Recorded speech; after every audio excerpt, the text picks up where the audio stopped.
Chapter 161. Money is Important. It was Christmas 1991, and Hermione Granger had spent weeks selecting the perfect gift for her unlikely friend, Sherlock Holmes. Consulting Harry and Ron in the Gryffindor common room, she'd settled on a rare volume titled Collectible Cases of Wizarding Crime. Compiled by leading magical law scholars, it chronicled dark arts offenses, enchanted artifact smuggling rings, and other arcane mysteries, complete with investigative techniques drawn from real ministry files. To Hermione's mind, nothing could better suit a budding detective. On Christmas morning, Hermione unwrapped Sherlock's present with anticipation. Instead of Grimmauld Place-style dossiers or a set of forensic charms, she found makeup for beginners. The pastel packaging sat like a joke in her lap. Anger flared before reason could intercede. Without thinking, she swapped Sherlock's gift for the art of eloquence, an elegant but last-minute choice she'd grabbed from Flourish and Blots on her way to the party.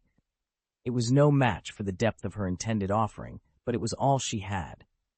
In the glow of the Yule fire, their eyes met, his amused, hers apologetic. Hermione's cheeks burned with regret. Over the following year, as she came to know Sherlock's wry humor and uncanny knack for deduction, she understood him better, and forgave herself the impulse that had cost her the perfect gift. From then on, she resolved, Christmas presents would require a little less emotion and a lot more planning.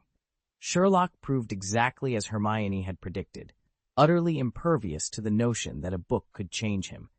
He skimmed only the synopsis before tossing it aside, never bothering to note the author's name. In his estimation, the volume was frivolous, his time far too precious to squander on what he deemed trivial. He would not allow its contents to occupy his mind. His parents, by contrast, were fascinated. Mrs. Holmes in particular was delighted when she discovered that Hermione had given the book to her son. She promptly insisted on borrowing it, and even now remains engrossed in its pages, confident that it offers valuable insights for both wizards and muggles. A sudden pause on the call snapped Hermione back to attention. Sherlock, Sherlock. He startled himself out of silence. Sorry, he said. I just had an interesting idea. There was a brief silence, then Hermione's voice came, eager. What idea? If Sherlock called something interesting, she thought, then it had better be worth her full attention. From the way you just described Gilderoy Lockhart, Sherlock observed, I'm betting our new Defense Against the Dark Arts teacher isn't merely a fan of his books. Hermione's voice jumped an octave. How could that be? If he doesn't admire Lockhart, why would he assign all 7 of his books as our course texts? No one else would do that. Ever. Sherlock lifted the receiver and smiled. Because the professor himself is Gilderoy Lockhart. On the other end of the line, Hermione went instantly silent. A few heartbeats later, she squealed with delight. Oh my goodness, are you serious? He's our Dada professor? We get to see him every single day? Typically composed for her age, Hermione sounded like an ecstatic 13-year-old, a sure sign of her undying admiration for Lockhart. Hermione sat quietly for a moment, letting her racing heart settle before picking up the phone again. How about next Wednesday? She asked Sherlock. I've already heard from Harry and Ron. They're planning to head into London to buy their books that day, too. Sherlock didn't hesitate. That works for me. Although Lockhart's books aren't exactly cheap, we'll need to make sure we have enough galleons. Hermione leaned forward, eager to be helpful. Why not try second-hand copies? Second-hand? Sherlock repeated, sounding appalled. Absolutely not. Hermione's ears burned. She'd only suggested it to be practical, but now she realized how flustered she sounded. With an awkward laugh, she said, Right, of course. Mr. Lockhart's works never appear used on the market. Next Wednesday it is, then. We'll meet you in Diagon Alley. She hung up, pressing the phone to her chest as warmth flooded her cheeks. What was she thinking? Gilderoy Lockhart was brilliant and undeniably charming, but she had no reason to act like a lovesick first year. Hermione shook her head, trying to steady herself. Keep it together. Otherwise, when she finally met him face to face, well, fainting in front of Sherlock Holmes would be rather undignified. Sherlock, meanwhile, remained entirely indifferent. He had offered his opinion, and it was up to Hermione whether she chose to take it or not. But the more he thought about the situation with Lockhart's books, especially if there really were no second-hand copies to be found, the more he frowned. Hermione, of course, could afford even the most expensive new editions. Her family's finances were sound, especially now that Mr. Granger had followed Sherlock's advice and converted their pounds into US dollars.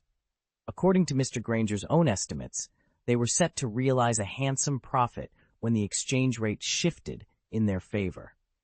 Sherlock trusted his father's judgment on such matters, and his own family had made the same move. Harry, too, needn't worry.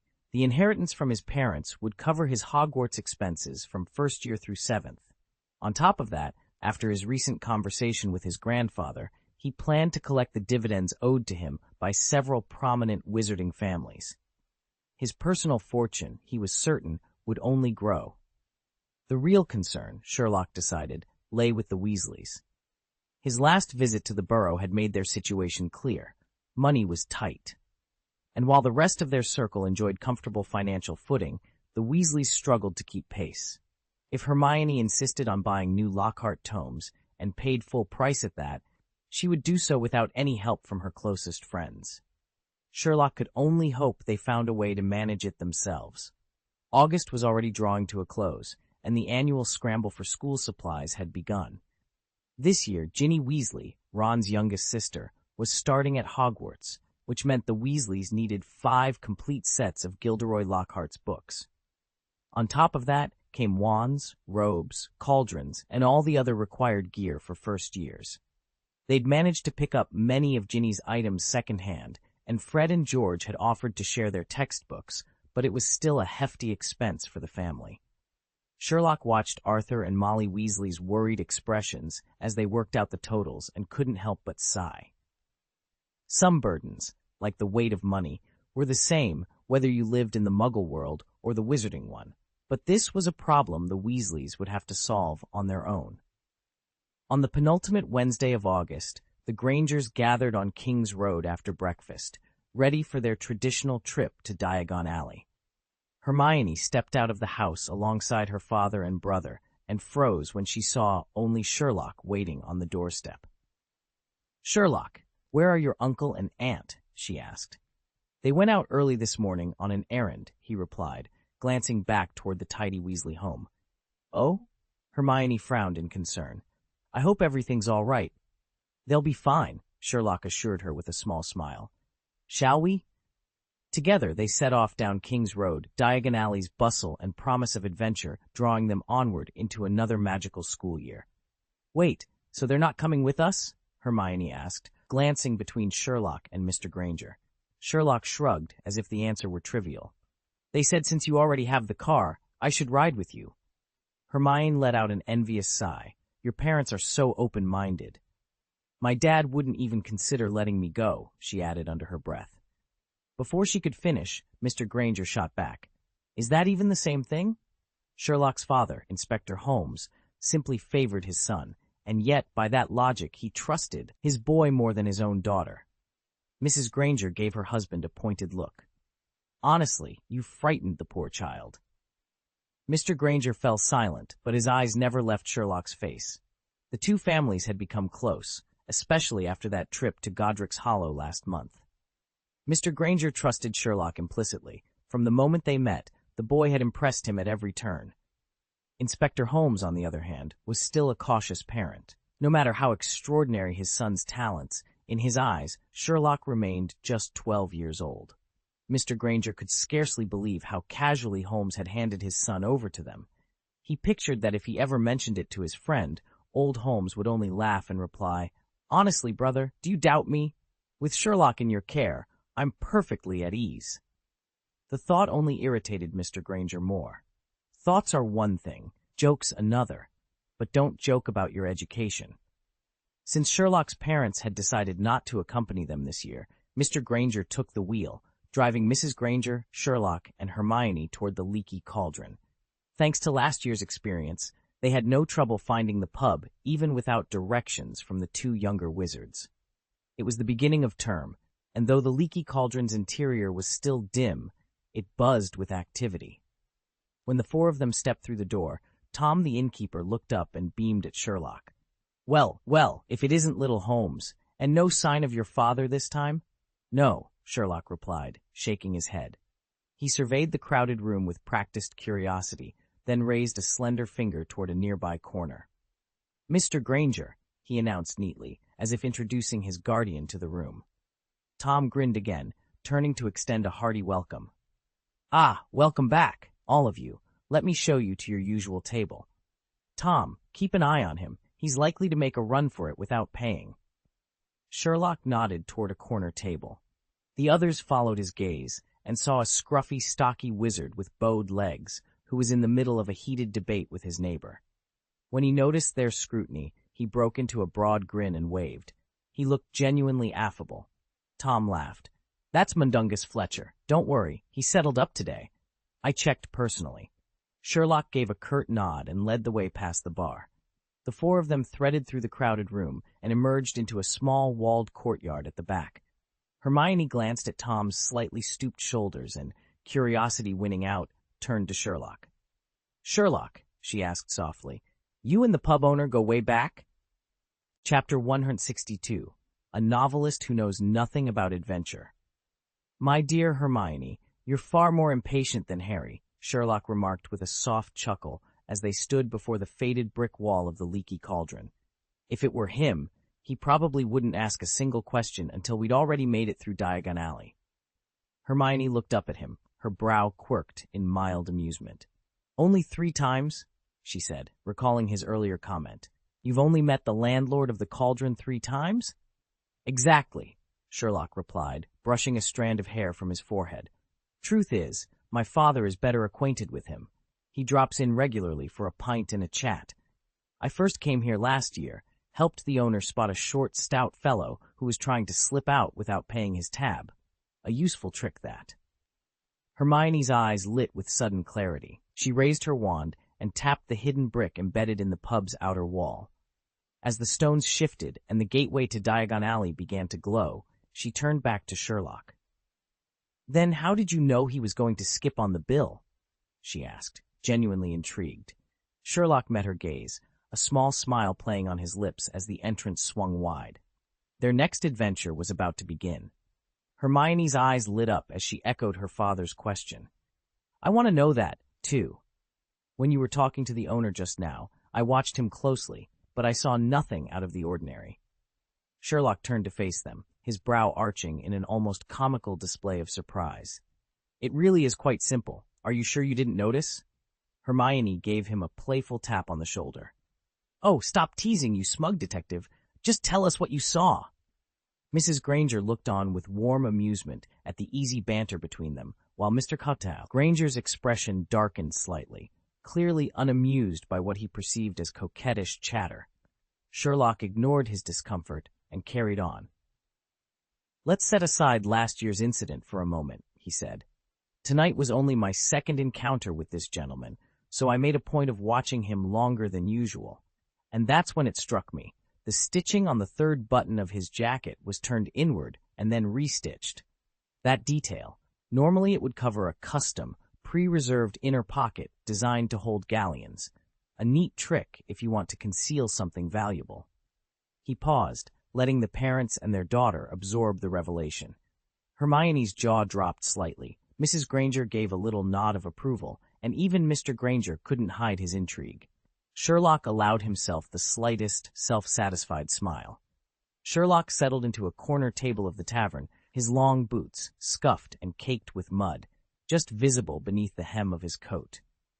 The deep creases in the leather spoke of dozens of miles trekked over rough country roads, yet the laces were immaculate, an almost comical attempt at respectability by a man who clearly didn't own much. He thumbed through the menu's vegetarian pies again and again, but the moment he spotted the steak and kidney special, his Adam's apple bobbed with eagerness, and his mouth actually watered.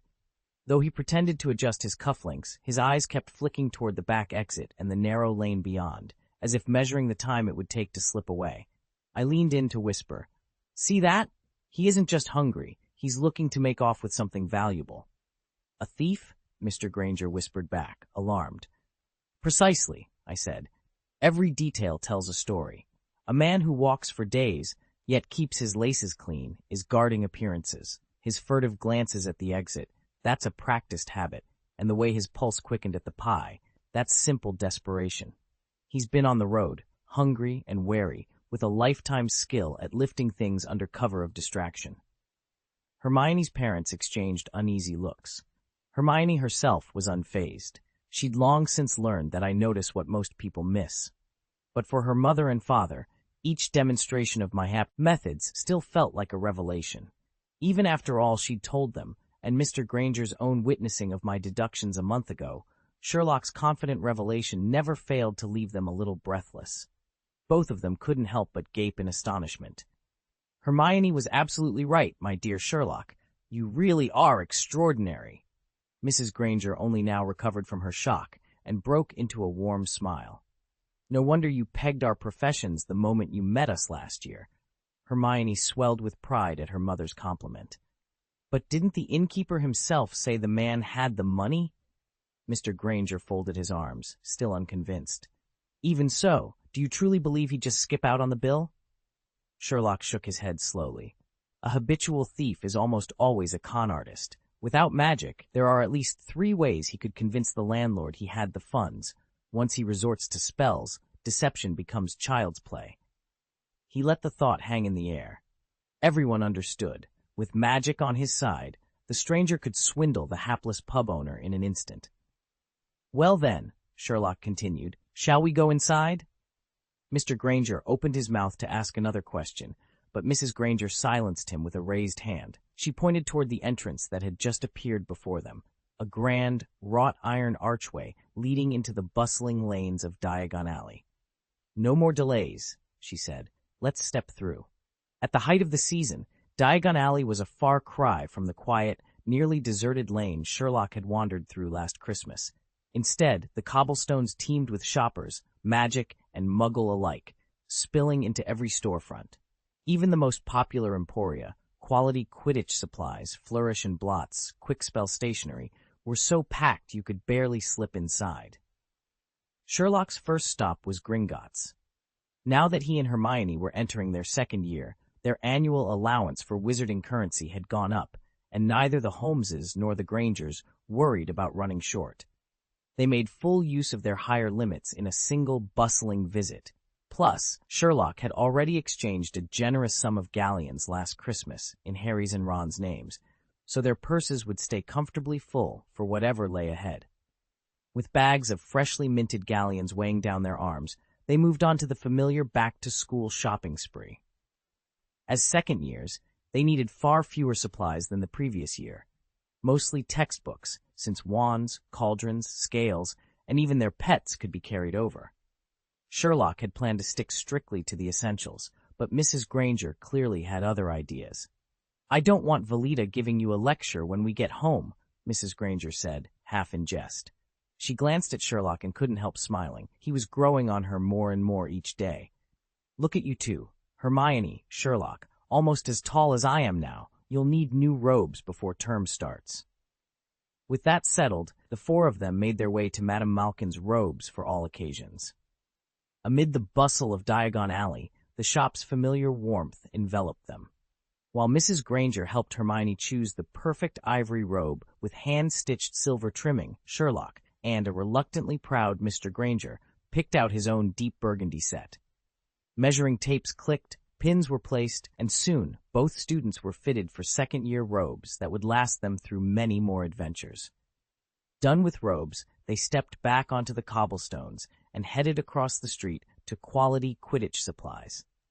Now that Hermione and Sherlock were rising into their second year, the strict prohibition on first years owning their own brooms no longer applied. The glass cases inside gleamed with every model imaginable, but the clerk steered them straight for the new Nimbus 2001.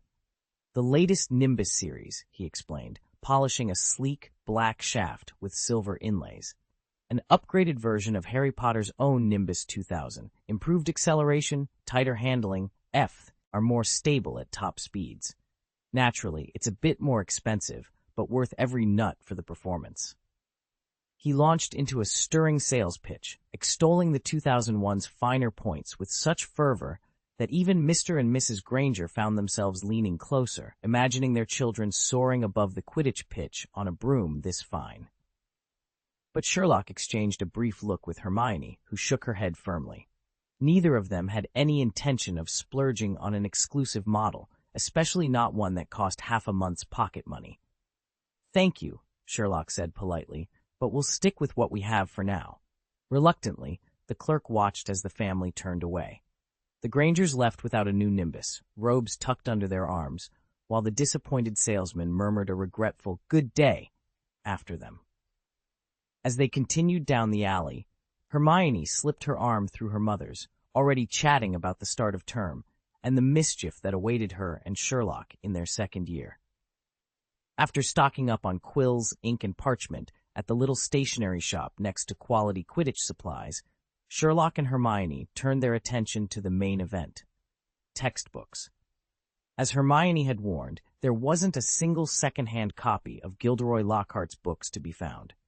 The best-selling author's works were so sought after that nobody dared resell them once they'd been read. On the rare occasions someone did try to part with a used volume, it was snapped up almost instantly. Now that Lockhart's titles had been officially adopted as course texts for the new Magic Academy, demand was higher than ever, so much higher, in fact, that they had no choice but to buy brand-new copies. They made their way to Flourish and Blots and froze in their tracks. The street outside the shop was a solid wall of people, all elbowing one another in a desperate bid to get inside. From the chaos at the door, Sherlock and Hermione knew the scene beyond must be even more impressive. "What's going on?" Sherlock asked, staring at the mass of bodies shoving toward the entrance. Granger stared at the scene in front of him, bewildered. "Isn't this a bit over the top?" "I'm guessing that's why," Sherlock replied, nodding toward the staircase. The Grangers followed his gaze and saw a massive banner draped from the second-floor railing. "Gilderoy Lockhart appears. Signing and selling autobiography. Magical Me." Mr. and Mrs. Granger exchanged a look of sudden understanding. Such fan hysteria wasn't unheard of. Even in the Muggle world, celebrity signings could draw crazed crowds. But here, the majority were young witches, not much older than Mrs. Granger herself. Two exhausted-looking wizards stood at the bookstore's entrance, trying and failing to maintain order. Even with a sonorous charm amplifying their voices, they sounded hoarse as they cried out, "Ladies, please. No pushing. Keep back. Mind the books. Watch your step." Their pleas went unheeded. The fans surged forward, shoving and jostling like a wave crashing against a rocky shore. Some of the witches even waved their wands to produce the sounds of gongs, drums, and firecrackers, adding to the chaos. Sherlock surveyed the frenzy with detached curiosity as the Grangers braced themselves for what was sure to be an uproarious arrival. The moment we stepped onto the plaza in front of the bookstore, we were greeted by a riot of color and sound. Gongs clanged, drums beat, and firecrackers snapped in the air, while bright red banners fluttered overhead. A dense crowd surged up to the entrance, all of them eager for a glimpse of tonight's guest of honor. Hermione's eyes lit up. "Isn't this incredible? We're actually going to see him in person." She turned to Sherlock, her voice softening when she noticed him raising an eyebrow. "Honestly, almost every title on my reading list is written by Gilderoy Lockhart. Authors like him don't come around often."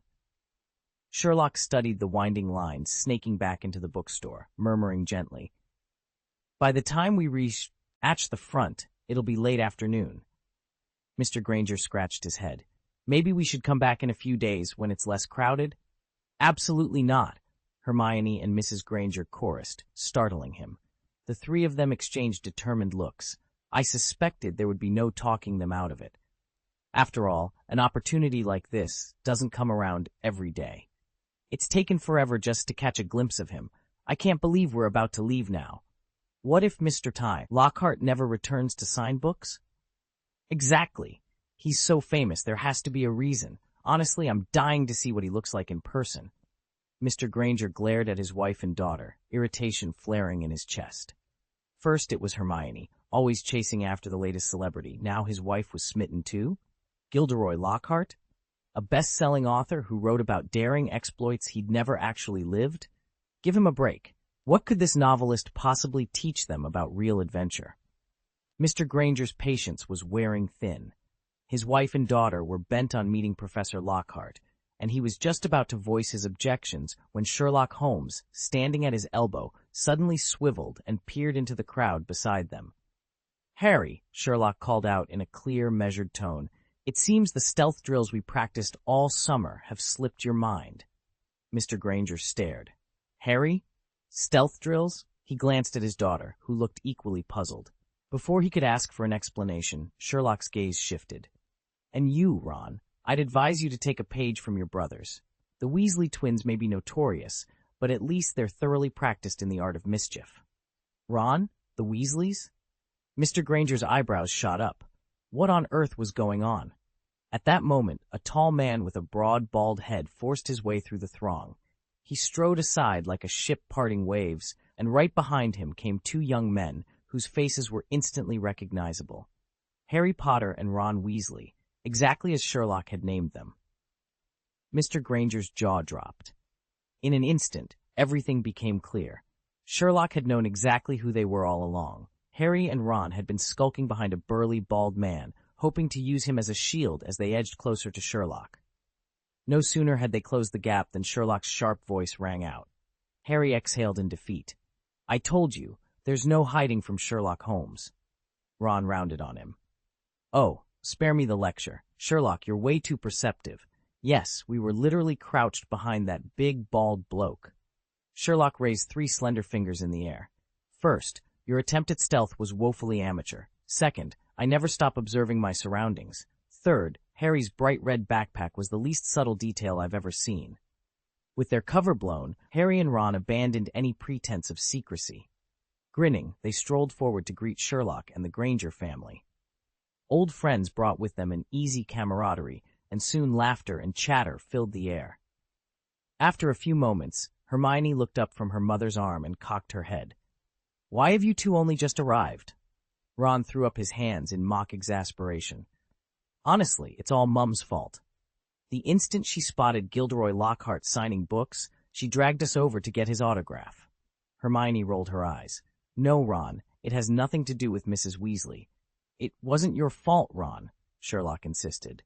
Ron hobbled over to a bench and winced as he rubbed the top of his foot. "It had nothing to do with you, honestly," he grumbled. "That bookstore was packed." Sherlock peered down at Ron's shoe.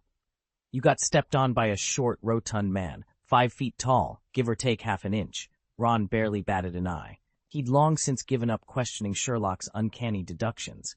Instead, he launched into his real gripe. "Yes, some chubby fellow shoved right into me just so he could snap a picture of Lockhart.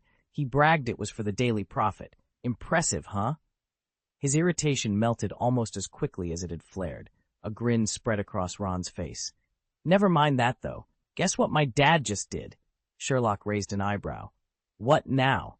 Ron's excitement bubbled over. "He actually punched Malfoy, right in the bookstore." "Huh?" Sherlock sounded genuinely taken aback. Hermione, who had been listening in silence, folded her arms. "Mr. Weasley hit a child?" she exclaimed. "I know Draco can be insufferable, but he's only a first year." Ron shrugged, still glowing with triumph. "Well, he deserved it."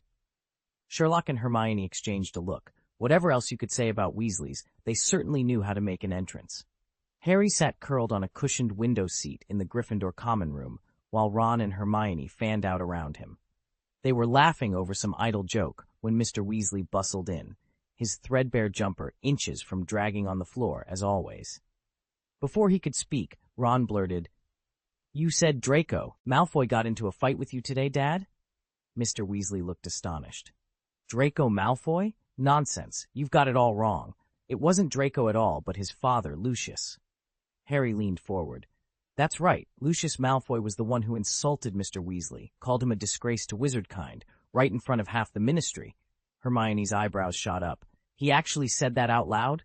"He did," Harry confirmed. "He went way beyond mere snideness, publicly humiliating my dad like that.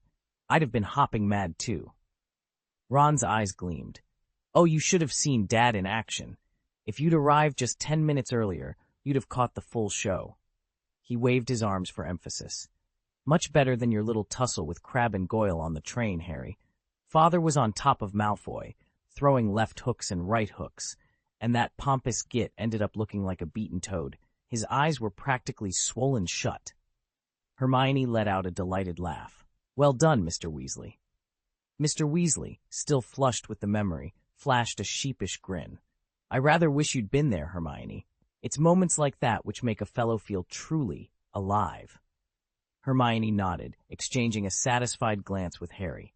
Their recent journey to Godric's Hollow had indeed deepened their friendship with Mr. Weasley, even forging a bond that felt almost revolutionary. It was rare to see the timid, good-natured man transform into such a formidable fighter.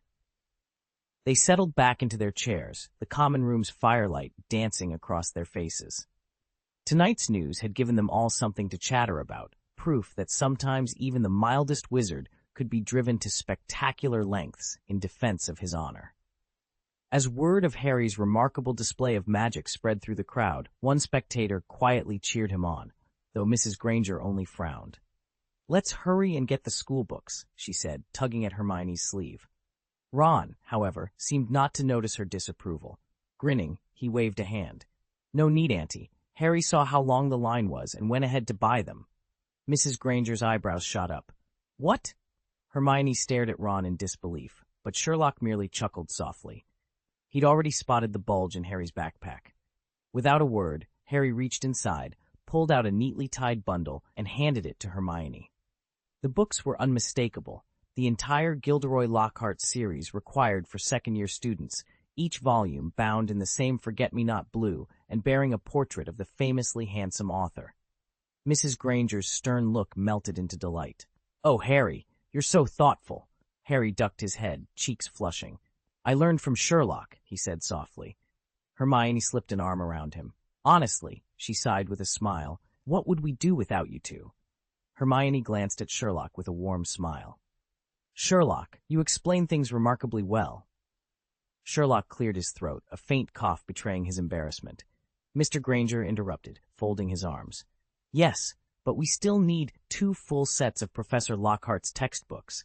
Harry has 1 set, but that won't cover everyone."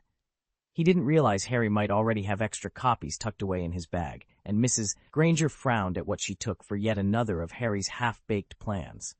Harry really ought to think these things through. "It's all right," Harry began, but was cut off by Ron, who stepped forward with a grin. "Right before Dad's duel," Ron said, Professor Lockhart pulled Harry aside for a selfie, and afterward he gave Harry his personal, complete collection of books. So between that and the set Harry bought himself, there are more than 2 sets here. Harry nodded and rummaged in his backpack, producing one book after another, each bound in Lockhart's familiar powder blue cover and stamped with the professor's haughty portrait. Hermione's eyes narrowed as she counted. "Harry," she said, "why are there extra copies in this pile?" Harry hesitated, a sheepish smile spreading over his face. Gilderoy Lockhart had signed and gifted Harry every one of his books. Beyond the standard Hogwarts textbooks, there were 3 extra titles. Harry was still flipping through them when Hermione chimed in before he could even read all the covers aloud. "I know them by heart," she said, her eyes bright. "It's Magical Me, Gilderoy Lockhart's Guide to Household Pests, and Charm Your Way to a Smooth-Tongued Speaker." Harry looked up in surprise as Hermione rattled off each title. "Wow, you really do know his work inside and out." Hermione bit her lip with a mixture of pride and envy. "I'm so jealous of you, Harry. Mr. Lockhart even posed for a photograph with you. Imagine if it had been me." While they spoke, Sherlock had already sorted through the stack of books. He set aside the 7 compulsory school texts and handed Hermione the 3 extras. Hermione blinked. "Oh, Sherlock, you don't want these?" He shrugged casually. "I read the Guide to Household Pests at Ron's, quite the bedtime thrill, I assure you, and you already lent me Charm Your Way to a Smooth-Tongued Speaker." He paused, glancing at the last book.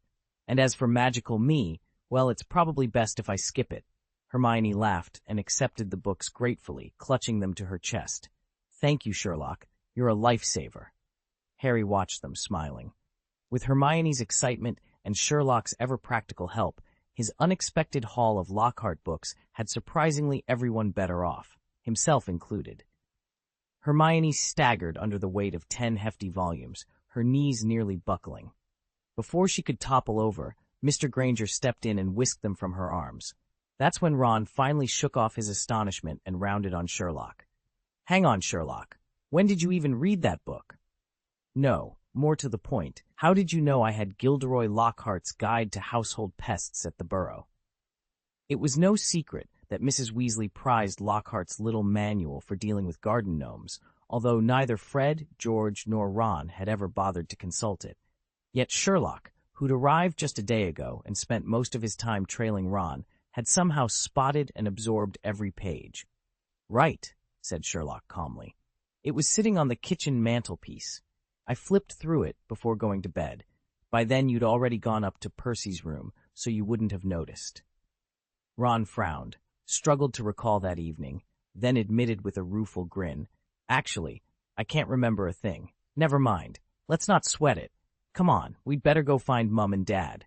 Ron scanned the crowd, puzzled. "He wants to buy your aunt and uncle a drink, so where are Uncle and Aunt Holmes?" "Haven't you noticed?" Hermione sighed, exasperated by Ron's slow realization. "They had an appointment this morning, so they couldn't come." Ron's shoulders slumped in disappointment. "That's a real shame. My dad was absolutely determined to share a pint with them." He'd originally intended to walk Hermione's parents to the Leaky Cauldron himself. Mr. Granger, however, waved the offer away with good-humored ease. "Don't worry about us," he said, adjusting the books tucked under one arm. "We know the way. You three, Sherlock, Hermione, and the others, go explore Diagon Alley. We'll meet you back at the pub once we've finished here." It would also give them time to collect their Hogwarts robes from Madame Malkin's. As Mr. and Mrs. Granger set off, each laden with textbooks and a copy of Magical Theory for Beginners, Ron watched them go with a touch of envy. "Your parents really trust you, don't they?" Hermione offered a wry smile. "Apparently they do." Ron shook his head, half amused. "One couple trusts Sherlock to navigate Diagon Alley alone, and the other trusts you to wander the streets unsupervised." Hermione tucked a strand of hair behind her ear. "I think they just know we'll all meet up in the end." With that settled, the four of them, Sherlock, Hermione, Ron, and their friend, stepped deeper into Diagon Alley, ready for whatever wonders awaited. "My parents won't even let me set foot in Nocturne Alley," Ron grumbled as they walked down Diagon Alley. He shot Harry a sideways glance. "And speaking of treats, those textbooks you got for free? Don't act so modest. You're buying the butterbeer tonight." Harry let out a good-natured groan as Ron pestered him for a treat. Fresh from receiving a stack of new books from Gilderoy Lockhart, Harry agreed without hesitation. He wandered into Florian Fortescue's ice cream parlor and ordered 4 strawberry peanut butter cones for his friends. With ice creams in hand, the quartet, Harry, Ron, Hermione, and Sherlock, set off down Diagon Alley. The combination of sweet, creamy ice cream and the bustle of the street made everything feel perfect.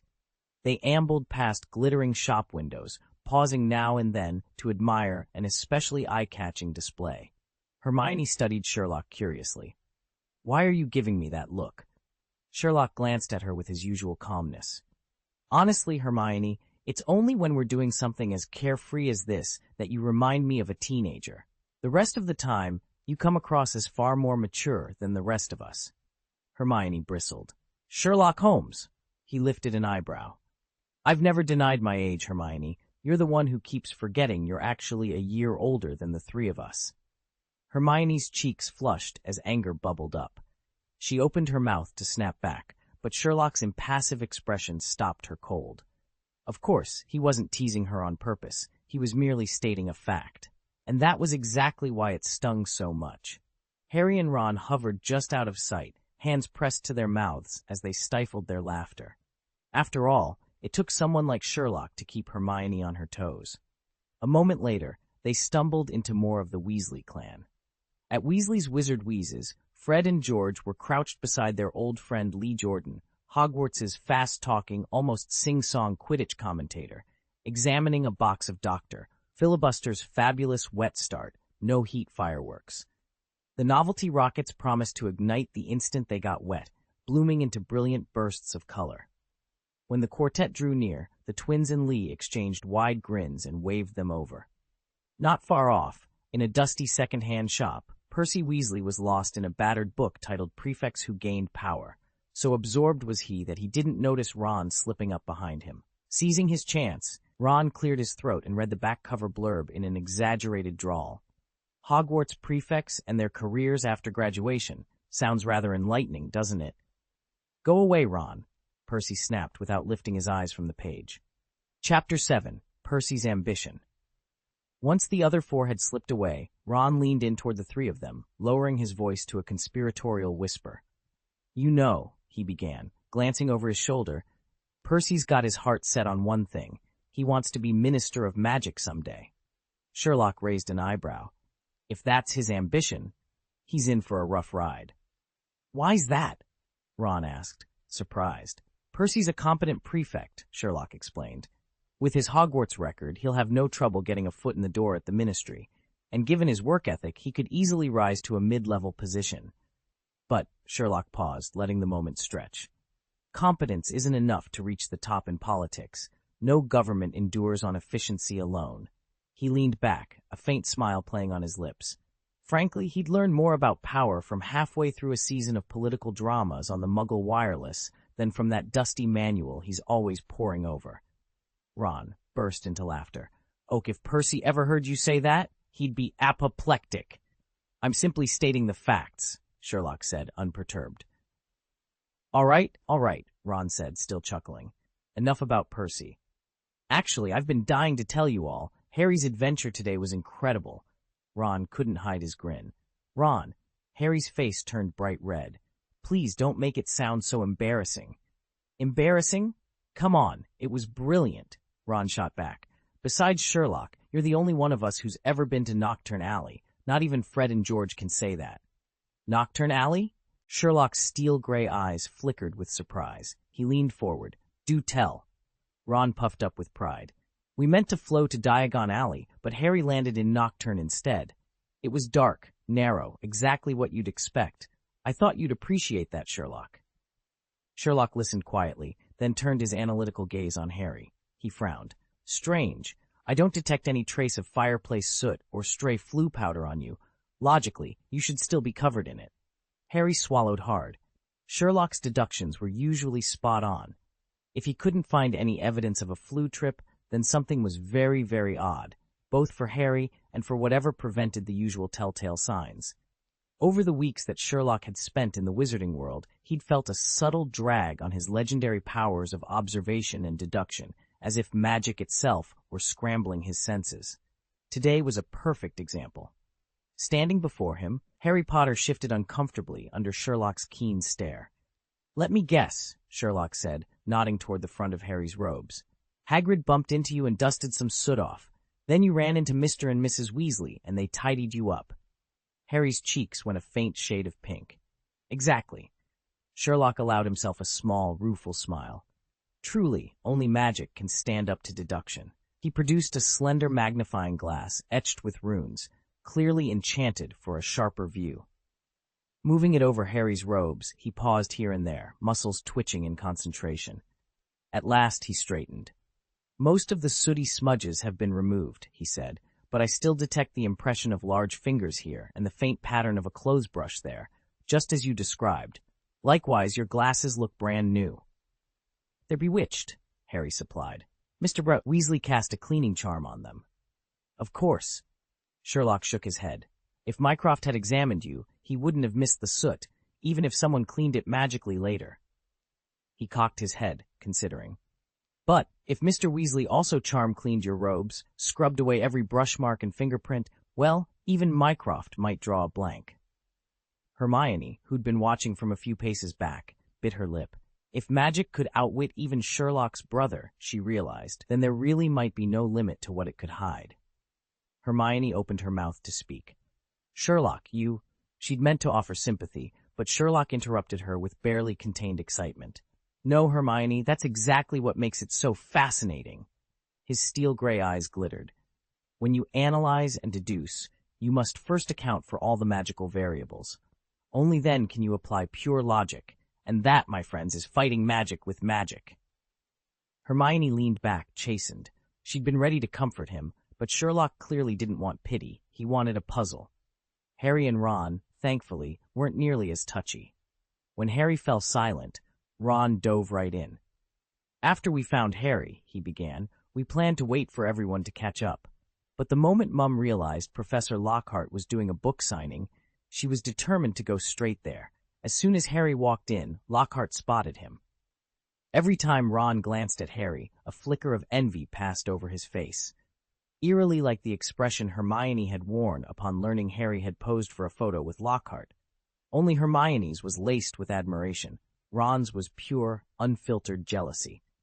Ron, by contrast, felt a twinge of envy at how Harry always found himself in the spotlight. He knew Harry truly hated the attention, and he believed him, but that didn't stop Ron from wishing, more than once, that he could inspire the same gasps and cheers wherever he went. He took a deep breath, shoved the feeling down, and plunged into his story. You should have seen Gilderoy Lockhart's reaction. He actually jumped to his feet and shouted, "Isn't that Harry Potter?" Ron animated every word. Then he practically lunged over, grabbed Harry by the arm, and dragged him to the front of the crowd. Everyone burst into applause. Lockhart insisted they pose for a photo, said it'd make the front page, and handed Harry his entire set of books, signed and everything. And there's one more thing you'd never guess. Ron paused, savoring the tension. Hermione and Sherlock both looked at him expectantly. He beamed. Lockhart just announced that he's our new Defense Against the Dark Arts professor this year. Oh my! Hermione covered her mouth in astonishment. She glanced at Sherlock, but as ever, he showed no outward reaction. Ron stared at Sherlock, bewildered. You don't look surprised at all. You guessed it again ahead of time? Ron asked, raising an eyebrow. Indeed I did, Sherlock replied with a sly grin. Really, when an author uses his own novels as course material, isn't it only natural that he'd anticipate every twist? Hermione rolled her eyes. He seems less like a lecturer and more like a traveling salesman hawking his wares. Ronald, Hermione snapped. How can you speak of a professor, well, future professor, with such disrespect? Hey, he hasn't officially been appointed yet, Ron muttered. Appointments are moot, Hermione countered. It's only a matter of time. You ought to start showing him some courtesy. Honestly, you sound just like Professor McGonagall, Ron teased, earning a sigh from Hermione. Sherlock paid their bickering no mind. Instead, he pivoted back to Harry, eyes alight with curiosity. My dear Harry, I'm assuming your unfortunate detour into Nocturne Alley was the result of your first attempt at flu powder, mispronunciation and all. Does that sound about right? You emerged from Borgin and Burke's, didn't you? Harry nodded vigorously. Exactly. And I saw Malfoy and his father there. They were selling something, I think.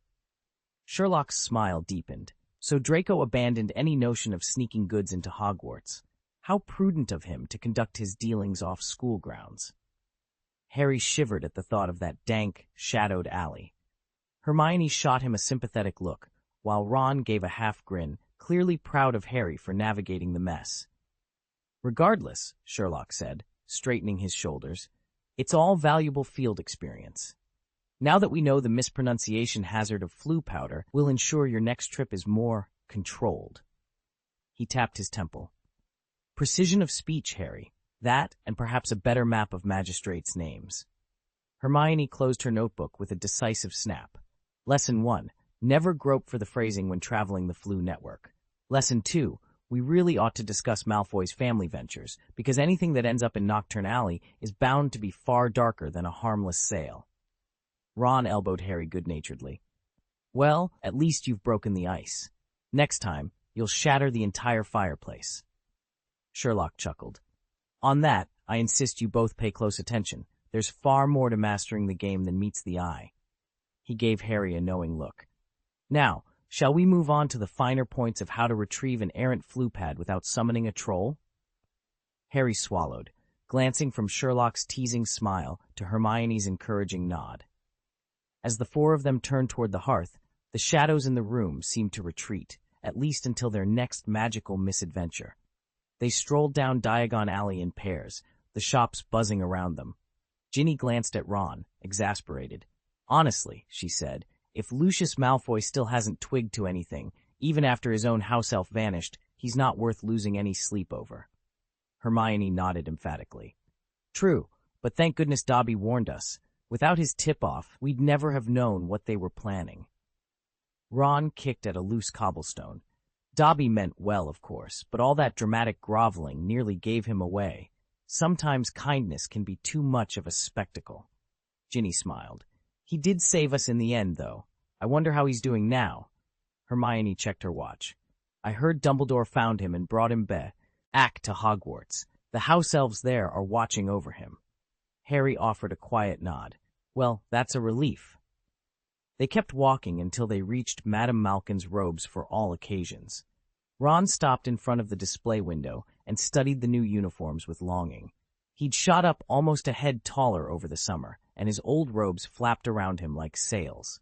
But with Ginny starting Hogwarts this year, and Professor Lockhart's outrageously priced textbooks gobbling up every last galleon, the Weasleys could barely cover their own robes, let alone new ones for Ron. "It's not fair," he muttered. Hermione, pencil in hand, gave him a sympathetic look. "Well, at least we might get to hear what Professor Lockhart has to say today." Ron groaned and rubbed his temples. "Please, Hermione, can we drop Lockhart for a while?" "You'll be seeing him every day once classes start," Sherlock pointed out, a teasing note in his voice. I frowned. Honestly, I don't have a very good impression of Professor Caro. Sherlock, what's your opinion? He leaned back, steepling his fingers. "All I can say is, unfortunate. Since he practically pulled you into that photo, you should have made him pony up extra copies of his book series, then we'd each have our own set. Next time you find yourself caught off guard, think a few moves ahead." I sputtered into my teacup. "Cough, cough. Isn't that a little ruthless, Sherlock?" A sardonic smile curved his lips. "My dear Harry, do you really believe our incoming Defense Against the Dark Arts professor handed over his complete works purely out of charity?" I rolled my eyes. "Sherlock, why not just say what you mean?" He returned my look with a cool, amused gleam. "Because subtlety, my friend, is often the sharper tool." Chapter 165, A New Semester is Coming, September 1st, 1992. For every witch and wizard, new and returning, this day marked the start of another term at Hogwarts School of Witchcraft and Wizardry. Sherlock Holmes and Hermione Granger stood on platform 90 luggage piled at their feet, scanning the bustling crowd for the familiar Weasley clan. They'd been waiting so long that Sherlock was beginning to wonder if the family had taken a wrong turn at King's Cross. At last, the Weasleys came rushing into view, red-faced and breathless. Mrs. Weasley hurried forward, smoothing her skirts. "Oh, you two. Sorry for the wait." Mr. Weasley managed a sheepish grin. "Honestly, we left home right on time, but things went, slightly awry. First, George realized he'd forgotten the filibuster fireworks he bought in Diagon Alley. Fred dashed back inside to fetch them and nearly took out the cat in the process." Fred, tugging at his bag, nodded ruefully.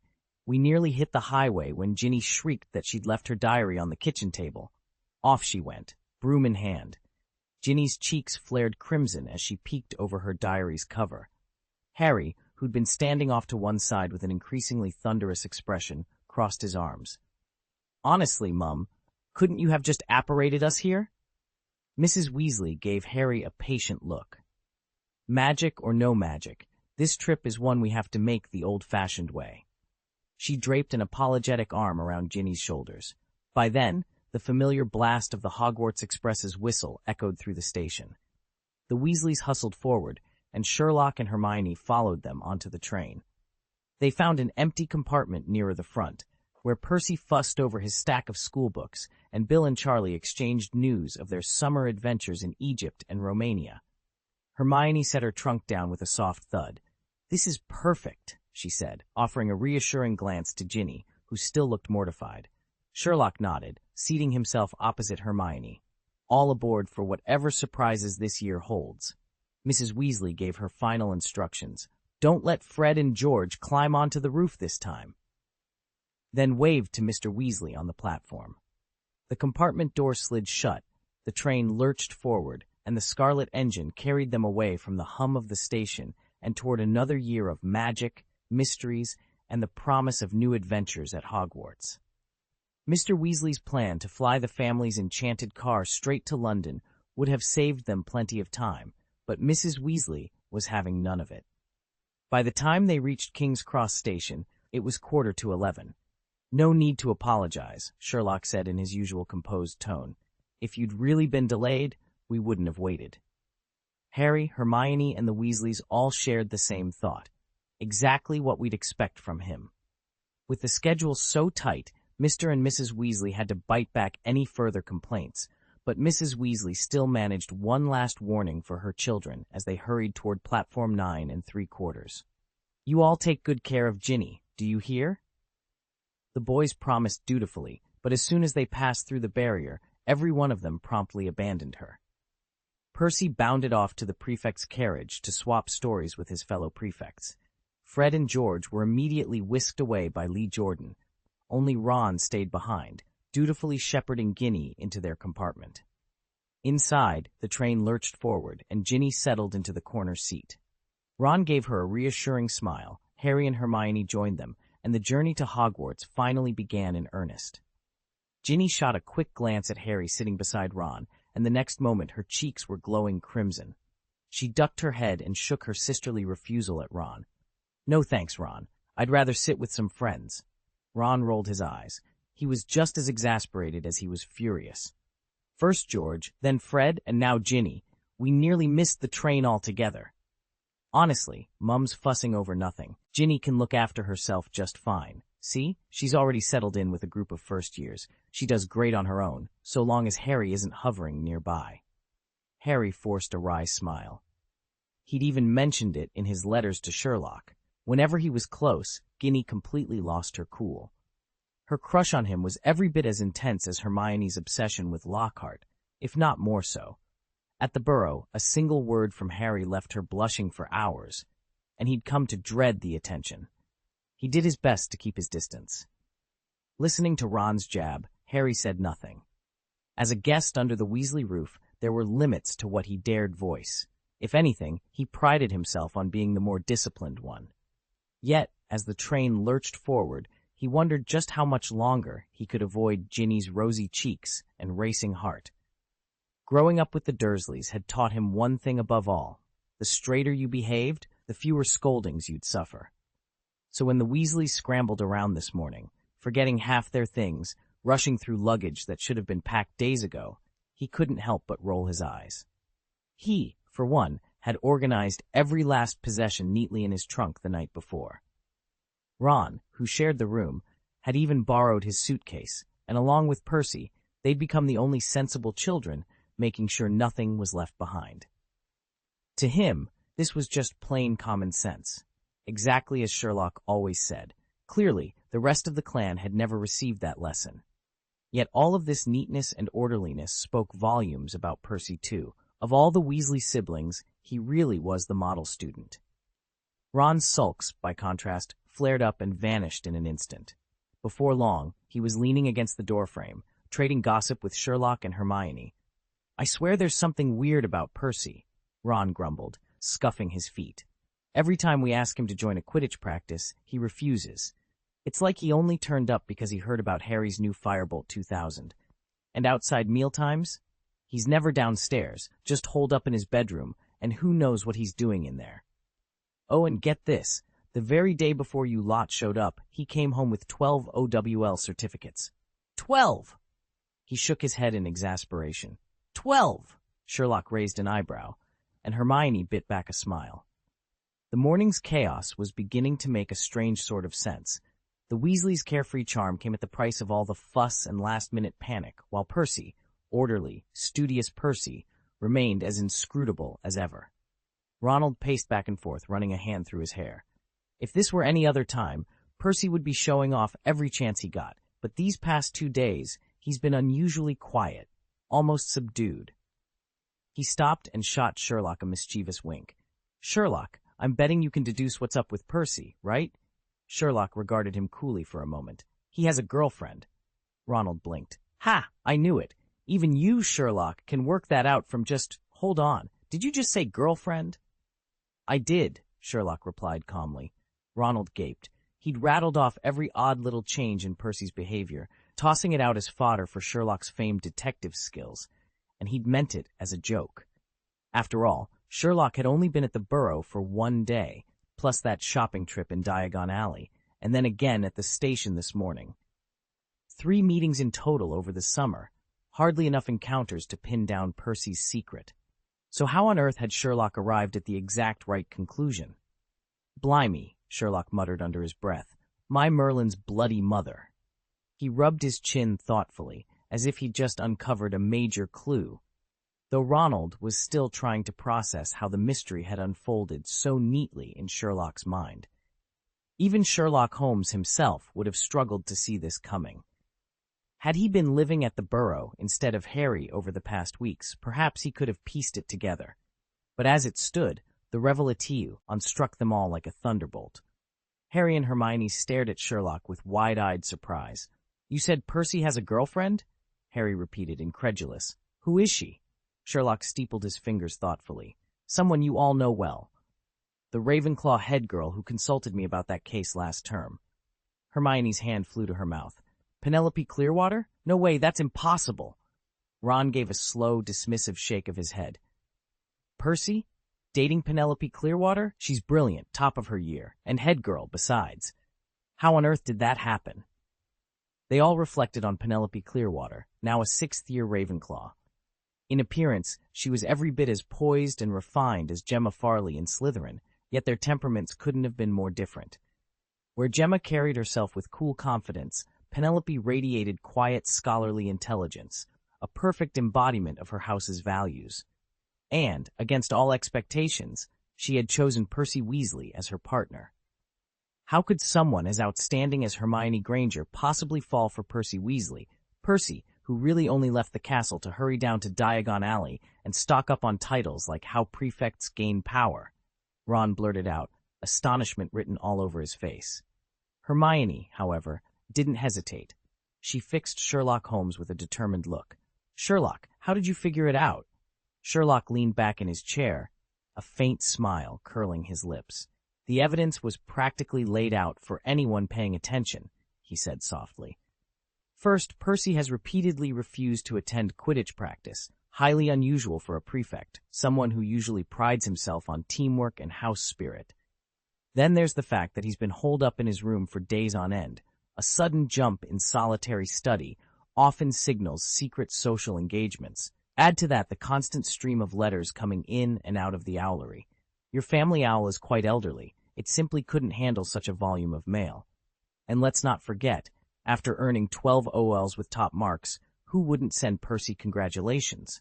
Ron stared, open-mouthed. Hermione burst into delighted laughter. Sherlock's deduction, as always, was unassailable. Hermione flipped through the stack of certificates, frowning. His uncharacteristically low-key behavior, so unlike him, suggests there's an emotional attachment he values more than academic success. Harry glanced at her doubtfully. That still doesn't prove anything. Before Hermione could reply, Sherlock interrupted brusquely. It's not just that. He turned to Harry, his eyes sharp. Do you remember when you were in the hospital and both head girl Penelope and Cho Chang came to visit you? Harry's throat went dry. I remember. At the mention of Cho Chang, Harry felt a familiar warmth surge through him. Over the summer at the Burrow, his letters with Cho had been the highlight of his days, second in frequency only to his correspondence with Sherlock. Sherlock pressed on. When Penelope arrived, she made it perfectly clear that she already has a boyfriend. As fellow prefects, she and Percy share 3 castle patrols each week, conveniently doubling as time alone together. And when another prefect came by, supposedly to ease inter-house tensions, Penelope showed a decidedly territorial streak. Hermione and Harry exchanged a look. The pieces were beginning to fit together in a way none of them had expected.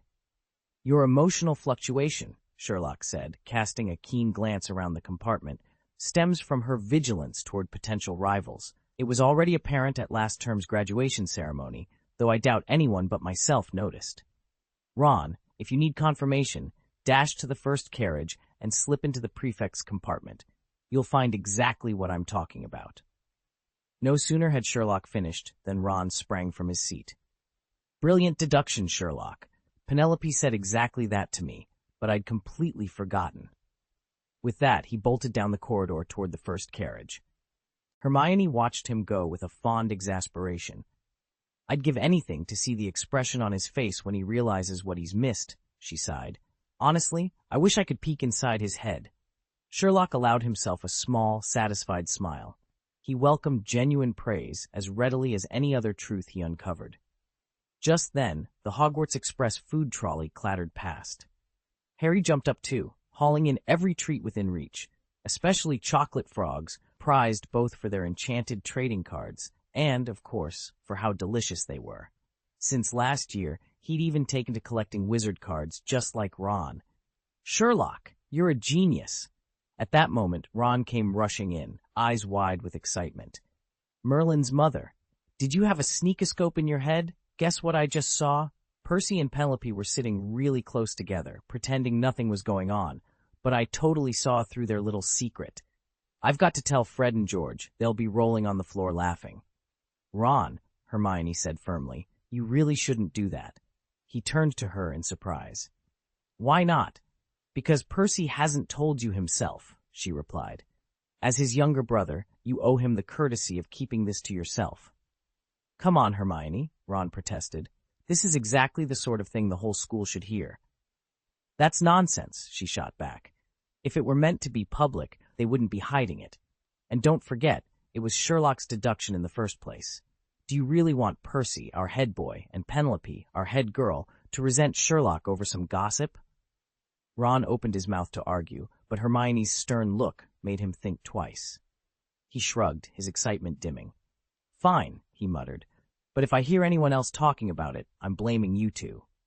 With that, he spun on his heel and stomped away, leaving Sherlock and Hermione to exchange relieved glances. Chapter 166, Collecting All Debts. Hermione's threat to bring Sherlock into Percy and Penelope's affairs left Ron no choice but to abandon his scheme to expose the two prefects' secret romance. Sherlock himself was indifferent to their school politics, but Ron couldn't shake the fear that Percy and Penelope might lash out at Sherlock on his behalf. Before the tension could rise any further, Harry appeared at their compartment with a mountain of trolley treats, most importantly, extra chocolate frogs. Soon the four of them were hunched over piles of wrappers, flipping out collectible cards as if they were digging for treasure. For Harry, the rookie collector, every new card was a thrill. His collection gained depth with each hop of a froggy. Ron, by contrast, felt the sting of experience. Even after emptying the entire box, he was still missing the two ultra-rare SSRs, Agrippa and Ptolemy. Their status as the hardest cards to obtain was painfully confirmed. Sherlock, who cared nothing for the cards themselves, merely scanned each one and filed its details away in his mental memory attic, ready to be retrieved at any moment. The rest of the journey passed without incident. Draco Malfoy, having learned his lesson from last year's run-in, wisely avoided picking a fight. By the time the Hogwarts Express pulled into the station, the four friends were already looking forward to whatever the new term would bring. Neville, Seamus, and the rest of their usual circle drifted down the corridor to greet Harry, Ron, and Hermione the moment the compartment door slid open. Even students from other houses, mostly ones who'd relied on Hermione's impressively detailed summer notes, stopped by to thank her, which lifted her spirits considerably. And Harry couldn't help but notice Cho Chang, back after the summer break, looking more radiant than ever. His mood stayed buoyant for most of the journey, until the train finally crawled into the station. "Sherlock, you were right," Harry muttered to his friend, leaning out the window. "Calling this thing an express is a joke. It's barely moving." Ron let out a dramatic groan as the engine hissed to a halt. "An express or a footpath, honestly," he grumbled. "Even if it's technically direct, what's the point if it's this slow? Wait, what's going on out there?" Harry and Hermione exchanged puzzled looks. When they tumbled onto the platform, expecting only the familiar sight of Hagrid's lantern bobbing in the dusk, they instead found a small assembly of Hogwarts faculty standing alongside the gamekeeper. Professors McGonagall, Flitwick, and Sprout, among others, lined up beside Hagrid, their expressions serious beneath the lamplight. A chill ran through the students. Something unusual was afoot, and this time it wasn't just the train's glacial pace. The compartment door slid open, and the four heads of house stepped inside. Professor McGonagall in her emerald robes, Professor Snape in his customary black, Professor Sprout looking every bit the proud herbology master, and Professor Flitwick bouncing on his toes in cheerful blue. At the sight of such a rare gathering, the entire train car fell to hushed whispers. Even Ron, eyes wide, blurted out, "What's all this about? I'm glad we're not rowing across the lake today, but lining up all 4 heads of house seems a bit over the top." Before he could say more, a shriek of excitement rippled through the younger students. "Look, the one in the purple robes, Gilderoy Lockhart. I heard he's our new Defense Against the Dark Arts professor. He's so handsome. I have to get his autograph before Christmas, or my mum will never let me come home." Just then, another gasp went up. No, it can't be. Professor Dumbledore himself." Sure enough, there on the platform stood the headmaster, his half-moon spectacles glinting and his silver beard flowing past his chest. A stunned hush fell over the compartment. "What on earth is happening?" Ron murmured, glancing from one professor to the next. Hermione gave him a gentle nudge. "Ron, remember why Harry couldn't write to us all summer?" At her reminder, Ron's eyes lit up. Suddenly, everything clicked into place. He lowered his voice and whispered to Sherlock, "But isn't all this an overreaction for a simple inspection?" Sherlock shook his head. "It may be the clumsiest method imaginable, but it's also the most direct and effective." The moment Lucius Malfoy realized his house elf had vanished, he should have known his entire scheme was blown and logically abandoned it. Yet the timeline couldn't have been more telling. Harry's furtive meeting with Malfoy in Knockturn Alley, followed by Malfoy's trip to Borgin and Burke's to handle Voldemort's dark arts artifacts. Whether Malfoy would lie low now depended on how fiercely he still believed in his cause. Even so, dealing in Voldemort's relics through a public shop like Borgin and Burke's carried enormous risk. If Malfoy was desperate or reckless enough to try it, he was courting disaster. In the wizarding world, anything tied to Voldemort demanded the utmost caution. Sherlock allowed himself a quiet smile. Malfoy hadn't struck him as particularly clever when he last faced Voldemort, but ruling the magical community for over a decade suggested a darker sort of cunning at work. Although he looked dazed and unfocused now, it was almost certainly the lingering effect of his recent severe injuries. Better safe than sorry. That was why Dumbledore had insisted on such a thorough examination. As the Hogwarts Express came to a gentle stop, the carriage doors swung open with a resonant clang. A stream of first-year students poured onto the platform, their boots thudding against the stone in the autumn night. A biting wind carried a fine mist across the platform, tugging at their robes and sending leaves skittering at their feet. Under the watchful eyes of the professors, the new arrivals quickly fell into neat lines, their faces a mixture of nerves and excitement. Every so often, they stole anxious glances toward the inspection station a short distance away. "Honestly, I don't see why Dumbledore had to be here, much less the rest of the staff," Ron whispered to Harry, leaning close and glancing over his shoulder as if afraid someone might overhear. Harry followed Ron's eyes to where Professors McGonagall and Snape stood side by side, their expressions as formidable as ever. With those two on duty, he thought, even the boldest student wouldn't dream of causing trouble. Professor McGonagall wasn't tall, but she stood as rigid as a pine beside the inspection point, her hawk-like gaze sweeping over every student. Professor Snape, cloaked in black, drifted silently among the lines like a restless shadow, radiating icy authority. Even the usually mischievous Weasley twins had tucked away their grins and stood perfectly still. Together, McGonagall and Snape made plain that no one would dare break the rules on their watch. Hermione lingered a moment, her brow furrowed in thought. "This isn't just for show," she said at last. "News of their presence here will reach whoever tried to smuggle dark arts items into the castle. Seeing both McGonagall and Snape on guard will make them reconsider any foolish plans. Right, Sherlock?" But before Hermione could finish, she noticed Sherlock was gone. Her heart leapt as she scanned the crowd. And there he was, impossible to miss. His sudden absence had drawn every eye, and finding him proved easier than she'd feared. At some point, Sherlock had slipped away and now stood beside Professors McGonagall and Snape, tilting his head as he scrutinized the inspection tools in their hands. Hermione even caught the excited glint in his eyes, as if he'd stumbled onto a treasure trove. "When did he get over there?" Hermione whispered, her heart pounding. Just moments after the train had stopped, Sherlock had been at her side, So how had he vanished and reappeared without a trace? And why hadn't she noticed him leave? She swung toward Harry and Ron, bewilderment on her face. "Did you two see him move?" Harry shook his head, equally puzzled. "No," Ron shrugged, a lopsided grin on his lips. "Well, it's not the first time he's pulled this on us. Remember last Halloween? Poof. Gone like he can apparate." While the trio remained baffled by Sherlock's silent shift, Professor McGonagall had already spotted their uninvited guest. She raised an eyebrow, lowering the inspection tool in her hand to regard him with cool curiosity. Professor McGonagall had already been briefed by Dumbledore and Snape about Sherlock's unconventional methods, so when she watched him spring into action, she merely gave a slight shake of her head in silent approval before turning back to her inspection. Snape opened his mouth as if to speak, then, for reasons that remained his own, fell completely silent. Sherlock, meanwhile, observed both professors with rapt attention. McGonagall held a slender golden rod, its shape not unlike a car antenna, and swept it deftly around each student.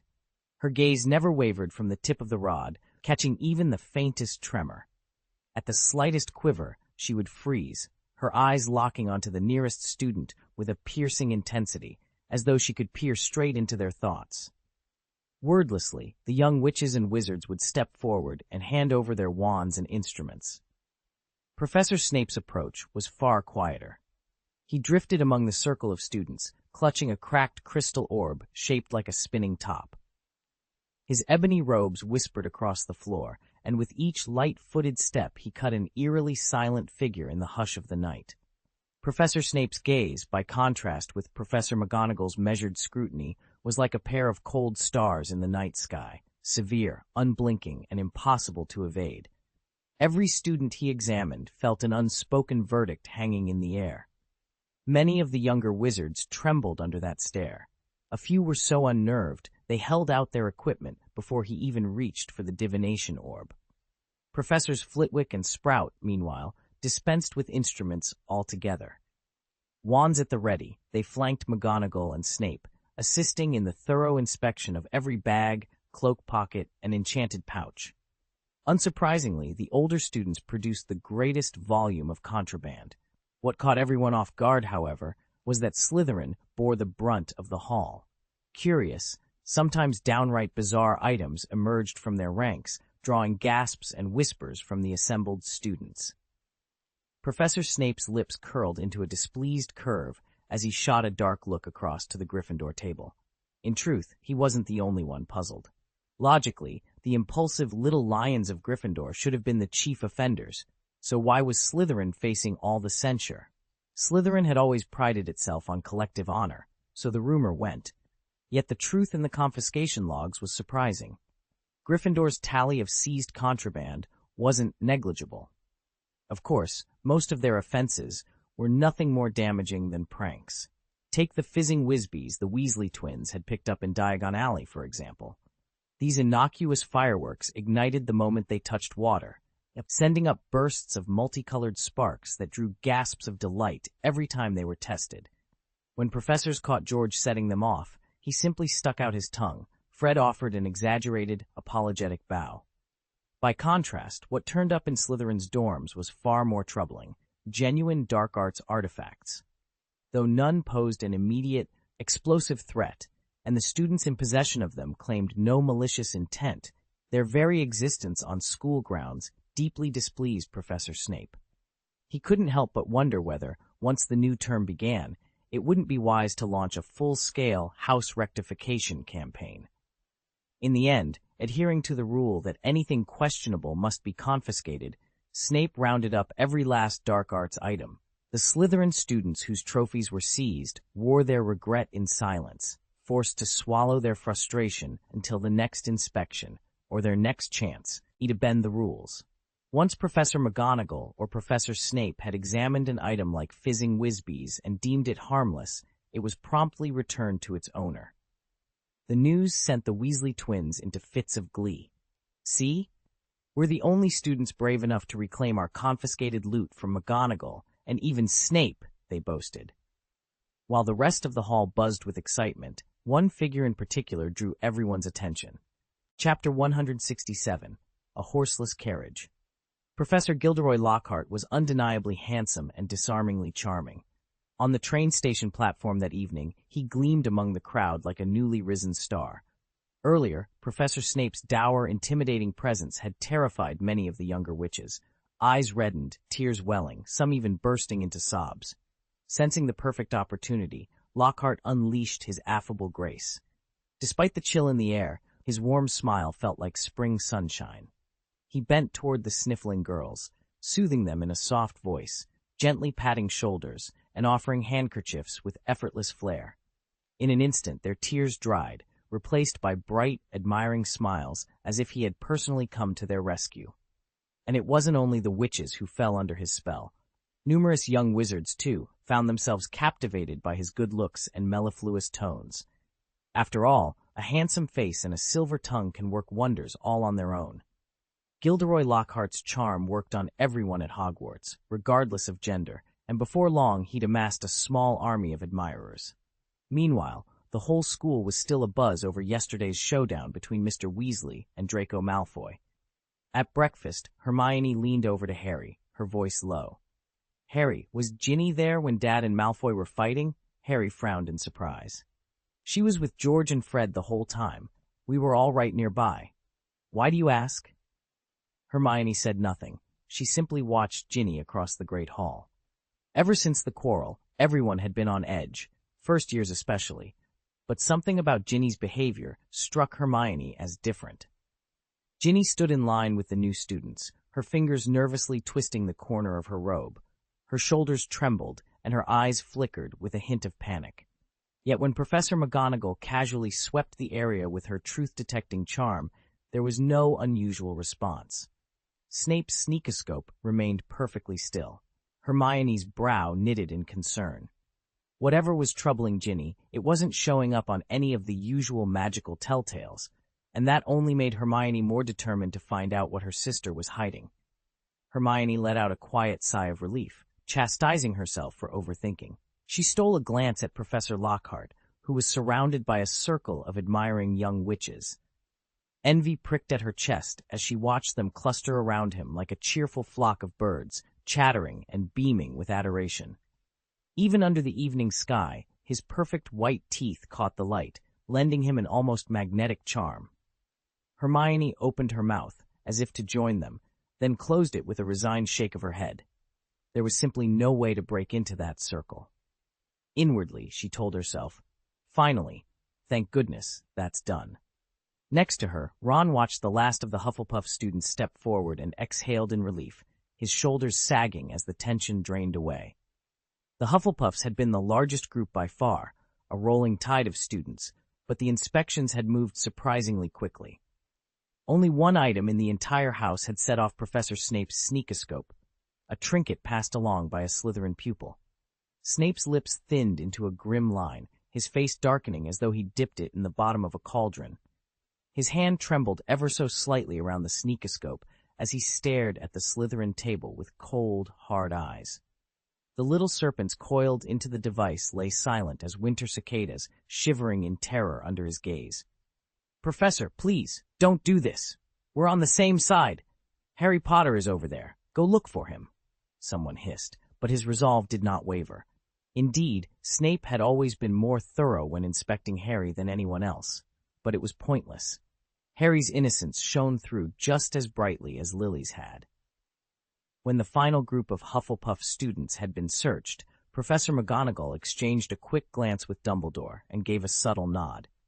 Every young witch and wizard had been examined, and despite Dobby's warning about a dark object capable of killing Mr. Harry Potter, nothing of the sort had been discovered. McGonagall knew full well that Dobby's disappearance had spooked Lucius Malfoy into greater caution. He had steered clear of any truly reckless ploys. This outcome only confirmed what Dumbledore suspected, that Lucius's loyalty to Voldemort was far from certain. If Malfoy had harbored any further designs on the school, Hogwarts's unwavering vigilance would surely have dissuaded him from acting again. Dark clouds rolled in overhead, and the first fat drops of rain began to spatter the courtyard. Professor McGonagall turned to Sherlock with a crisp nod. "Mr. Holmes, the inspection is concluded. Please return to your group at once." Sherlock, satisfied by the insights he'd gathered, bowed slightly and made his way back to Harry, Hermione, and Ron. No sooner had he arrived than Hermione leaned forward, eyes alight with curiosity. "Sherlock, how did you slip over there so quickly?" At the same moment, Professor Snape strode toward Gilderoy Lockhart, who stood surrounded by a cluster of admiring young witches. Snape's voice cut through their chatter like steel. "Professor Lockhart, the inspection is over. Kindly set aside your charms and return to the castle at once." Where McGonagall's reprimand had been firm but courteous, Snape's tone dripped disdain. The witches, once enthralled by Lockhart's flourish, exchanged uneasy glances and drifted away, leaving the bewildered professor to watch them leave. Gilderoy Lockhart watched with faux concern as Professor Snape's icy glare dispersed the last of his admirers. Flashing his signature smile, he leaned toward the potions master. "My dear Severus, I believe you've frightened them off." He chided lightly. "Perhaps you might be a bit more gentle with our younger wizards." By rights, Lockhart's dazzling grin, 5-time winner of the Most Charming Smile Award, should have softened even the sternest face in the faculty. Yet Snape remained unmoved. "First," Snape hissed through clenched teeth, "do not call me Severus. We are not on such familiar terms." He straightened his robes. "Second, stop smiling at me like that. I'm afraid I won't sleep tonight with such insufferable cheer." Without another word, he swept past Lockhart and strode away. Before Lockhart could recover his composure, Professor Dumbledore appeared at his side, placing a reassuring hand on his shoulder. "Come along, Gilderoy," the headmaster said with a gentle twinkle in his eye. "As Severus pointed out, we still have much to accomplish." Lockhart managed a grateful bow. "Thank you for your understanding, Principal Albus." Dumbledore's eyebrows lifted at the informal address, but he offered no correction. Together, the two professors moved on down the corridor, Lockhart's dazzling smile undiminished, at least until their next encounter with the formidable Severus Snape. Professor Flitwick and Professor Sprout swept past Gilderoy Lockhart as if he didn't exist. Both were quietly seething. Today's meeting required only the 4 heads of house, yet Lockhart, ever eager to prove his worth, had barged in insisting that, as the Defense Against the Dark Arts instructor, he had a vital role to play. So he trailed after them all the way here, only to abandon any real contribution the moment the others arrived. Instead, he spent the entire time showing off his charms to a bevy of Hogwarts witches and a few curious wizards, a display so shameless it made Flitwick and Sprout cringe. They still couldn't fathom why Dumbledore had appointed Lockhart to the Defense Against the Dark Arts post this year. Rumor had it the position was cursed. Since Quirinus Quirrell's departure last term, no professor had stayed longer than a single school year. Only Professor McGonagall, as deputy headmistress, knew the headmaster's true reasoning. Faced with an alarming shortage of qualified candidates, and wary of how long the ancient jinx might endure, Dumbledore had stepped in and arid the chair to the flamboyant Gilderoy Lockhart himself. At first, Gilderoy Lockhart was far from enthusiastic. His literary career was blossoming, and the idea of trading best-selling books for a teaching post seemed to him a questionable move. That's when Dumbledore played his trump card. He casually suggested that, as the new Defense Against the Dark Arts professor, Lockhart would have the unique opportunity to tutor none other than Harry Potter, still only in his 2nd year, but already celebrated as the boy who lived, the savior of the wizarding world, and the Dark Lord's nemesis. With the proper publicity, teaching the Chosen One could elevate Lockhart's fame far beyond anything he'd achieved with his memoirs. After all, marketing star pupils was exactly Lockhart's specialty. Flattered by the prospect of unprecedented recognition, he set aside his reservations and accepted the position. "I still don't understand," Professor McGonagall said later, her firm Scottish accent bristling with disapproval.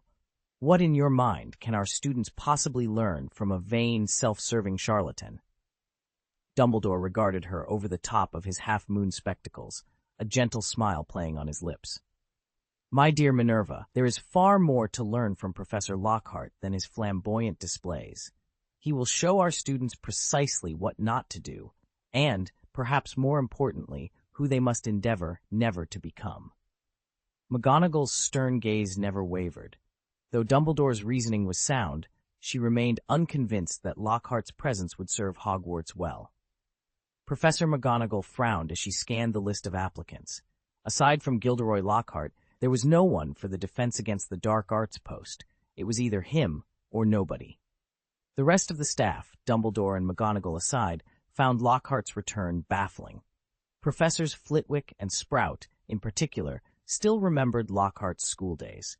A bright student with genuine talent who chose showboating over study. If he'd applied half as much effort to his lessons as he did to self-promotion, he might have been brilliant. Instead, he'd spent his time chasing fame, and few of his former teachers welcomed him back. Once the faculty meeting broke up, the students lined up to set off for Hogwarts.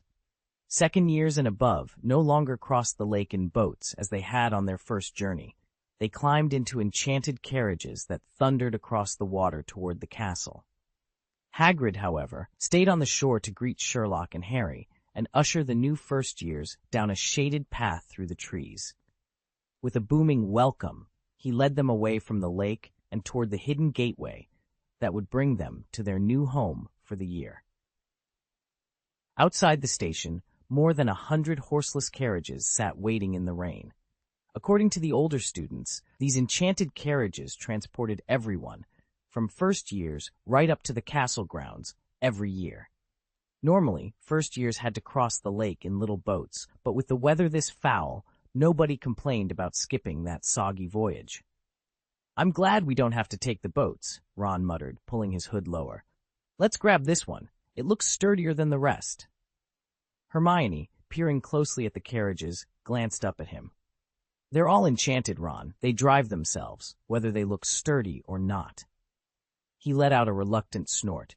"Still, I'd rather risk a mechanical hiccup than being soaked through on the lake," he protested. Then, remembering something, he added with a teasing edge, "Besides, your sister has to cross the lake, too. Couldn't you act a bit more like an older brother?" Hermione's eyes narrowed. "My mother isn't here to ferry me across," she shot back. "Don't think I won't hear about that later." Realizing he'd overstepped, Ron opened his mouth to apologize, but before any words came out, he noticed Sherlock standing perfectly still, staring at the largest carriage in the line. "Sherlock, what's up?" Ron asked, nudging him, gently. Sherlock's gaze drifted from the carriage to the darkened horizon. "Do you smell that?" he asked, voice low. Ron sniffed the wet air. All he caught was the scent of damp wood and iron rails. "Just rain," he said. "No," Sherlock insisted, turning back to the carriage. "Something else. Smoke, maybe magic." He frowned, as though piecing together a clue visible only to him. Hermione joined them, her brow furrowed. "Are you sure?" she asked. "If there's trouble with the carriages—" Before she could finish, a low rumble echoed across the platform. The ground trembled beneath their boots. "That's not the rain," Ron said, stepping back. Hermione grabbed Sherlock's arm. "Then let's find out what it is, before everyone else climbs aboard." Together, the three of them hurried toward the source of the sound, their robes flapping in the wind, determined to uncover whatever mystery was stirring beneath the horseshoes of those silent, waiting carriages. "Are you sure these carriages can move on their own because they're enchanted?" Ron spread his hands, glancing at Hermione as if to say, "I'm no magic expert. Ask her." Hermione frowned, pacing a short circle. "I'm not entirely certain, but that's the only plausible explanation. How else could a carriage run when without horses?" "Right, horseless carriages," Harry agreed. "Must be magic." Sherlock's sharp eyes swept over the row of carriages, noting the intricate ironwork on the wheels and the faint glow of runes along the rails. A slow smile formed on his lips. "If that's the case, we shouldn't waste a second." He strode forward, paused to examine the enchanted symbols carved into the nearest carriage door, then vaulted onto the step. "Get in," he ordered without hesitation, tipping his head toward the open door. One by one, the four of them climbed aboard, anticipation humming in the air as the carriage door slid shut behind them. With a soft click and a faint hum of magic, the carriage began to move, smoothly, effortlessly, into the unknown. Chapter 168. It Keeps Raining. Sherlock stepped into the carriage without a word, leaving Harry, Hermione, and Ron exchanging puzzled glances. He'd said something strange moments ago, but pressing him for an explanation was typically a lost cause. Reminding them faintly of that mysterious ferry ride last year, Hermione reluctantly climbed in, followed by Harry and then Ron. Once all four were seated, the carriage door clicked shut. With every student on board, the long train of carriages lurched into motion, jolting violently as it made its way along the winding path to Hogwarts. The confined space carried a faint, damp scent of mold and straw. Sherlock pressed himself against the window, his face pale and his eyes fixed on something beyond the glass. Harry exchanged a nervous look with Hermione. "What do you think he saw?" Hermione shook her head. "No idea, but he looked shaken." As the carriage rattled into darkness, Harry's curiosity got the better of him. "Sherlock, what did you—" Sherlock cut him off with a single glance, intense, unreadable, then settled back in silence. Harry sank into his seat. Minutes ticked by. Outside, rain pounded against the carriage, a steady drumming in the night. Finally, Sherlock spoke, his voice low and precise. "Those beasts pulling the other carriages," he said. "They aren't horses." Harry, Hermione, and Ron leaned forward. "Look closer," Sherlock murmured, eyes never leaving the window. "They look like horses, but there's no flesh on them. Their black hides are stretched so tight you can see every bone. Ribs, vertebrae, joints. They're skeletal." A chill ran down Harry's spine. "You mean they're dead?" Sherlock's jaw tightened. "Something like it. Dead, or never alive in the way we understand. Whatever they are, they're not natural." The carriage jolted again, the hollow echo of metal on stone pounding in Harry's ears. Outside, the world was a blur of rain and shadow, but one thing was clear. Hogwarts' welcome train ride had turned into something far more unsettling than any of them had expected. Their heads were eerily draconic, with smooth ivory scales and pale, pupilless eyes that stared unblinking at the crowd. From the ridge between their shoulder blades sprouted immense, leathery black wings, more akin to a bat's than any bird's. Sherlock paused in the cramped carriage corridor, his pulse quickening as he studied these silent sentinels. They stood motionless in the growing darkness, an uncanny and ominous presence in the storm-washed night. He glanced at his companions, Dr. Watson, Mrs. Hudson, and the young wizards he'd invited along. None of them even looked in that direction. Confident that he alone could see these strange creatures, Sherlock's mind raced through every rational explanation. He wasn't descending into madness. He was simply the only observer. Still, he said nothing. Until he could uncover who or what had sent these creatures to London's streets, it was safer to keep his discovery to himself. Outside, the rain intensified, erasing hoofprints and wheel tracks with each downpour. Sherlock watched the silhouettes gallop past the carriage at impossible speed, their forms flickering between the dripping lamplight. He knew that even without the rain, few would bother to inspect faint marks on a muddy road. For now, the mystery and its potential danger rested squarely on his shoulders. "Sherlock, what's wrong?" Hermione tilted her head, concern in her voice. Even though no one else could see the strange creatures prowling unseen between the castle walls, Hermione sensed that something was deeply off. "Nothing," Sherlock muttered, his eyes still fixed somewhere beyond her shoulder. He watched her for a long moment, then abruptly shifted his gaze back to her. "What were you about to tell me just now?" Hermione blinked. She still hadn't quite learned to anticipate the erratic leaps in Sherlock's reasoning. "Tell you? When you came back from Professor McGonagall," Sherlock pressed, "you looked as if you had something important to say." Hermione hesitated. Sherlock's piercing stare made her feel as though he could read every thought tumbling through her mind. Then she remembered what had captured her attention moments before. "During that last inspection, I couldn't help but notice Ginny was unusually on edge." "Oh?" Sherlock's eyebrow quirked upward, signaling his interest. Hermione took a breath and continued. "You know, before school started, in Diagon Alley, Mr. Weasley had a fight with Mr. Hermione's voice was low but urgent. "Malfoy's father. He planned it all along." Ron looked up, puzzled. "Planned what? My dad may have given Lucius Malfoy a proper thrashing, but how does that involve Ginny?" Harry ran a hand through his hair, thinking aloud.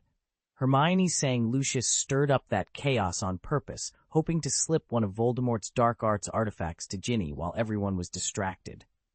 At the mentioning of Voldemort's name, Ron visibly flinched. Harry noticed and softened his tone.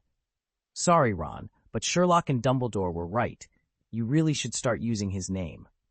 Ron shot him a bewildered look. He'd heard Harry, Hermione, and even Sherlock talk about Voldemort so openly before, yet every time the name escaped their lips, Ron still recoiled. In the past, Harry would apologize and revert to you-know-who. But after facing Voldemort himself last year, and under Sherlock's and Dumbledore's encouragement, Harry now insisted. "The best way to overcome fear," he'd said, "is to face it." Ron crossed his arms and offered a reluctant grin. "Fine, you're right, but I'm warning you, it's going to take me a while to get used to it." But Draco Malfoy couldn't have slipped anything to Ginny, right? Professor McGonagall and Snape already searched her belongings, didn't they? "You're right," Hermione agreed, though concern flickered in her eyes. "Then why was Ginny so nervous?" Sherlock Holmes leaned back and steepled his fingers. "I believe I know the answer." Ron suddenly shifted in his seat, cheeks coloring. "It's those two, Fred and George. All summer long, they filled her head with spooky Hogwarts stories, but nobody expected it to actually, come to life this year." Sherlock fixed Ron with a cool stare. "No, you, and not just the twins, had a part in this. Harry warned you weeks ago about the inspection before term started, yet you dismissed it. You weren't innocent in Ginny's anxiety." Ron's mouth went dry. Harry stepped forward. "Ron, she's your sister. Could you try being a bit more considerate?" Clearing his throat, Ron managed a half-smile. "Don't worry, only we brothers are allowed to tease her. Nobody else." Hermione rolled her eyes so hard it threatened to give her a headache. "Honestly," she muttered, turning to Sherlock. "So what's your conclusion?" Sherlock closed his eyes for barely 3 seconds, as if rifling through an invisible index, then opened them and shook his head. "Ron's sister is fine." At the words, Harry, Hermione, and Ron all exhaled simultaneously. Each had, without realizing it, come to trust Sherlock's judgment completely. If he said there was no problem, then there truly was none. With Ginny's welfare settled, they turned their attention to a more pressing question, Professor Gilderoy Lockhart. "Sherlock," Harry began, "last time you suggested that Lockhart sent me those books purely to boost his own reputation. Now that you've met him, do you still feel the same way?" Sherlock tapped his finger thoughtfully against his lips. "I do. Professor Lockhart is supremely talented at self-packaging and charm. He knows exactly how to tailor his image for maximum effect. His social adaptability borders on the theatrical. That said, I won't rule out the possibility he possesses genuine skill." Ron snorted. "Of course he has real talent. He's completed so many daring exploits. How could they all be made up? Dumbledore wouldn't have picked him to teach defense against the dark arts otherwise." Hermione shot Ron a warning look, but the taller boy just grinned, satisfied that Lockhart's ion remained intact, at least in his eyes. Sherlock merely raised an eyebrow, unconvinced, as the three friends settled in for what promised to be another extraordinary term at Hogwarts. "That's just what he says," Sherlock remarked, "and I didn't see him play any part in the inspection back there. As for defense against the dark arts, Hermione, I'd bet anyone who meets the prerequisites could pass the exam." Their conversation continued uninterrupted as the carriage rattled through the iron gates leading onto the school grounds.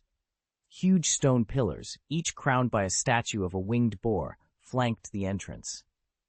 Though the path inside was broad, the howling wind and pounding rain sent the carriage swaying violently, water splashing against its sides. Sherlock glanced toward the dark outline of the Forbidden Forest. He noted with mild curiosity that Hagrid's hut stood unlit. By now, the gamekeeper should have been escorting the first-year students across the Black Lake in his boats. As they rounded a bend, the soaring spires of Hogwarts Castle emerged through the sheets of rain. Lighted windows twinkled faintly behind the storm, lending the old fortress an almost ethereal glow. At last, the carriage ground to a halt at the base of the wide stone steps, directly in front of the massive oak double doors. Ron was the first to leap down, splashing into a puddle as he landed. Harry and then Hermione followed more gracefully. Sherlock was the last to step out, and, once his feet touched solid ground, he turned to cast one last look at the rain-soaked carriage before them. A jagged bolt of lightning rent the sky, followed almost instantly by a deafening crack of thunder. In that brief, silver-lit instant, Sherlock caught a clearer glimpse of the strange, horse-like creatures standing at the edge of the road. They were little more than skin stretched over bone, each with empty, milky eyes that gleamed in the storm's light. A couple of them lifted their skull-like heads and fixed their hollow stares on him. Ahead, the other students from the carriages had already hurried up the worn stone steps. Alarmed to see Sherlock still standing in the road, Hermione reached out and nudged his elbow. "Sherlock?" she whispered. She'd sensed something was off about him ever since they'd climbed into the carriages, though she'd let herself be distracted by the chatter about Ginny and Lockhart. Now it was painfully clear he was hiding something, and not by accident. But Hermione knew that unless Sherlock chose to open his mind to her, there was no way she could pry the truth from him short of using legilimency. Sherlock let out a soft hum. "Interesting," he murmured, then paused only long enough to turn and join the others. Together, they ascended the steps and passed through the castle's great oak doors. Inside, the great hall glittered just as it had the year before, its enchanted ceiling mirroring the stormy sky beyond. The students gathered at their tables, oblivious to the strange skeletal watchers still pacing the grounds outside, watchers that Sherlock Holmes, for reasons he had yet to share, found thoroughly fascinating. The great hall had been lavishly decorated for the start-of-term feast, and it looked more magnificent than ever. Hundreds of candles floated serenely above the long tables, their soft light setting golden plates and goblets aglow. In addition to the 4 house tables, a 5th dais ran along one side of the hall, reserved for the staff. Seated there, the professors faced their students in an impressive line. Sherlock felt invigorated this year, fully recovered from the serious illness that had laid him low last term, and even the earlier gale and downpour hadn't dampened his spirits. Stepping inside, he and his companions exchanged discreet smiles. The hall's warmth was a welcome relief after the chill of the Hogwarts Express and the storm outside. They passed the Slytherin, Ravenclaw, and Hufflepuff tables in turn before reaching the Gryffindor end. Harry drifted toward Ravenclaw as they walked, and his eyes immediately found Cho Chang. Even among a sea of students, her grace and poise made her impossible to miss. Harry blinked, wondering if he'd imagined it, yet there she was, absolutely clear in the sea of faces. Her cheeks were warm with color, and her eyes shone with something between admiration and relief. "Harry," she asked, voice soft, "are you planning to join Ravenclaw this year?" Before he could answer, Ron yanked on his sleeve. Harry's face heated. He'd almost said the first thing that came to mind. By the time the two of them and Sherlock had reached the Gryffindor table, Fred Weasley was already on his feet, brass knuckles clattering against the bench as he called out, "All right, everyone, make some noise for the Lion King and the Chosen One." A roar of applause greeted them. Last year, thanks to Sherlock's brilliant tactics and Harry's nerve, Gryffindor had overturned Slytherin's 6-year reign and snatched the House Cup in the final moments. The twins had never let anyone forget it. George leaned in, eyes bright with curiosity. "So, which was better, the boat ride across the lake or the carriage up to the castle?" Sherlock and Harry exchanged glances but kept silent. Before they could speak, Ron piped up earnestly, "Definitely the carriages. Have you seen the lake this morning? Poor Ginny's going to get drenched rowing out there." Fred and George shared a rueful look. Bloody hell, if even Ron could think of that, why hadn't they? Harry and Hermione exchanged amused glances, both fighting the urge to laugh. Friends enough, at least, not to tease him any further. Sherlock turned to Harry with a slight bow and said, "Good evening, little Lion King. Savior." Before they could recover from the odd greeting, a strange creature bolted out of the shadows. With surprising enthusiasm, it hurried straight toward Sherlock and Harry, heralding its own unexpected arrival. Chapter 169, Classic Remake of the Branch. Standing before Sherlock and Harry was none other than the Gryffindor house ghost. He hovered in pearly white translucence, still dressed in the doublet he'd worn when Sherlock first arrived at Hogwarts the previous year. Around his neck he sported an impressively large ruff, partly to look suitably festive for a formal occasion, and partly to keep his head from wobbling too much on its half-severed joint. That peculiar wobble had earned him the nickname Nearly Headless Nick. His full name, Sir Nicholas de Mimsy Porpington, was a mouthful, and despite his protests, everyone simply called him Nearly Headless Nick. Honestly, not so good. Nick greeted them with a rueful grin. Harry nodded as he slipped off his shoes, tipping them to let the last drops of water trickle out. This year's weather is even worse than last, Harry complained, brushing rivulets of rain from his shoulders. At least last year it didn't pour, and we weren't delayed like this. Ron shot him a sympathetic look. Tell me about it. I'm starving. I could eat a whole plate of chicken legs right now. Nearly headless Nick hovered nearby, exasperated. Now, Mr. Weasley, he chided gently. The sorting ceremony is far more important than dinner. Ron waved a hand and grinned. With all due respect, Nick, I still say food's more important. Just then, the towering oak doors of the Great Hall swung open.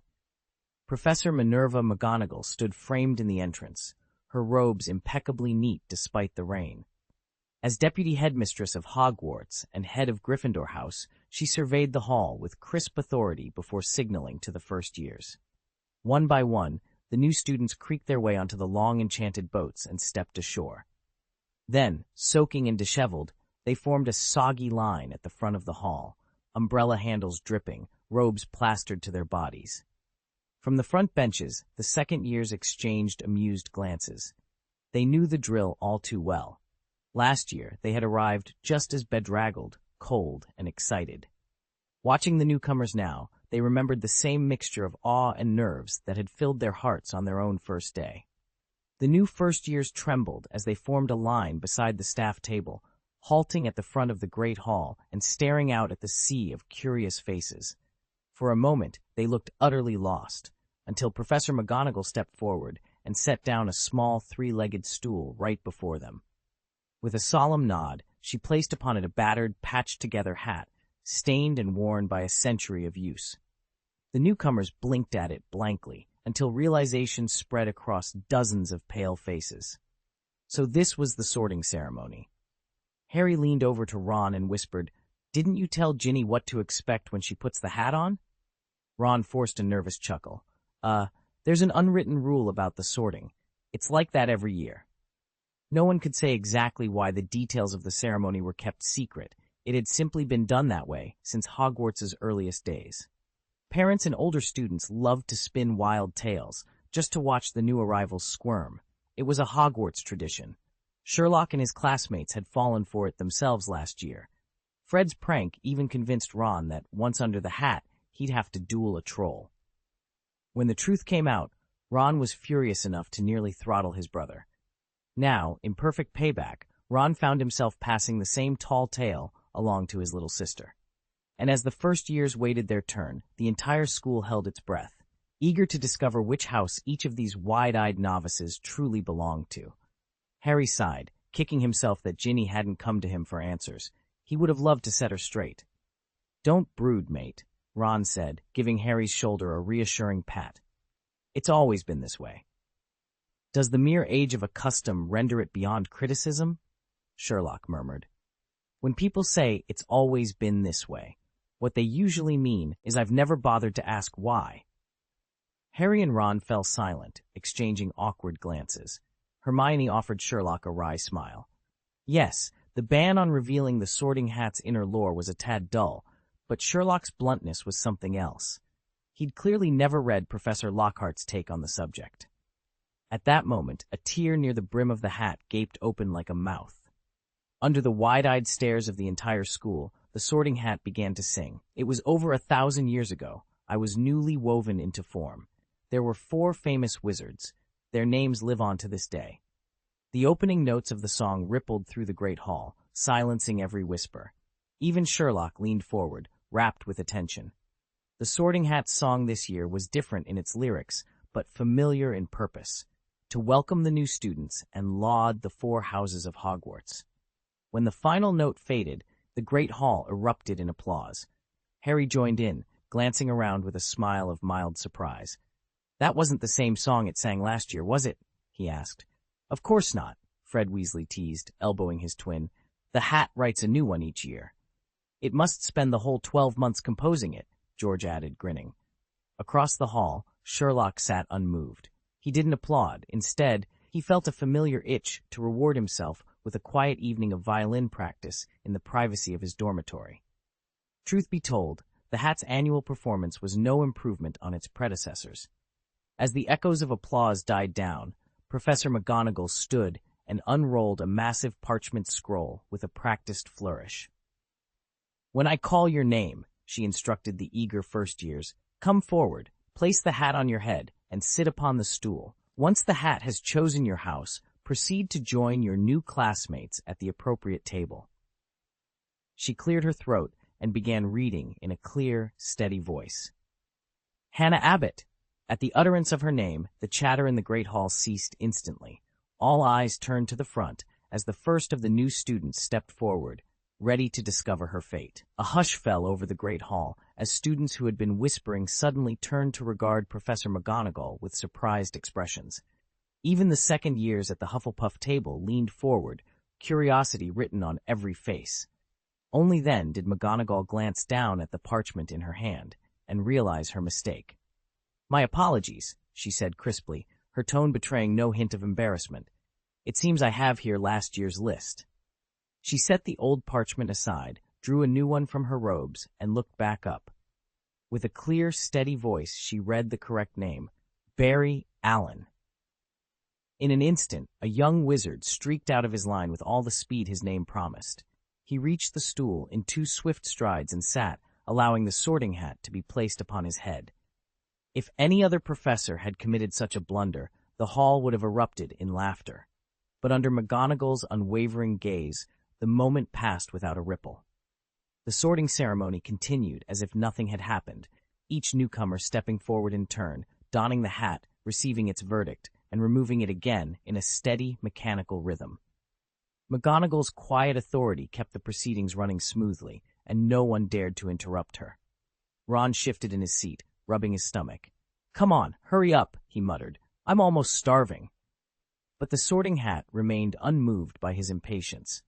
As it had last year, the hat's decisions this year fell into a predictable pattern. Most new students were sorted within 1 to 2 minutes. A few were placed almost immediately, and an even smaller number forced the hat into a longer deliberation, but even those rarely lasted 4 minutes. Percy had explained to Sherlock last year that a genuine hat stall, a hat's indecision exceeding 5 minutes, only occurred about once every 50 years. Since Sherlock himself had been the last hat stall, it was virtually impossible for another to occur anytime soon. Sherlock didn't recognize any of the other first years, aside from Ron's sister, Ginny.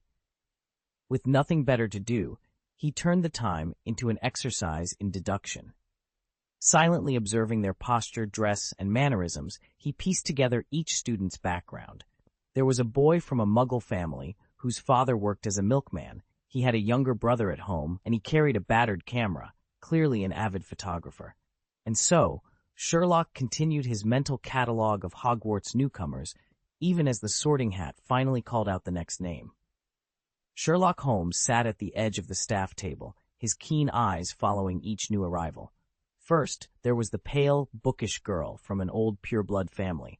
Her mother had died when she was very young, leaving her as an only child under her father's quiet but devoted care. She almost never looked up from the pile of books she carried. Then came the lively half-blood, whose eyes sparkled with the promise of Quidditch glory. She bowed to the crowd as though she were already on the pitch. But the moment Ginny Weasley stepped forward, Sherlock's attention sharpened. He'd heard Hermione mention her, and he already knew the famous family name.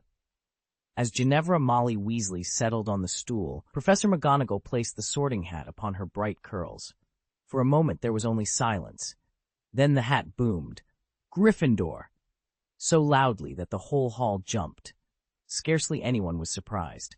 Both of Ginny's parents and all 6 of her brothers had worn Gryffindor's colors before her.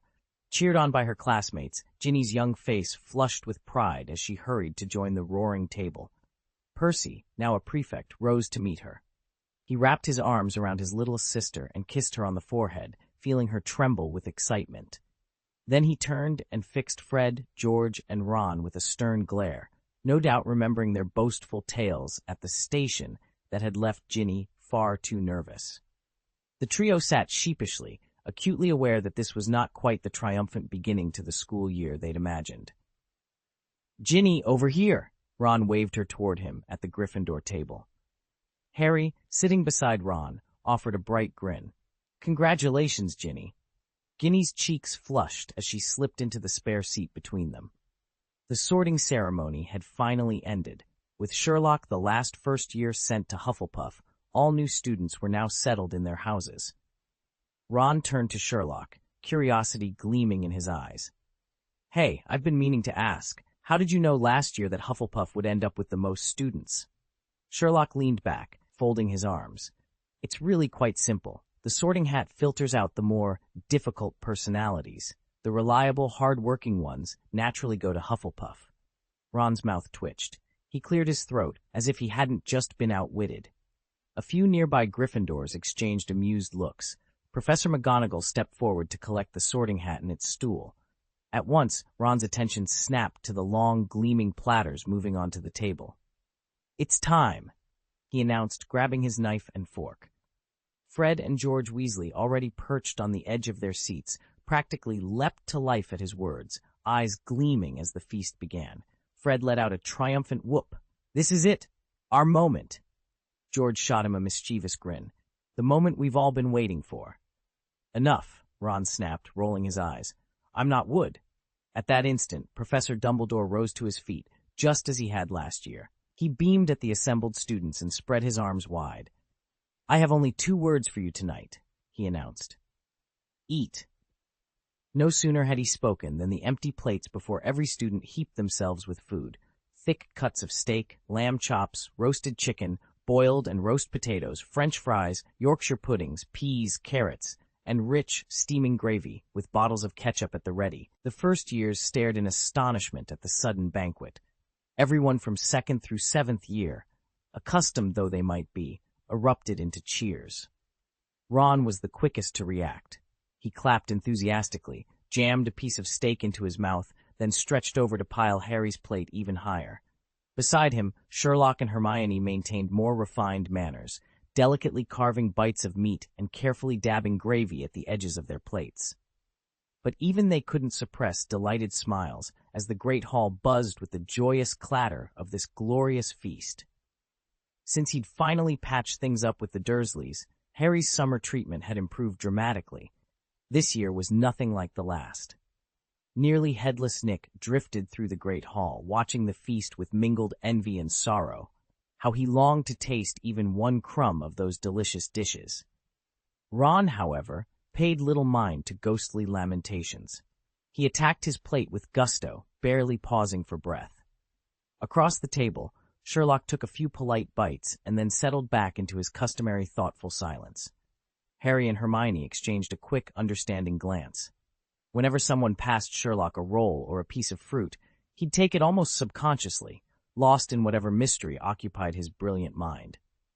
At last, as the clatter of dishes quieted and the last of the roast was cleared away, Professor Dumbledore rose to his feet. His twinkling eyes met each student's in turn, and his half-moon spectacles caught the torchlight. With a warm smile, he addressed the hall. "Now that everyone has eaten and drunk their fill, I would like to emphasize a few important points." Chapter 170, Taste the Forbidden Fruit. As the last of the pumpkin pasties disappeared and chatter echoed through the great hall, Professor Dumbledore rose from his seat at the high table. His twinkling eyes and half-moon spectacles caught every flicker of candlelight as he tapped his goblet for silence. "Welcome back to Hogwarts," he began in his warm, resonant voice. "Once again, we stand at the threshold of a new school year. Time slips by, much like our battered sorting hat, pressing the vitality of youth into memory's hidden corners. Last year you all achieved commendable results, yet there is still room to grow. Hogwarts holds high expectations for each of you, and I encourage you to shed any lingering holiday idleness. Embrace your roles as students with fresh determination and begin this term with renewed energy." He paused, surveying the sea of eager faces. "Remember, excellence in your studies and daily conduct must go hand in hand with respect for our rules. No casting spells in the corridors between classes, and absolutely no roaming the grounds after curfew. And for those brave enough to pursue glory on the Quidditch pitch, team tryouts will be held in the 2nd week of term. Sign-up sheets will appear on the notice board tonight." A wave of applause swept through the hall. With Dumbledore's final nod of encouragement, the Hogwarts opening ceremony drew to a close, and the promise and perils of the new year lay ahead. Dumbledore cleared his throat, and the murmur of the students died down. In accordance with Hogwarts tradition, he began, first-year students may serve only as reserve Quidditch players. Official team positions are open exclusively to second years and above. A hush fell over the Great Hall, and every pair of eyes inevitably found Harry Potter. After all, he was the boy who lived, the school's de facto savior, and his extraordinary skill on a broom had already demonstrated that he could have easily taken a starting position. Still, the headmaster's pronouncement stood. Harry, like all first years, would be a reserve this year. Dumbledore raised his wand, and tiny sparks danced into the air.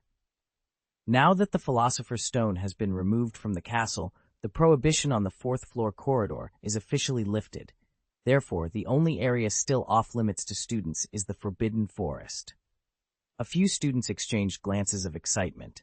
The infamous fourth floor had intrigued generations, but the forest was another matter entirely.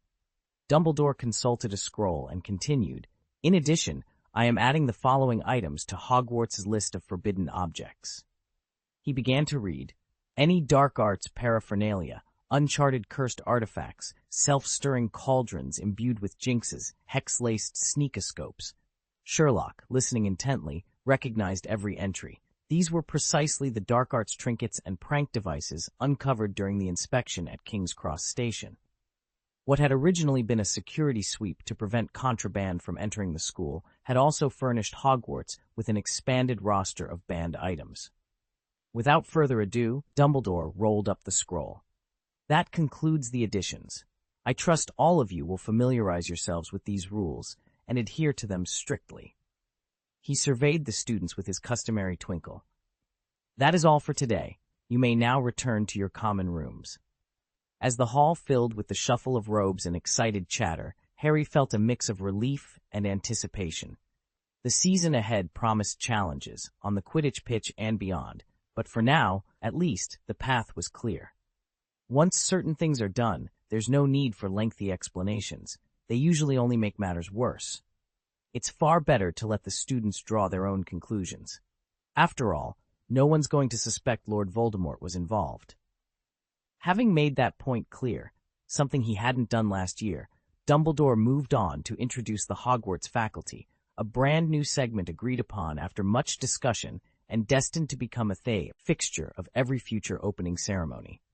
"Minerva McGonagall," he began, "Deputy Headmistress, Professor of Transfiguration, and Head of Gryffindor House." Next came Professor Phileas Flitwick, Head of Ravenclaw and Master of the Charms Department, followed by Pomona Sprout, Head of Hufflepuff and Professor of Herbology. "Professor Severus Snape, Head of Slytherin and Master of Potions," announced Dumbledore, and the Potions Master stepped forward, his dark eyes glinting in the torchlight. Floating into view next was Professor Cuthbert Binns, the only ghost on our staff, Professor of the History of Magic. Then came Aurora Sinistra, Professor of Astronomy, noting as always that her subject required no wand work, followed by Madame Rolanda Hooch, our flying instructor and official Quidditch referee. For first and second year students, these were the teachers they would come to know best. And with that, the new school year officially began.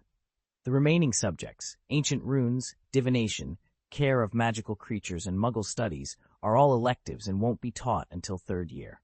Once he'd covered that, Professor Dumbledore turned his attention to the school's support staff. Argus Filch, our caretaker, Madame Pomfrey, head nurse, Rubeus Hagrid, keeper of keys and grounds, and Madame Irma Pintz, our librarian.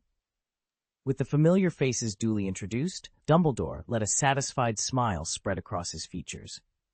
"And now, for well-known reasons, we have a new Defense Against the Dark Arts teacher joining us this year." He paused at the words "new," clearing his throat as if to underline their importance. "In fact, you've already met him at the station, Professor Gilderoy Lockhart." A ripple of polite applause ran through the hall. Sherlock Holmes raised an inquisitive eyebrow at Dumbledore, who by then had stepped back to allow the newcomer to speak. Noticing Sherlock's scrutinizing gaze, Dumbledore offered a warm, reassuring smile. "Sherlock, is something the matter?" Harry Potter, seated beside Sherlock, leaned in and whispered, "Is it really well known, or is there more to the story?" He glanced toward the doors, as if expecting someone else to walk in at any moment. Before Sherlock could answer, a fresh burst of enthusiastic applause rose up, drowning out Harry's words, and sealing Professor Lockhart's grand entrance into Hogwarts. Professor Gilderoy Lockhart gently straightened the sash bearing his Order of Merlin, 3rd class, and rose to his feet. Candlelight danced off his golden hair like living waves, making him shine brighter than anyone else on the staff bench. "Dear students," he announced, his smile as dazzling as his robes, "I am Gilderoy Lockhart, Order of Merlin 3rd class, honorary member of the Dark Arts Defense League, 5-time winner of Witch Weekly's Most Charming Smile Award, and as of today, your new Defense Against the Dark Arts professor. Allow me to introduce myself."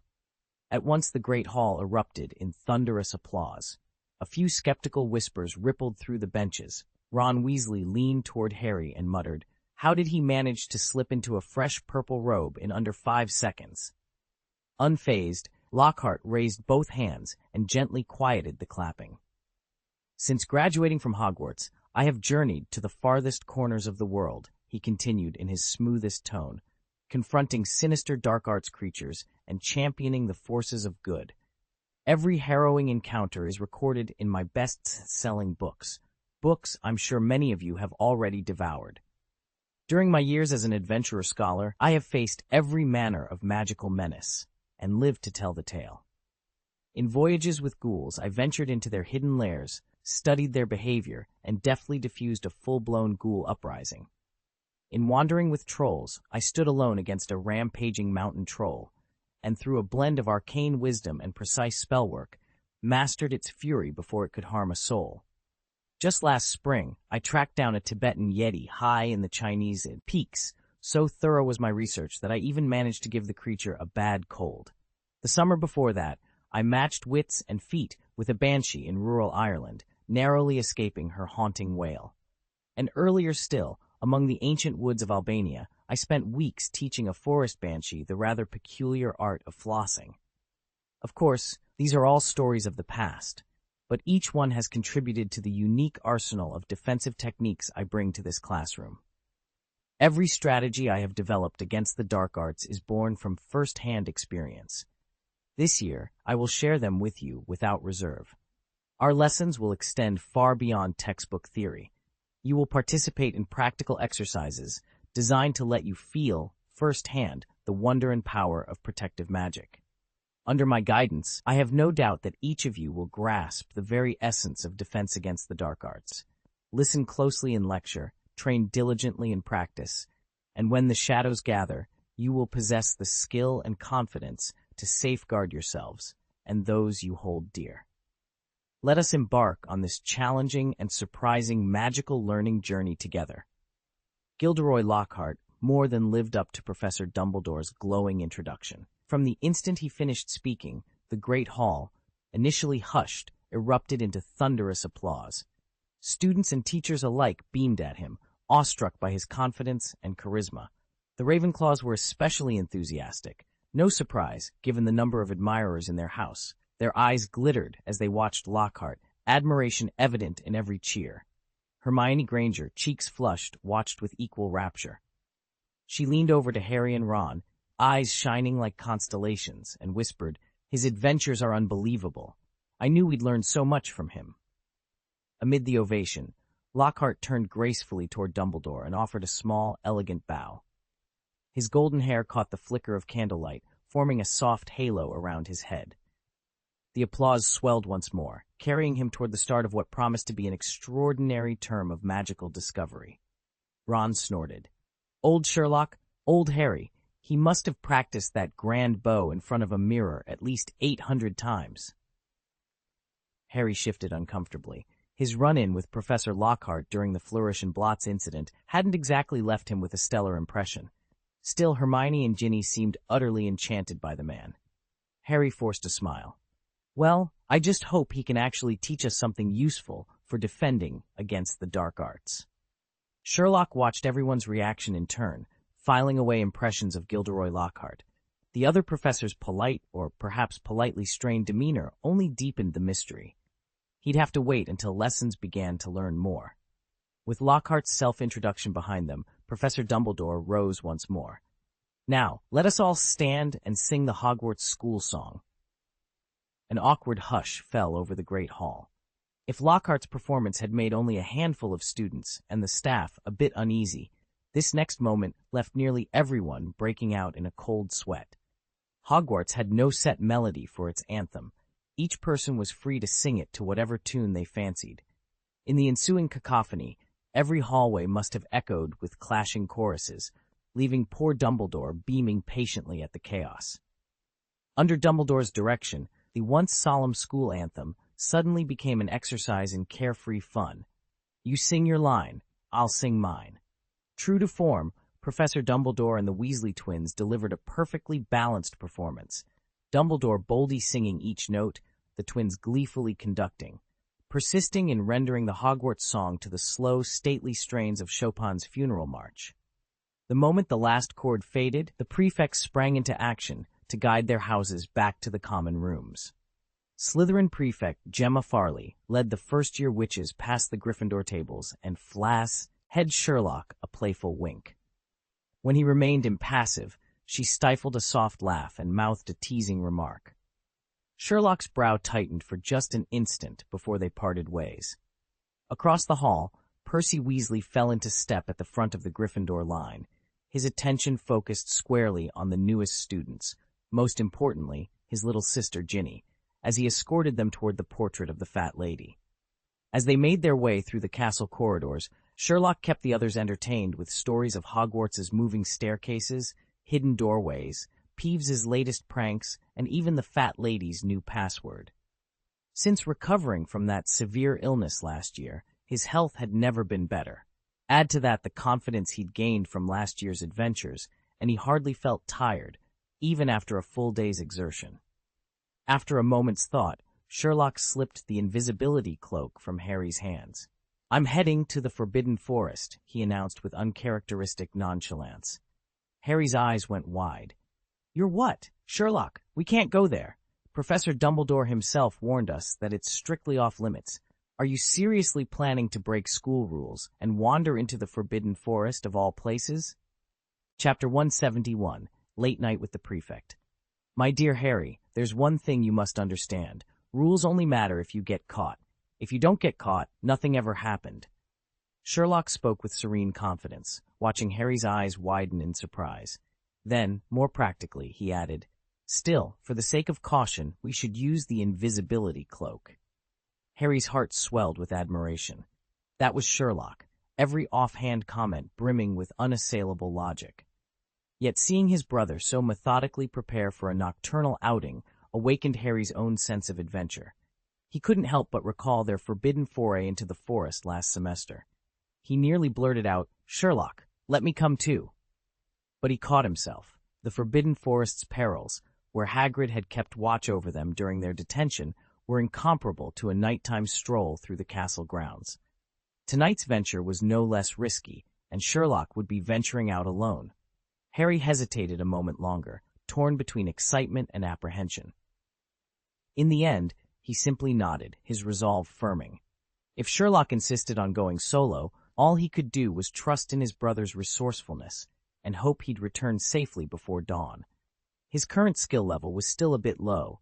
Forcing himself to trail Sherlock would only slow them both down. Before slipping away, Sherlock played a soft tune on his violin. The haunting melody countered the Sorting Hat's lingering noise pollution and lulled all the other roommates, everyone except Harry, into a deep slumber.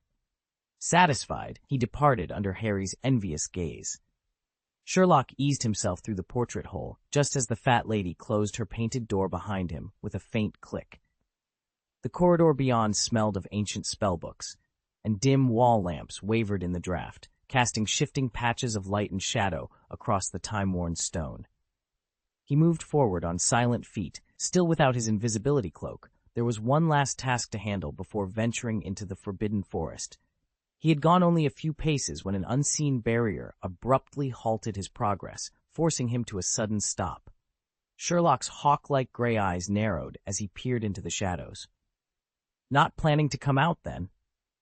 Before them stood a massive stone pillar, wide enough for two people to embrace, its surface covered in winding runes that cast flickering patterns in the dim torchlight. At Sherlock's words, a slender figure slipped free from the pillar's shadow. Gemma Farley, sixth-year Slytherin prefect, emerged silently. Her long chestnut hair fell in a glossy waterfall around her shoulders, and her dark green robe swished softly with her movements, the silk catching the faint glow. "Sherlock, you're really quite persistent," she said, lifting a hand to brush a stray spiderweb from her shoulder. Her black jade earrings swung just above her collarbone, and her sculpted features held a playful blend of annoyance and curiosity. "But seriously, how did you find me?" Sherlock lifted a slender finger toward the suit of armor standing nearby. "The leg plate on this knight's armor is 2 degrees warmer than the others. It means someone was standing here only moments ago." Gemma's eyebrows shot up. "Thermal detection at Hogwarts? You never cease to surprise me." A faint smile touched Sherlock's lips. "One must use every tool at one's disposal. Putting together your silent summoning at the end of the opening ceremony with the unusually hot spot on the floor, it's obvious your breath heated the metal plates," Sherlock said, lifting his left hand to reveal a glowing shard of glass. Under the wall lamp's glow, the rune-inscribed fragment shimmered in and out of view. "The only nearby shelter that meets those conditions is this stone pillar," he continued, waving the shard toward the ancient column. Farley caught sight of the glowing glass in his hand and let out a soft sigh, annoyance flickering across her face. "I only meant to tease you." Sherlock's gaze snapped back to her, and she quickly suppressed her smile. She straightened her posture, clasped her hands in front of her, and adopted a composed tone. "All right, no more small talk. I asked you out here because—" "I refuse," Sherlock interjected, his voice cutting through the night air. Farley's sea-blue eyes widened in disbelief. She hadn't even finished her sentence. What exactly was he refusing? "You just came to ask about Flint, didn't you? I ought to warn you, this is a complete waste of both our time." Sherlock's tone was ice-cold, a flash of contempt in his eye as soon as Farley uttered Flint's name. "You've got the wrong idea. I'm not begging you to reopen the attack investigation," Farley said, waving a hand defensively. "It's just, ever since Flint was assaulted, his pet toad vanished. You helped Neville Longbottom track down his runaway toad, so I thought, perhaps you could help me locate this one." Sherlock scowled, impatience creasing his brow. "No need. I made it perfectly clear last time. Flint's earlier misdeeds put him outside my sphere of assistance. Whether it's probing crimes or finding a stray toad, I'm done." "Sherlock, however rude Flint may be, he doesn't deserve this," Farley pressed, her lower lip caught between her teeth in determined defiance. "Justice must be proportional. Compared to what he's enduring now, Flint's dirty foul against Harry on the Quidditch pitch seems almost trivial." For a long moment, Sherlock said nothing. Then, with a swift, dismissive gesture, he turned away, leaving Farley to decide how far she was willing to push before giving up entirely. "I have more pressing matters than his petty concerns, so please, spare me your so-called brilliant insights." Farley didn't expect such bitterness in Sherlock's voice. She opened her mouth to protest, then hesitated, awkwardness flickering across her features. "Sherlock." "Marcus Flint ought to count himself lucky," Sherlock said, his tone suddenly razor-sharp. Farley blinked, her confusion plain on her face. "What was that?" she asked. He leaned forward, his gray eyes cold and unwavering. If anything had actually happened to Harry that day, Flint wouldn't have walked off the Quidditch pitch alive. The room felt colder in an instant.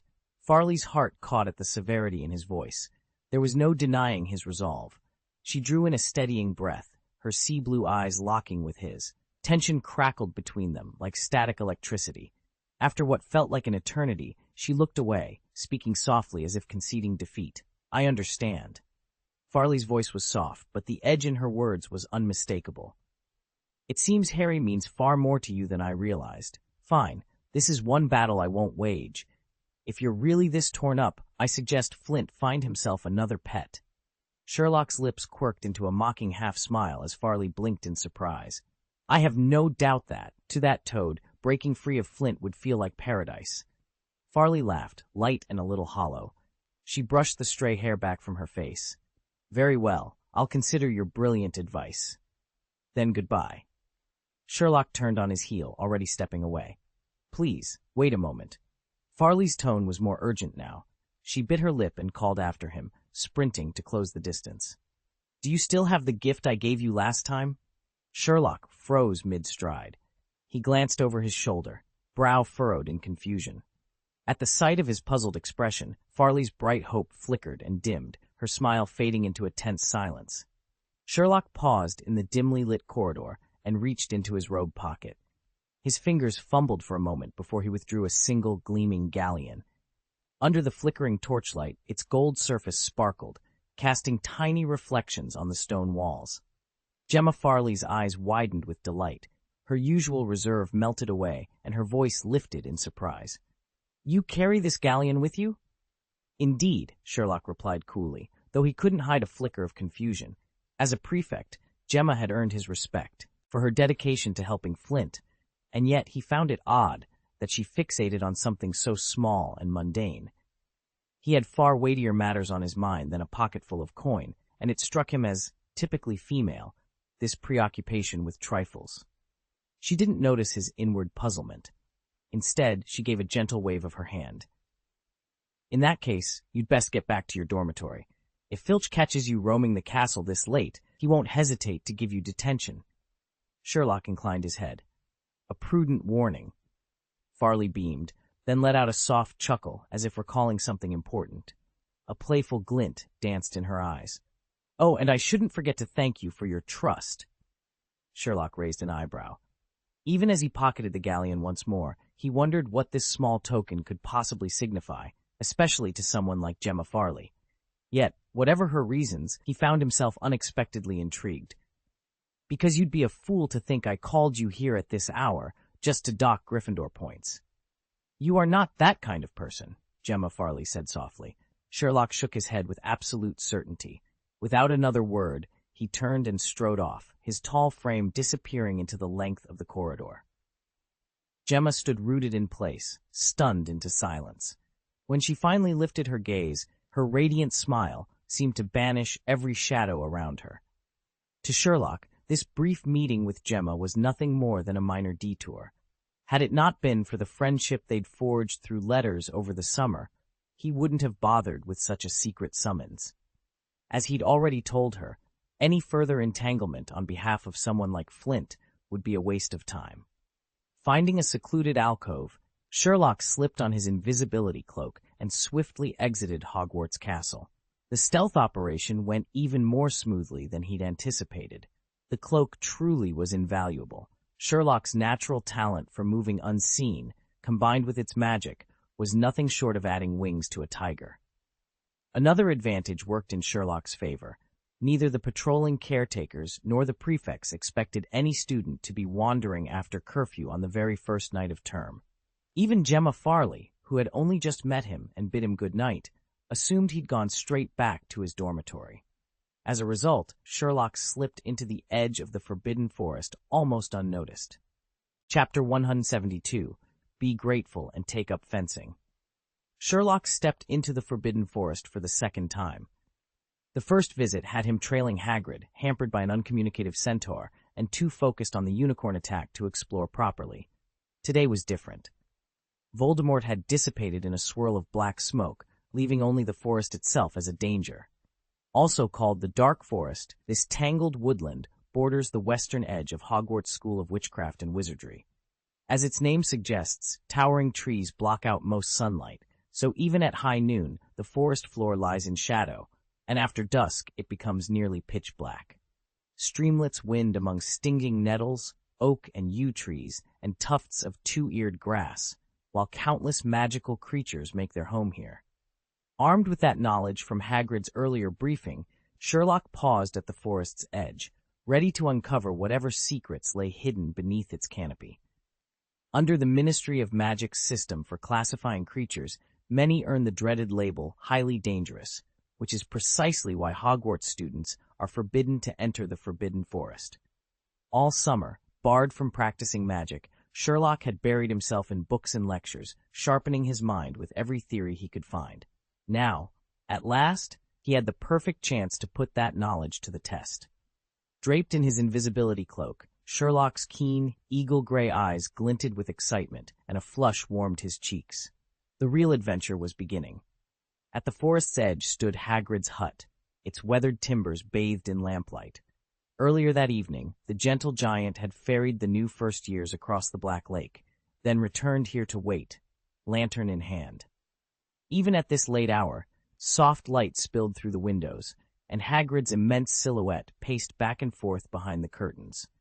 Sherlock crept quietly around to the hut's side, slipped through a low fence, and found himself in a wide pasture. There, half hidden in the grass, was an old acquaintance. Fluffy, the three-headed hound Hagrid rescued after the Philosopher's Stone affair. Except to his master, the colossal beast was aggressively hostile, and had once nearly mauled Professor Snape. Heart-pounding, Sherlock sank behind a moss-covered root. It was time to see if all his summer's study could stand up to the real and very dangerous world beyond Hogwarts. Fluffy lay motionless, its three huge heads drooping as if in the deepest of slumbers. Everybody knew the creature's Achilles' heel was music. Just the faintest tune would lull it into a stupor. Yet here it was, snoring away, even though no melodies drifted through the hall. Sherlock stooped for a closer look, and memories stirred at the sight of the massive hound. Sir Charles Baskerville, the Greek interpreter, had once been its master. More than that, the dog reminded him of the strange case that had first drawn him into the world of magical law enforcement, the so-called John Smith murders. To this day, the man behind that alias walked free. A flash of irritation crossed Sherlock's face. He hadn't expected perfection, but collaboration between two ministries of magic, and still no solid leads after weeks of investigation? Unforgivable. He thought back to other glaring failures, the botched inquiry into Hannah Abbott's missing father, the pandemonium when Dobby, the Malfoy family's house elf, tried to stop Harry Potter from returning to Hogwarts, an escapade so chaotic it ultimately summoned an inquisitive female official from the ministry. And worst of all, Gerald Blacklight, already committed to trial for heinous crimes, had simply strolled out of the courthouse without so much as a flick of a wand keeping him in custody. Sherlock shook his head. If this was the best the Ministry of Magic could manage, they were a slapdash operation indeed, perhaps even more hapless than Scotland Yard. Sherlock shook off his stray thoughts, nodded a quiet farewell to Fluffy, and stepped beneath the moss-draped arches of the forbidden forest. Instantly the air around him changed, thicker, humming with unseen magic. Although he'd honed his abilities to a razor's edge, he knew that venturing alone still carried risks. It was precisely that danger, however, that thrilled him.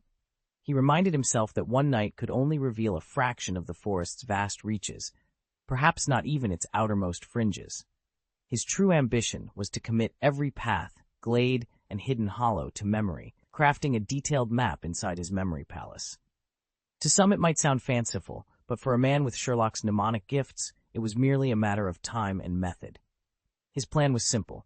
Spend the next week or two identifying one or two reliable routes that led deep into the forest and back again. Then, bit by bit, expand his survey, steadily filling in blank spaces until the entire forbidden forest lived inside his mind. No rush. He had plenty of time. That first night's reconnaissance went without a hitch. Moonlight filtered through swaying branches as he blazed a trail, pausing now and then to record distinctive landmarks. Along the way, he encountered creatures he had or only ever seen in textbooks before. A unicorn grazing in a silver-lit clearing, wisps of fairy light dancing among the ferns. Each sighting fueled his excitement, reminding him that this was only the beginning of a far grander adventure. Puffskeins, bowtruckles, and fairies are all classified as XX-level creatures by the Ministry of Magic, officially deemed virtually harmless. Puffskeins are small, rotund animals cloaked in soft, cream-colored fur. Their temperament is so mild that they barely react when cuddled, or even tossed. In truth, they're scavengers much like the old ghoul Ron kept in his attic, content to munch on leftover food, scraps, and the occasional spider. When foraging, a puffskein will extend a surprisingly long, slender pink tongue from its midsection, probing corners of the room as adeptly as a snake. Their oddly endearing and somewhat gross favorite pastime is sneaking up on sleeping wizards to devour dried nasal crusts. This peculiar habit has only boosted their popularity as pets, though they fetch a higher price than most magical creatures.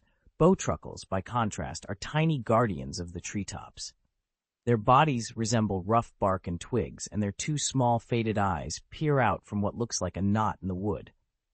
Insectivores by nature, bowtruckles are as gentle as puffskines, but far more skittish. At the first hint of danger, or even the approach of a towering, upright human, they vanish into the foliage, nearly impossible to spot until they choose to reveal themselves. Fairies, the third members of this XX-level trio, flit about on delicate wings, their moods as changeable as the weather. Though capable of mischief, they pose little real threat, another reason all three have become beloved fixtures in wizarding households. Bowtruckles are fiercely protective of their homes. They'll never attack unprovoked, but if anyone even so much as threatens the tree they inhabit, they'll tumble down the trunk and use their long, razor-sharp fingers to gouge out the intruder's eyes. Since these creatures only choose trees rich in magical substance, prime wood for wand-making, Sherlock had no reason to upset them. He kept his distance and watched them in silence. Of the three creatures he'd encountered today, the fairies were the most enchanting. Smaller than 5 inches tall, each had a delicate, almost human form, head, torso, arms, and legs, topped by a pair of translucent wings. Yet they could neither speak nor reason. They communicated only through a high-pitched, incessant buzzing that was barely intelligible. Despite their outward grace, their minds remained children's in complexity. What Sherlock found most intriguing was the tiny symbiosis between fairies and bowtruckles. Wand-makers, eager to fell a magically potent tree, often left offerings of fairy eggs at its base. The bowtruckle would accept this tribute, content to gorge on the eggs rather than guard the wood, and the wally and maker could harvest the tree without fear of retribution. Having satisfied his curiosity about all three creatures, Sherlock glanced at the sinking sun. It was time to head back. He turned on the path leading home.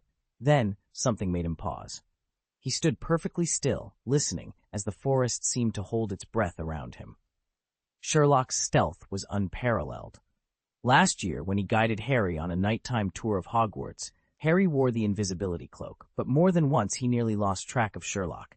Yet Sherlock always managed to pinpoint Harry's exact location, invisible though he was, leaving Harry to wonder which of them truly commanded the cloak's power.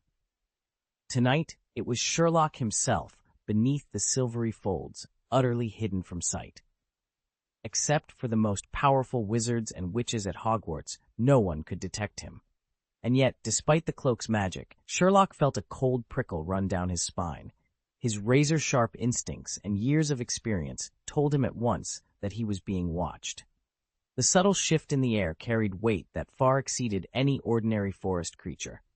By the Ministry of Magic's classification, this presence had to be at least a level 3 threat, possibly even level 4. Instantly, Sherlock catalogued the denizens of the Forbidden Forest. Acromantulas clinging to high branches, centaurs standing guard in the shadows, and darker things still. As the chill intensified, he began swiftly devising a plan. Whatever lay ahead, he would meet it prepared. He barely had time to summon the notes on these creatures from his memory palace and begin filtering them when, to his astonishment, the beast revealed itself first. With a soft whinny, a four-hooved creature emerged from the underbrush. Its coat was pure white, its form elegant and lithe, but the single silver horn spiraling from its forehead marked it unmistakably as a unicorn. According to Fantastic Beasts and Where to Find Them, the British Ministry of Magic classifies unicorns as XXX, a rating reserved for creatures whose unassuming grace masks tremendous power. Native to the remote forests of northern Europe, unicorns look gentle but can easily hold their own against large predators. Every part of a unicorn is prized for its magical properties. Its horn is a potent antidote, and legend says that a knife fitted with a unicorn horn handle can detect poison in food as it slices, though no one has ever proven it. Its tail hair is equally coveted for wand cores, and Ollivander's wands featuring unicorn hair have long been his most sought-after creations. Unicorn blood, silvery white and radiant, can grant extraordinary longevity. Yet it carries a terrible curse when misused. Last semester, in his desperate bid to reclaim a body, Lord Voldemort seized control of Professor Quirrell and sent him into the Forbidden Forest. There he hunted the unicorns, forcing them to yield their precious blood. Sherlock and Harry intervened just in time to save the second unicorn from certain harm. Now, more than 6 months have passed, and Sherlock never expected to see that same unicorn again. Deep in the forest's mist, the creature emerged, its coat gleaming like fresh snowfall. Sherlock stood perfectly still beneath his invisibility cloak. By all rights, its keen senses should never have detected him, and even if they had, unicorns are notoriously shy around wizards. They avoid human contact whenever possible, preferring the gentler approach of witches. Yet the unicorn advanced. Sherlock's heart thudded in his chest as the creature halted a few paces away. It turned its head, hesitated, a single soft breath, and then lowered its neck. With a gentle huff, it leaned against him. Sherlock felt its warm muzzle press into his arm, and the unicorn began to nuzzle him, as if greeting an old friend. In that quiet moment, the forest held its breath. The bond between boy and beast, once threatened by darkness, had been restored. The unicorn's behavior was disarmingly affectionate, nothing like the distant, aloof creature described in the textbooks. By now, Sherlock's invisibility cloak might as well have been gone. After all, it only made him unseen, not non-existent. "So that's why," he muttered, watching the unicorn nuzzle his hand. In that moment, memory clicked into place. This was the very unicorn he and Harry had freed from Lord Voldemort's grasp. Its warm, devoted greeting wasn't mere friendliness, it was gratitude. Sherlock had been its savior. "This is remarkable," he said softly. "You remember me too." He reached out, running his fingers gently along the unicorn's neck, then crouched to inspect its wounds with professional care. "Don't worry. In a little while, you'll be as good as new." Though the unicorn could not speak, it understood every word. It leaned into Sherlock's touch, rubbing its head against him. The silvery white horn on its forehead pulsed with a delicate glow, a silent testament to its happiness. "I can't stay. I have to leave right now." At Sherlock's words, the unicorn lowered its head, as if offering him a ride. Sherlock hesitated only a moment before nodding and hoisting himself onto the creature's back. With a proud cry, the unicorn sprang forward, its hooves sounding like thunder as it raced toward the edge of the Forbidden Forest. Unicorns are famed for their lightning-fast bursts of speed, a vital talent for escaping predators and roaming untamed lands. True to legend, this one covered the ground so swiftly that Sherlock found himself at the forest's border almost before he realized he was moving. He had never imagined this journey would yield such a surprise. Not only had he reunited with the very unicorn he once saved, but the grateful creature now carried him safely out of the woods. It reminded Sherlock that, for magical beings like unicorns, endowed with both intelligence and grace, returning a kindness was as natural as breathing. Humans, by contrast, too often repay goodwill with hostility. With the unicorn's help, since it clearly held him in high regard, future forays into the Forbidden Forest would be far easier. "Thank you, my friend," Sherlock whispered. After bidding the reluctant unicorn farewell, Sherlock slipped back into the Gryffindor dormitory. All 4 boys, Harry included, were already fast asleep. Ron lay sprawled on his bed, lips smacking as if savoring an imaginary feast. Sherlock himself was exhausted from his overnight forest trek. No sooner had he collapsed onto his mattress than drowsiness washed over him, and he fell asleep almost instantly. The next morning, Sherlock awoke fully refreshed. Harry, roused by the early light, looked up at his older brother in awe. Sherlock had gone to bed later yet risen earlier. His energy seemed boundless. Remembering Ron's summer promise that Harry would wake him for morning exercise this term, Harry began shaking his friend awake. "What is it?" Ron mumbled, still half in sleep. "Morning exercise," Harry announced, voice bright. "Come on, Ron, wake up." Rubberily, Ron sat up and peered out the window. A pale mist hovered over the sky, which glowed pink and gold with the promise of dawn. Harry shook his head as Ron groaned from the bottom of his 4-poster bed. "Oh, bloody hell, it's barely dawn." "But you promised," Harry countered, his eyes bright with mischief. "Last summer you swore that if Sherlock and I went for morning runs, you'd wake up with us." Ron half sat up, hair in a tousled mess. "Tomorrow, I swear I'll come. Today I'm way too tired. Just let me sleep a bit longer." Harry sighed, knowing exactly how this would end. Naturally, on the first day back at school, only Sherlock and he would make it out before breakfast. 20 minutes later, they were jogging along the shore of the Black Lake, their breath misting in the crisp morning air. The Tower of Hogwarts rose behind them, its windows still dark. Harry fell into step beside Sherlock and finally asked, "So, how did it go last night?" Sherlock's stride never faltered. "I've been observing the activity zones of a few forest creatures. I've made a start, but gathering a full picture will take several nights." Harry nodded. He wasn't surprised. After all, few students had ventured as deeply into the Forbidden Forest as Sherlock, and fewer still had done it alone. It was a shame, though. With these new nocturnal expeditions, Sherlock's late-night tutoring sessions would have to be put on hold for the time being.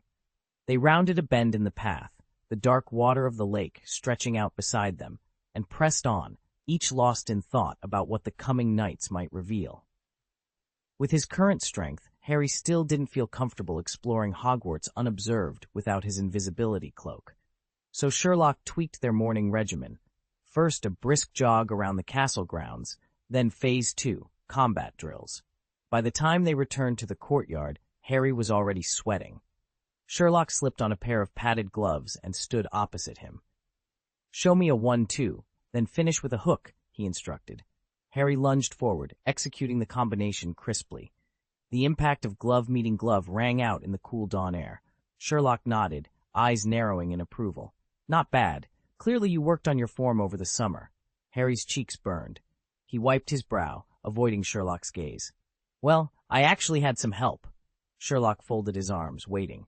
Harry exhaled. "Dudley, at the Dursleys, he saw me hitting the bag and offered to spar. Said it was to repay me for all the magical sweets and diet pills I'd slipped him. Honestly, I think he mostly wanted an excuse to punch me." He hesitated, then shrugged. "But you know what? He told me the fastest way to improve was to go up against a live opponent. I took more of his punches than I care to count, but he was right. My speed and accuracy have never been better." Sherlock relaxed his stance and gave Harry a faint, approving smile. "Good. Keep it up." With that, they moved on to the next exercise, ready to push Harry's limits even further. Sherlock studied Harry for a long moment, then offered with a half smile, "Harry, I believe it's time you began your fencing lessons with me." "Really?" Harry's eyes lit up. He'd been itching to spar with Sherlock ever since that disastrous semester, first in the Forbidden Forest and later in the underground chamber where the Philosopher's Stone was hidden. Back then, all he'd managed was a frantic distress signal while Sherlock did the hard work. Even in the final confrontation with Professor Quirrell, it was Sherlock's boxing drills that had let Harry land a few solid blows. Of course, Mom's lingering magic had lent him a strength he didn't truly possess. Without her protection, facing Voldemort-possessed Quirrell with nothing but his bare fists would have been suicide. Harry had always admired Sherlock's graceful mastery of the sword, especially in a world where most witches and wizards relied on wands rather than blades. Now at last, he would learn those techniques for himself. He couldn't wait to get started. "Thank you, Sherlock. I won't let you down." Harry's eyes gleamed. If only he could, like Sherlock, suddenly draw a long sword and drive it straight into an opponent's kidney. Now that would be exhilarating. Sherlock gave him a wry smile. "My dear friend, fencing is far more demanding than boxing. You'll need dedication and plenty of practice." "Piece of cake," Harry declared, pumping a fist in the air. As long as Sherlock was at his side, he felt unstoppable. "All right," Sherlock said, nodding. "First things first, we need 2 sticks." Together, they strolled along the shores of the Black Lake until, serendipitously, they each spotted a sturdy, straight branch, perfect, uncarved wooden shafts that any boy would covet. Harry cradled his stick like a treasured wand, barely containing his excitement. Sherlock set his own stick aside for a moment and began to lecture, his tone matter-of-fact. "Since you're right-handed, your offhand, the left, will bear the shield. Your right hand will wield the sword. Got it. Shield in the left, sword in the right." "Precisely. Why? The shield's primary purpose is defense, of course, but at the right moment you can turn it into an offensive weapon, a shield bash." Harry's brow furrowed in concentration. "Like that move you used against Voldemort? It looked tricky." Actually, it's not so difficult once you get the basics down. You've got a natural aptitude for this. Sherlock stepped back and adopted a classic fencing stance. Watch me first. Feet shoulder-width apart. Left foot forward, right foot back. Keep your knees loose. Your shield arm should remain just in front of you, angled to deflect. Never let it drop. Your sword arm extends naturally, wrist firm. With a quick flourish, Sherlock feinted to the left, then lunged, tapping his stick lightly against an imaginary foe. Then, with a deft twist of his torso, he swept the end of his shield stick forward in a controlled jolt, enough to unbalance an opponent without losing his own footing. "Your turn," he invited, lowering his shield. Harry squared his shoulders, echoed the stance, and launched into an awkward but earnest thrust. The wooden sword tapped Sherlock's shield with a satisfying crack. "Good," Sherlock encouraged, nodding as he awarded the blow. "Now let's work on your guard. Keep your blade aligned with your shoulder. And remember, distance is everything. You want to strike just before your opponent can reach you." Harry grinned, eager to improve. With each practice bout, the two friends lost themselves in the rhythm of offense and defense, the hush of the lake and the rustle of the willow branches around them, their only audience. By the time dusk settled over the water, Harry already felt the thrill of mastery beginning to spark, and he knew, with Sherlock's guidance, he had a long, thrilling journey ahead. "Keep at it, and one day you'll be just as skilled as I am." "No problem." "Oh, and when you get the chance, ask Hagrid for more rock cakes. He'll be happy to bake them." Okay. But Sherlock, we probably shouldn't tell him we're using them for shield components." "Why not?" Well, after their morning workout, Sherlock and Harry returned the two long, straight practice sticks to their dormitory before making their way to the Great Hall for breakfast. When they appeared at the Ravenclaw table, Hermione and Ron exchanged puzzled looks.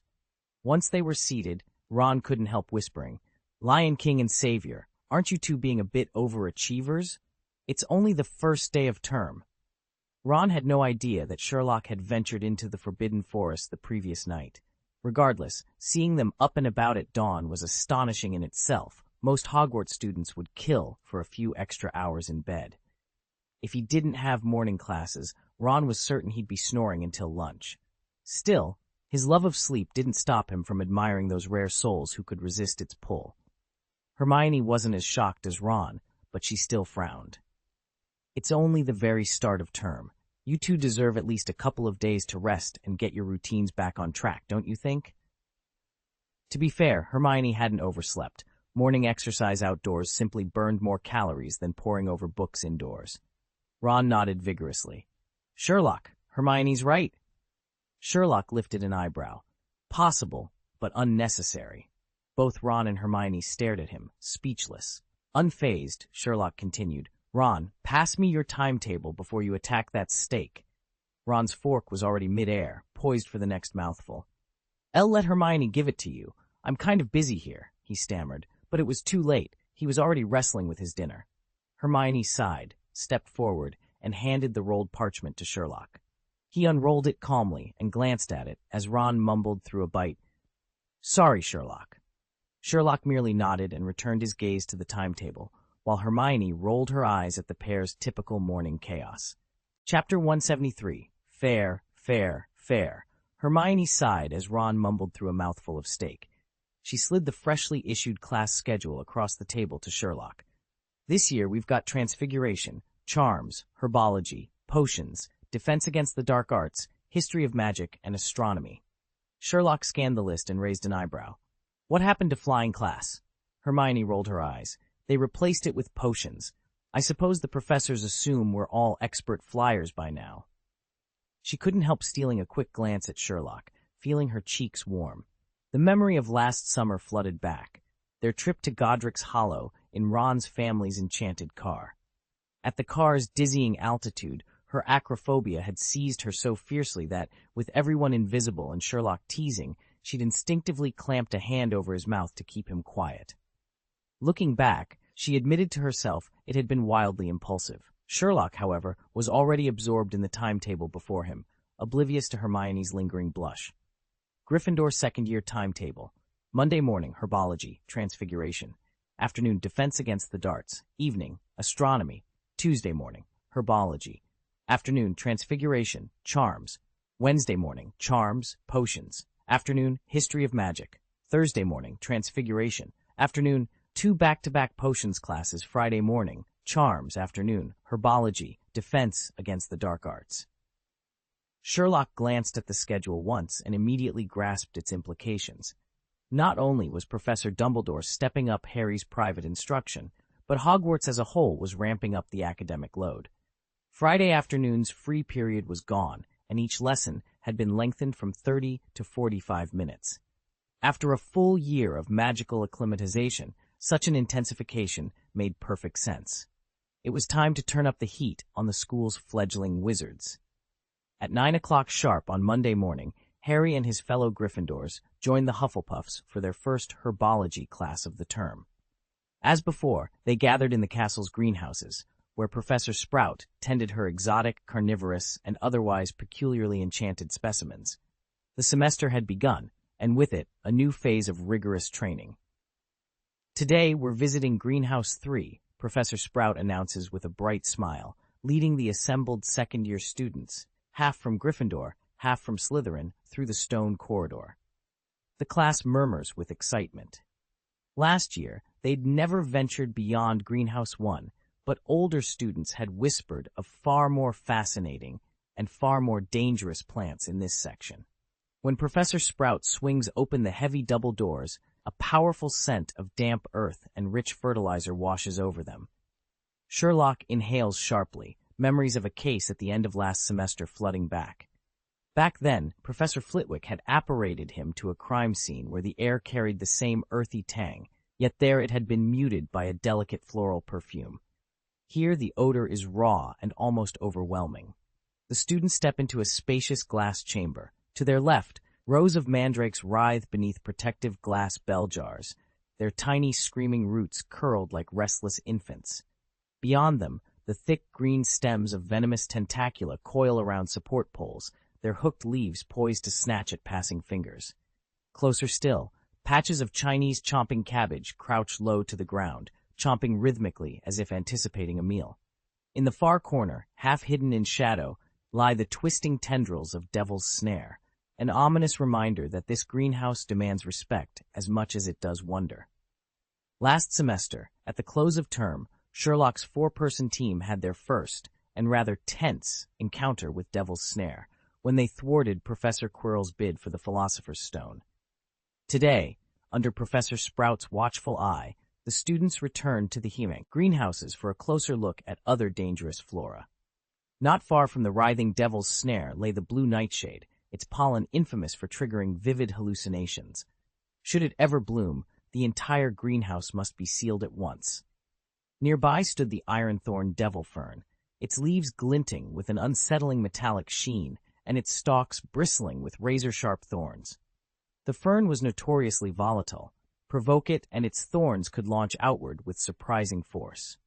Professor Sprout led the so-called little wizards to a sturdy stone bench at the greenhouse's center.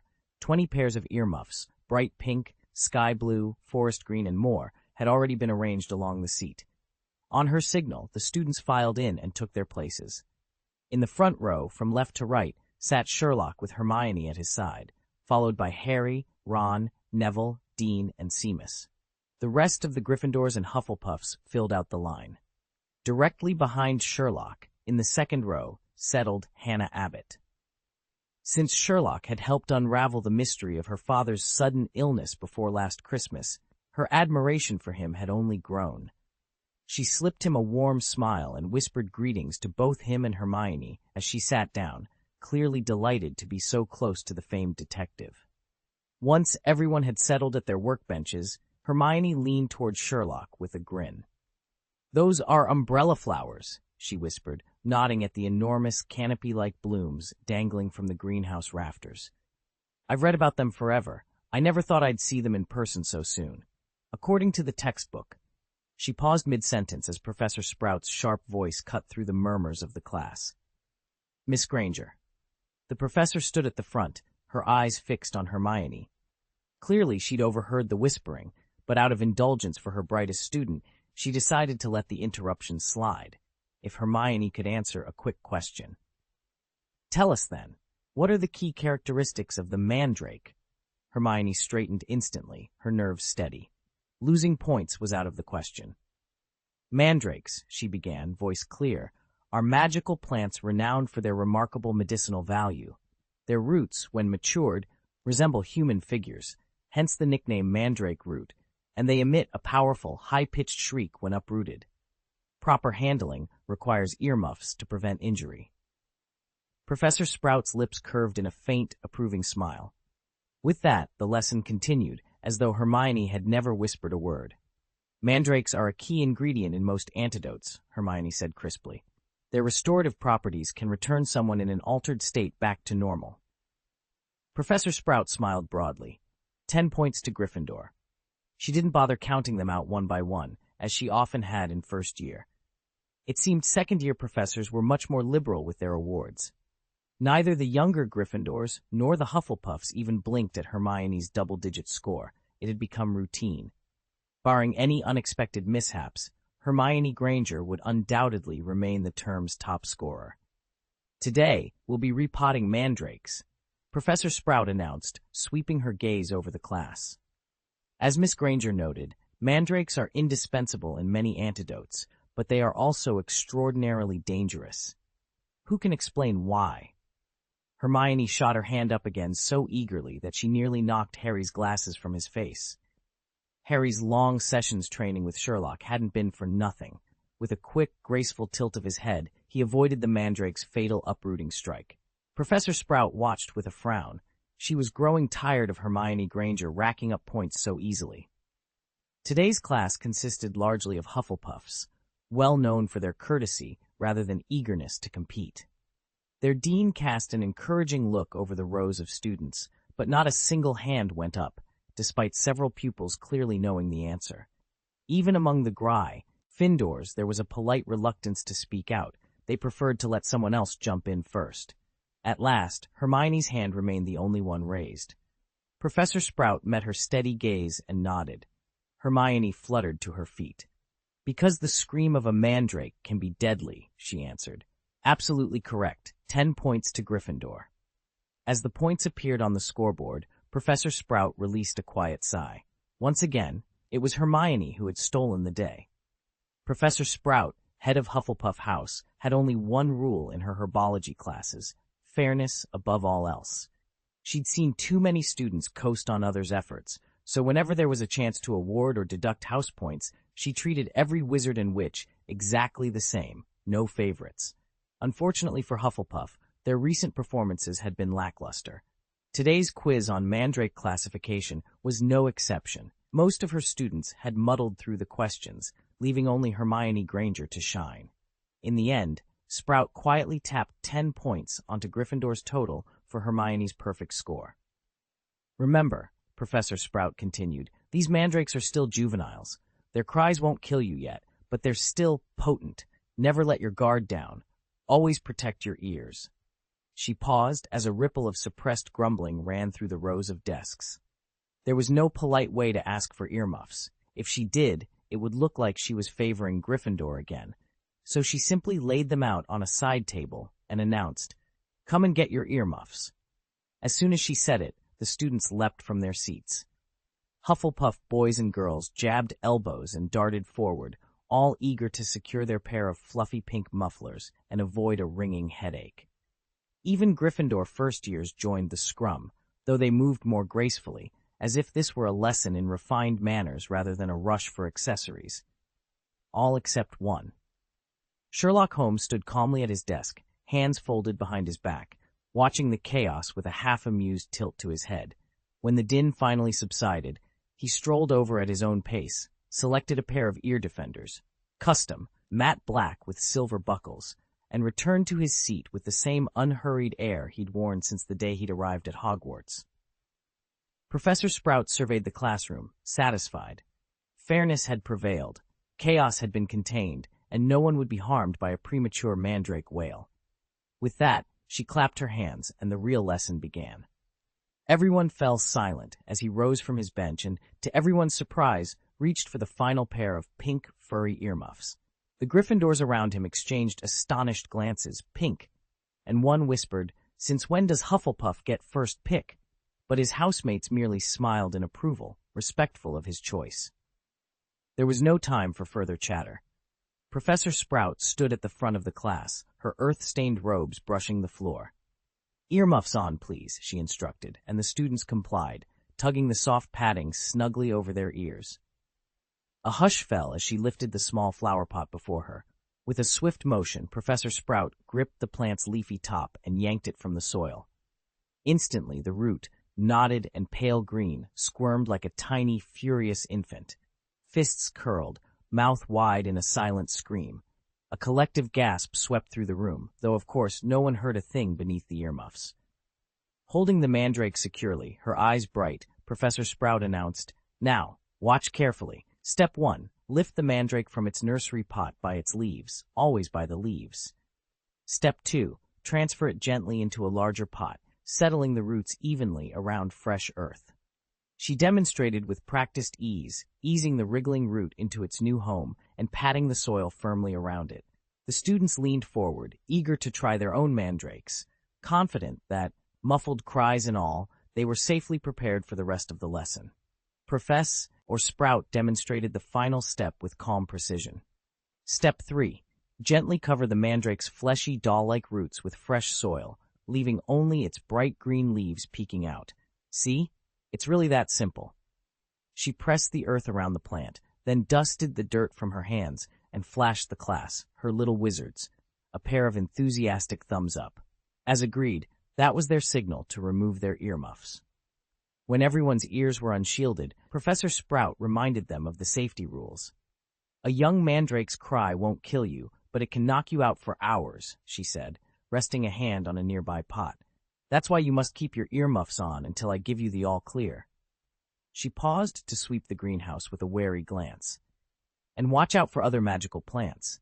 Just today, a venomous tentacula nearby tried to snatch me, elderly though I am, right out of the soil. Luckily, I was quick enough to dodge."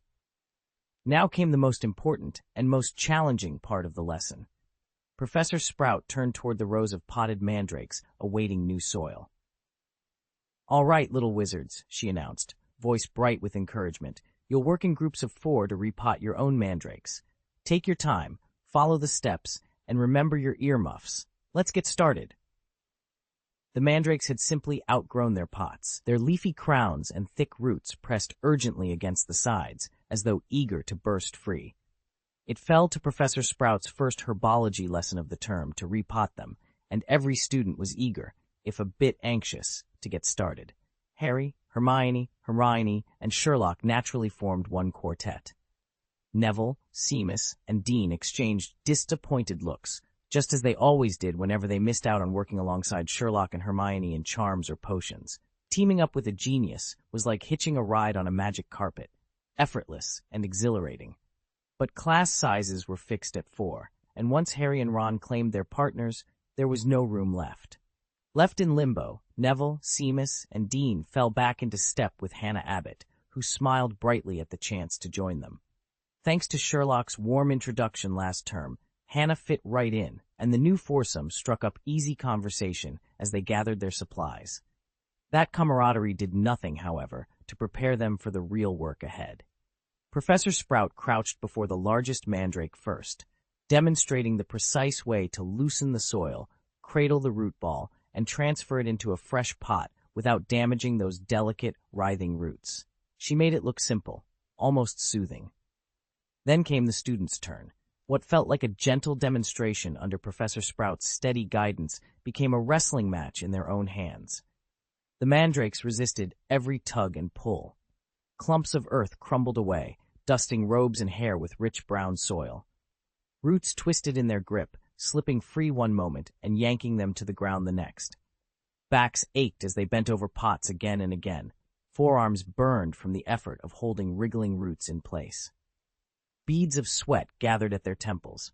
When at last they managed to coax a mandrake into its new home, it let out a plaintive squeal, only to be silenced by a quick, muffled bark from the earmuffs each student wore. The relief of success was immediate, but so was the exhaustion. Every pair of hands was dusty, every robe smeared with soil, every student nursing a stiff back. Stepping back to admire their work, Neville, Seamus, Dean, and Hannah shared tired smiles. Across the greenhouse, Harry, Ron, Hermione, and Sherlock beamed at each other over their own row of freshly potted mandrakes. No one said it aloud, but they all knew the verdict. Repotting looked easy, until you had to do it yourself. The mandrakes were far more stubborn than any of us had expected. No one could simply yank them from their old pots or coax them into their new ones. When a plant was finally unsettled, it thrashed with surprising strength, latching its tiny roots to the rim as though determined not to move. It quickly became clear why Professor Sprout had insisted on teams of 4. A pair, or even a trio, offered no match for a panicked mandrake. Despite the frustration and the occasional startled scream, the class persevered. After more than half an hour of shoving, tugging, and patient cajoling, most groups managed to settle their mandrakes comfortably into fresh soil. The few who still lagged behind were rescued by Professor Sprout's timely interventions. Her wand flicked here, a whispered incantation there, and by the final chime of the hour, every pot held a quiet, renewed plant. A proud buzz rippled through the students. The task, arduous as it had been, was complete. For Harry and Ron, however, the challenge felt deceptively simple. With Hermione's thorough theoretical grounding and Sherlock's wealth of practical experience, they enjoyed an edge most of their classmates lacked. When Sherlock encountered a particularly uncooperative mandrake, its leaves flailing wildly, he delivered a firm but carefully measured slap to its base. Instantly, the creature stilled, its cries fading into placid quiet. Inspired by Sherlock's success, Dean Thomas reached out to try the same trick. He gave his mandrake a gentle slap, only to find the plant wrapping its tiny tendrils around his hand in a surprisingly affectionate hug. Dean's startled laughter echoed across the greenhouse, and even Hermione couldn't suppress a grin. In that moment, we all realized that learning magic was never as straightforward as theory or technique alone. It was a little bit of both, mixed with a touch of the unexpected. "Ow! What are you doing?" Dean yelped as the green mandrake's tendrils clamped around his wrist. At that moment, Professor Sprout swooped in and pried the plant's hold from his arm just before the roots could bite down. The rest of the students fell silent, following her every instruction with newfound caution. Sherlock stood by, completely unfazed, planting his mandrake gently into its pot. When the lesson finally ended, a circle of classmates formed around him, their eyes shining with admiration. "You're incredibly strong, Sherlock," someone whispered. "Absolutely," Neville Longbottom agreed eagerly. "Last year in flying class, he yanked my broom clean out of my hands. I kicked and flailed, but I couldn't get it back." A ripple of cheerful laughter spread through the group. Even in a school of budding witches and wizards, where magic reigned supreme, everyone could appreciate the value of good, old-fashioned strength. "Sounds like you put poor Neville through the ringer," Ron Weasley teased with a grin. Hermione rolled her eyes. "Honestly, Ron, only you would imagine something like that." Their laughter echoed down the corridor as Sherlock calmly slipped his wand away, not minding the attention. Just another day in Hogwarts life. "You can't read other people's minds, Harry," Sherlock chided gently. "If you never spoke up, how would anyone know what you're thinking?" Harry gave him a sidelong glance. "On the contrary, my friend, from what I observed, at least in that moment, you were the only one who came to that conclusion." Still muddy from their earlier escapade, most of the first years headed straight back to the castle for a proper wash. An hour later, the Gryffindor students filed into the Transfiguration classroom. Now in their second year, Professor McGonagall no longer slipped in as a tabby cat to oversee the lesson, but her warning from last year still echoed in everyone's mind. Transfiguration was the most complex and potentially dangerous magic taught at Hogwarts, and in year 2, the challenge had ramped up considerably. In their debut lesson as first years, they had practiced turning a simple match into a sewing needle. Today's assignment, however, was far more daunting. Transform a live beetle into a button. This was more than a cross-species switch. It meant converting a living creature into a lifeless, human-made object. The only thing the two share, Sherlock mused, was their organic origin. Harry, whose talent for transfiguration was modest at best, watched the professor's demonstration with a mixture of apprehension and determination. Harry stared at the little beetle on his desk as if it had personally insulted him. Despite studying transfiguration spells all last year, today it was as if he'd returned every lesson to Professor McGonagall. He'd muttered the incantation perfectly, swished his wand with care, and nothing happened. The beetle simply scuttled along in indifference. Beside him, Ron fared only marginally better. With his brand-new wand in hand, he managed to coax a transformation of sorts, but it was woefully incomplete. 6 tiny legs sprouted from what looked like a porcelain button. There, on the edge of the desk, Harry's unaltered beetle and Ron's button creature crawled side by side. Harry and Ron exchanged glances, minds racing. Was it a beetle wearing a button body, or a button endowed with beetle legs? Across the classroom, the scene was little improved. A few students in their enthusiasm inadvertently flattened their beetles with overzealous wand taps. Others produced grotesque half-beetles, half-buttons, an appendage here, a swirl of metal there. Still more saw no effect whatsoever, the poor insects simply blinking their tiny eyes at the ineffective spells.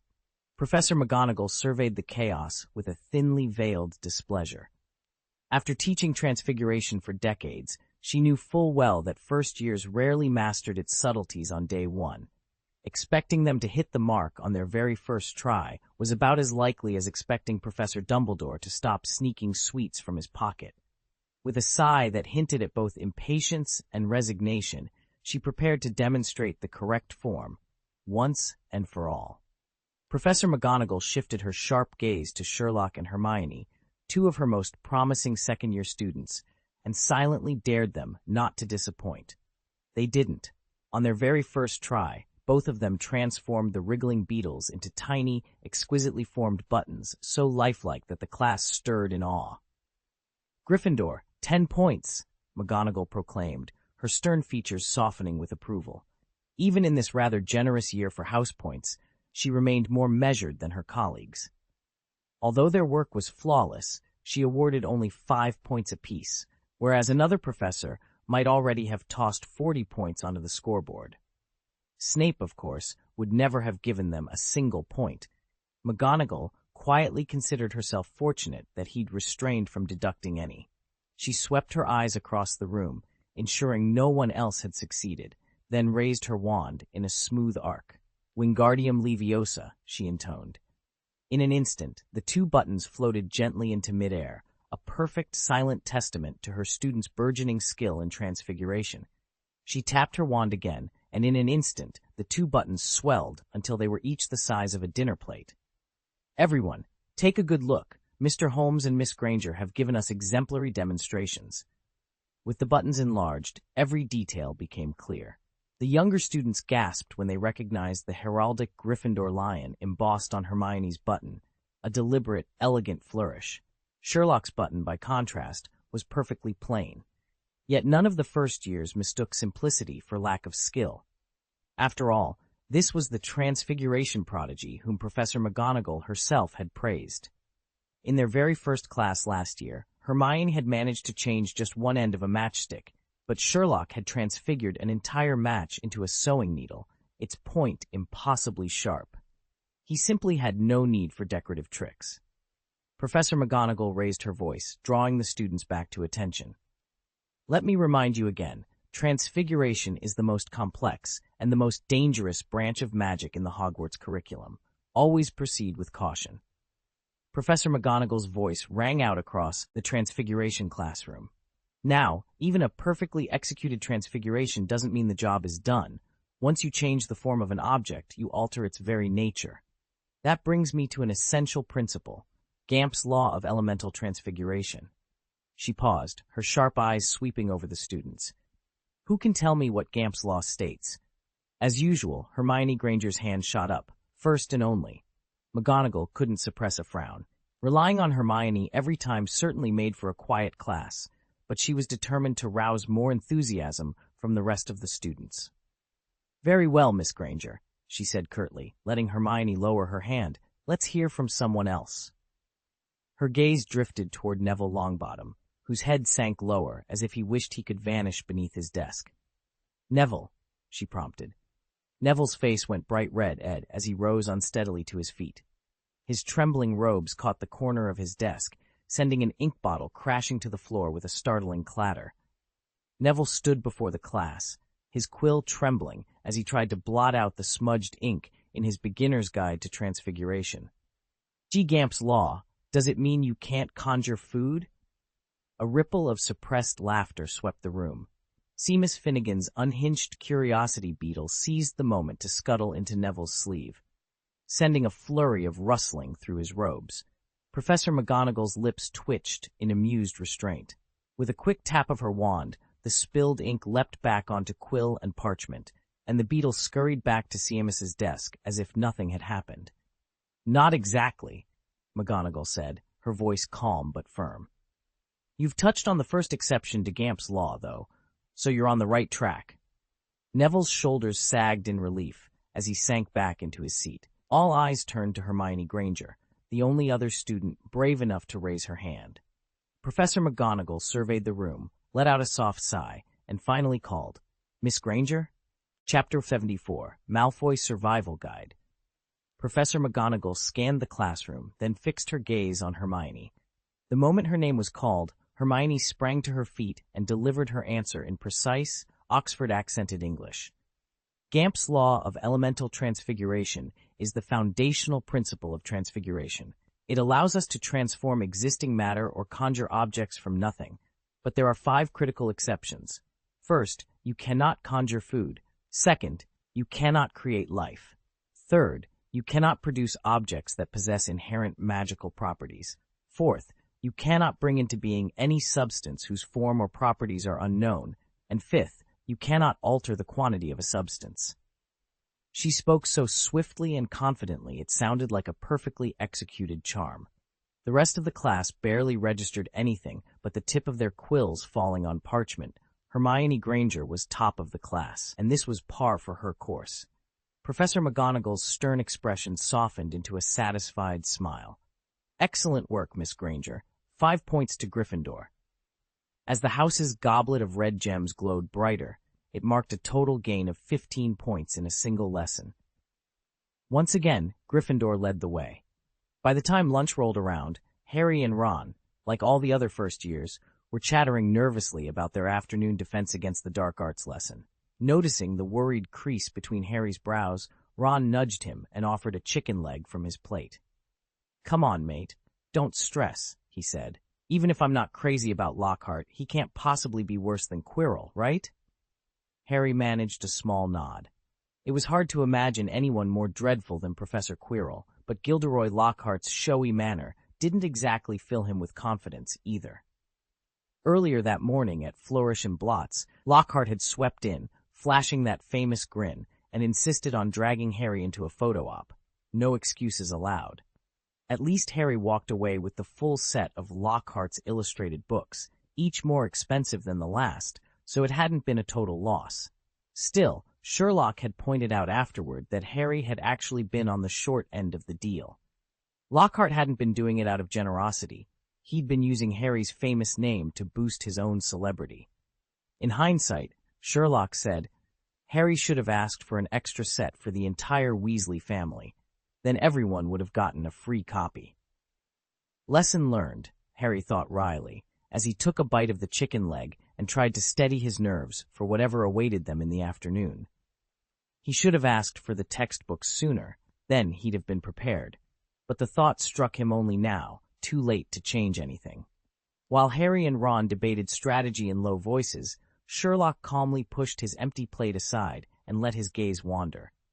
It settled on Hermione, who was fussing with a glossy pink book as though it were the most fascinating thing in the world. "You seem rather enchanted with Professor Lockhart," he remarked, his tone matter-of-fact. Hermione's cheeks flared crimson.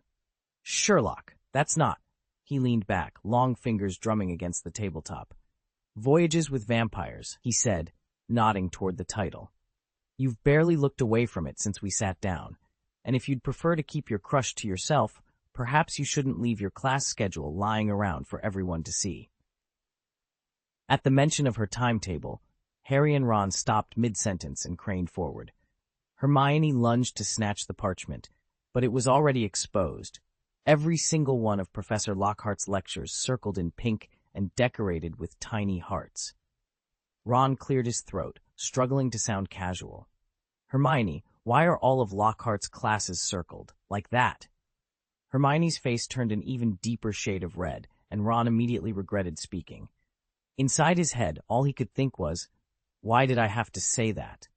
Hermione's glare was sharp enough to cut through the air.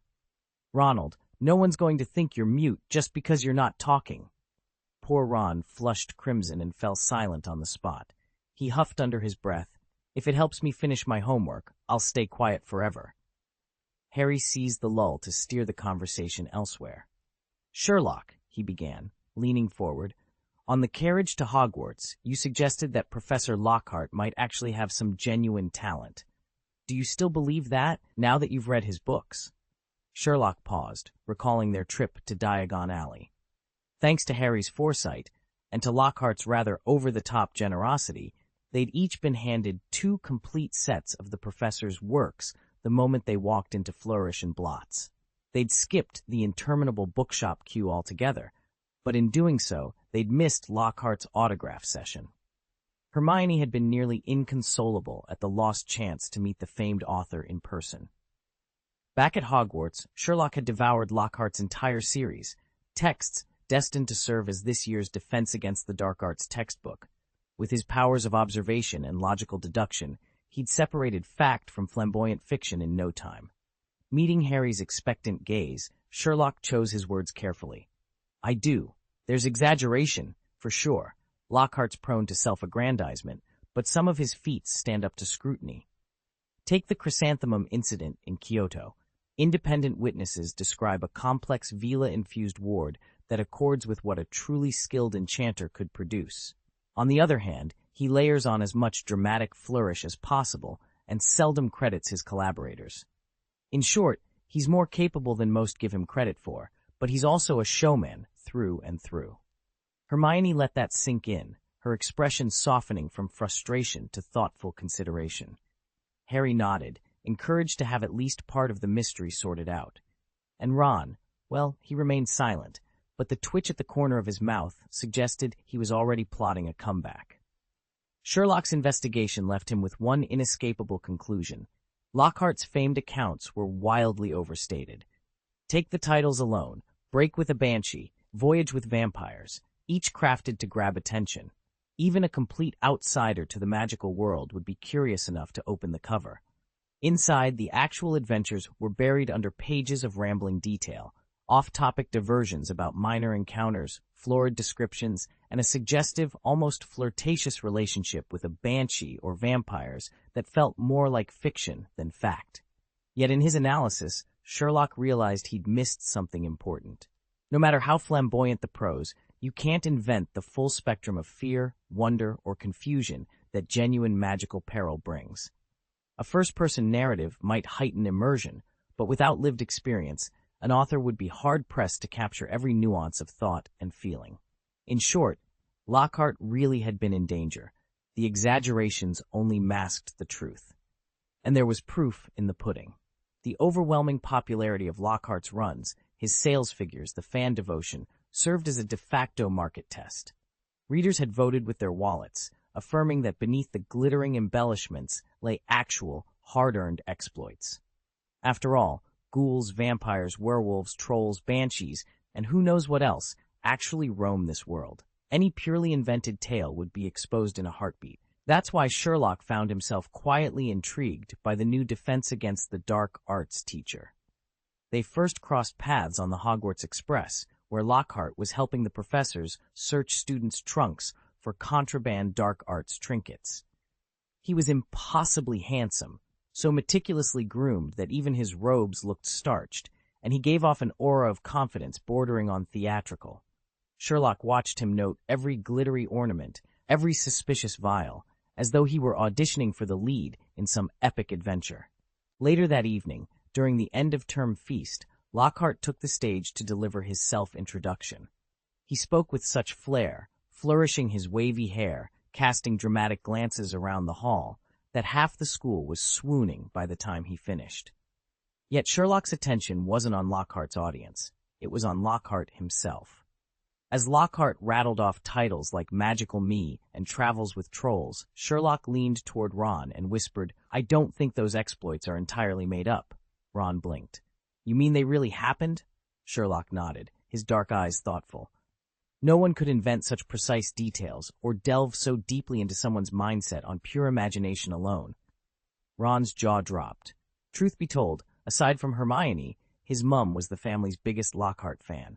They'd even given him Gilderoy Lockhart's Guide to Household Pests for his last birthday, though he'd never bothered to open it. Why waste time on a book when you could just shoo away garden goblins by hand? But if Lockhart's stories were genuinely real, then Ron realized he'd been selling the man far short of his true worth. "Should I go back and study it more carefully this semester?" Sherlock mused, arching an eyebrow. "Insufficient evidence," he added with a chuckle. "But we'll find out once Defense Against the Dark Arts begins this afternoon." In truth, every Hogwarts student was eagerly awaiting the first data lesson of the new term. It should have been the most exciting class of all. After all, few subjects mattered more in a world still haunted by the Dark Lord's shadow. Yet ever since Voldemort's notorious curse on the post, anticipation had given way to disappointment, and many feared despair was only a heartbeat away. As Sherlock, Harry, Hermione, and Ron made their way down the corridor toward the classroom, the chatter of students and the scent of polished stone filled the air. Suddenly, Sherlock stopped dead in his tracks. Harry looked up from adjusting his robes. "What is it, Sherlock?" Sherlock's sharp eyes were fixed on a dim alcove by a tapestry-covered archway. "We've had company. Someone's been following us ever since we left the common room." The three friends spun around, scanning the students milling past. Hermione's brow furrowed. "Why didn't we notice?" "A good tale never lets itself be seen too easily," Sherlock replied quietly. He took a cautious step forward, his gaze unwavering. There, just beyond the reach of the corridor's torchlight, a faint movement slipped behind a pillar. "Stay close," Sherlock whispered. "It seems our afternoon lesson might start sooner than we thought, and not with Professor Flitwick's wand." With that, the four friends crept forward, ready to uncover the mystery lurking in Hogwarts' shadows, before even setting foot in the classroom. "Come out. There's no point in following us any further." No sooner had he spoken than a figure slipped out from behind the wall. All three of them halted, eyes widening in surprise. Before the group stood a slight boy with gray hair and an unassuming face, clutching a simple camera. Sherlock glanced at his companions. None of them recognized the newcomer. But Sherlock did. He had observed every fresh student at this year's sorting ceremony, quietly deducing their backgrounds. This boy was one of them. At the time, Sherlock's deduction had been precise. Muggle-born, father works as a milkman, has a younger brother, passionate about photography. Now Sherlock knew why the boy was here. He glanced at Harry and said, "He's after you, Harry." "For me?" Harry blinked in confusion. "Yes," Sherlock replied. The boy's cheeks flushed as he took a shaky step forward, breathing quickly. He cleared his throat and said, "Hello, Mr. Potter. I'm Colin Creevey." He spoke like a starstruck fan, meeting his idol, his camera poised as if ready to snap the perfect shot. His next move made it clear that he saw Harry as nothing less than a celebrity, and himself as the devoted fan. I'm a first year in Gryffindor. Mr. Potter, see, could I have my picture taken with you?" Harry stared at him, perplexed. "A picture?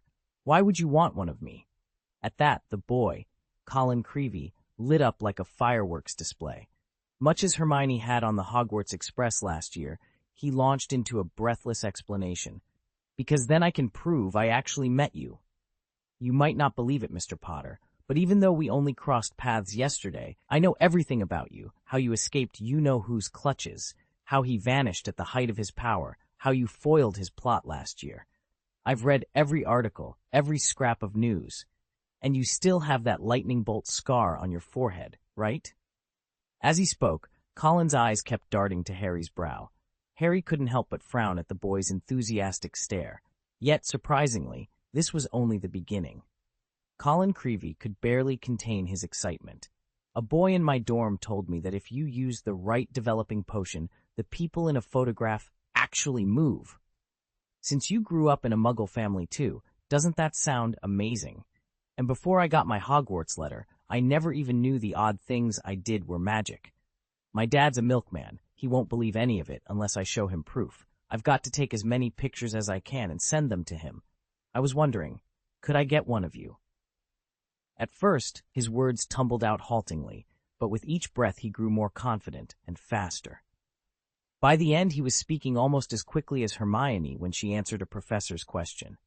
Then, without warning, Colin took a bold step forward, closing the gap between him and Harry. He held the small camera up with hopeful eyes. See? It's really simple. I just stand here, you press the shutter, and voila, a perfect shot. Oh, and after you take it, would you mind signing the photo? Harry and his friends stood frozen, caught off guard by Colin's eager request. Don't just mutter to yourself. We haven't even agreed on a photo yet, Harry hissed, his face flushing. Of the three of them, he was the most astonished. He'd never imagined a first year could be so fanatical. He thought back to his own arrival at Hogwarts the previous year, when he'd been stared at like a living curiosity. Students had barged into the classroom one by one just to catch a glimpse, and in the corridors, they'd brush past him only to hurry back and stare again. Thankfully, as weeks turned into months, their fascination had dimmed. And when the Gryffindor lion, Sherlock Holmes, burst onto the scene, most of the attention shifted away from Harry altogether. He'd assumed the spectacle was finally over. Yet here stood this eager first year, practically bouncing on his toes, camera in hand, eyes gleaming. Harry glanced helplessly at Sherlock, silently begging for an escape plan. Before Holmes could reply, a high-pitched voice piped up across the din. "Signed photos, Mr. Potter?" "Are you handing out signed photos now, Potter?" Harry didn't need to turn around to know whose voice that was. Draco Malfoy, second only to Dudley in his list of most loathed people, and now comfortably perched in first place. Even the sight of his pale, sneering face made Harry's lip curl. Behind Malfoy towered Crabbe and Goyle, both of whom looked a foot taller after the summer. Their bulk only added to their camp counselor swagger. Yet when their beady eyes flicked to Sherlock standing at Harry's side, they stiffened. Of course he'd grown too, tall, sharp, and bolder than ever. How were they supposed to get the upper hand now? Malfoy's smirk widened. "Come on, everyone. Line up. Our mighty savior, Harry Potter, is here to autograph your schoolbooks. Don't all rush at once." He waved a hand theatrically, as though commanding a legion of adoring fans. Crabbe and Goyle shot each other a frustrated glance. After all the times Sherlock had outwitted them, Malfoy had taken to studying the detective's every move, though he'd never admit it. Harry sighed inwardly. He knew this was going to be another long term, and with Malfoy at their heels, it was only going to get more interesting.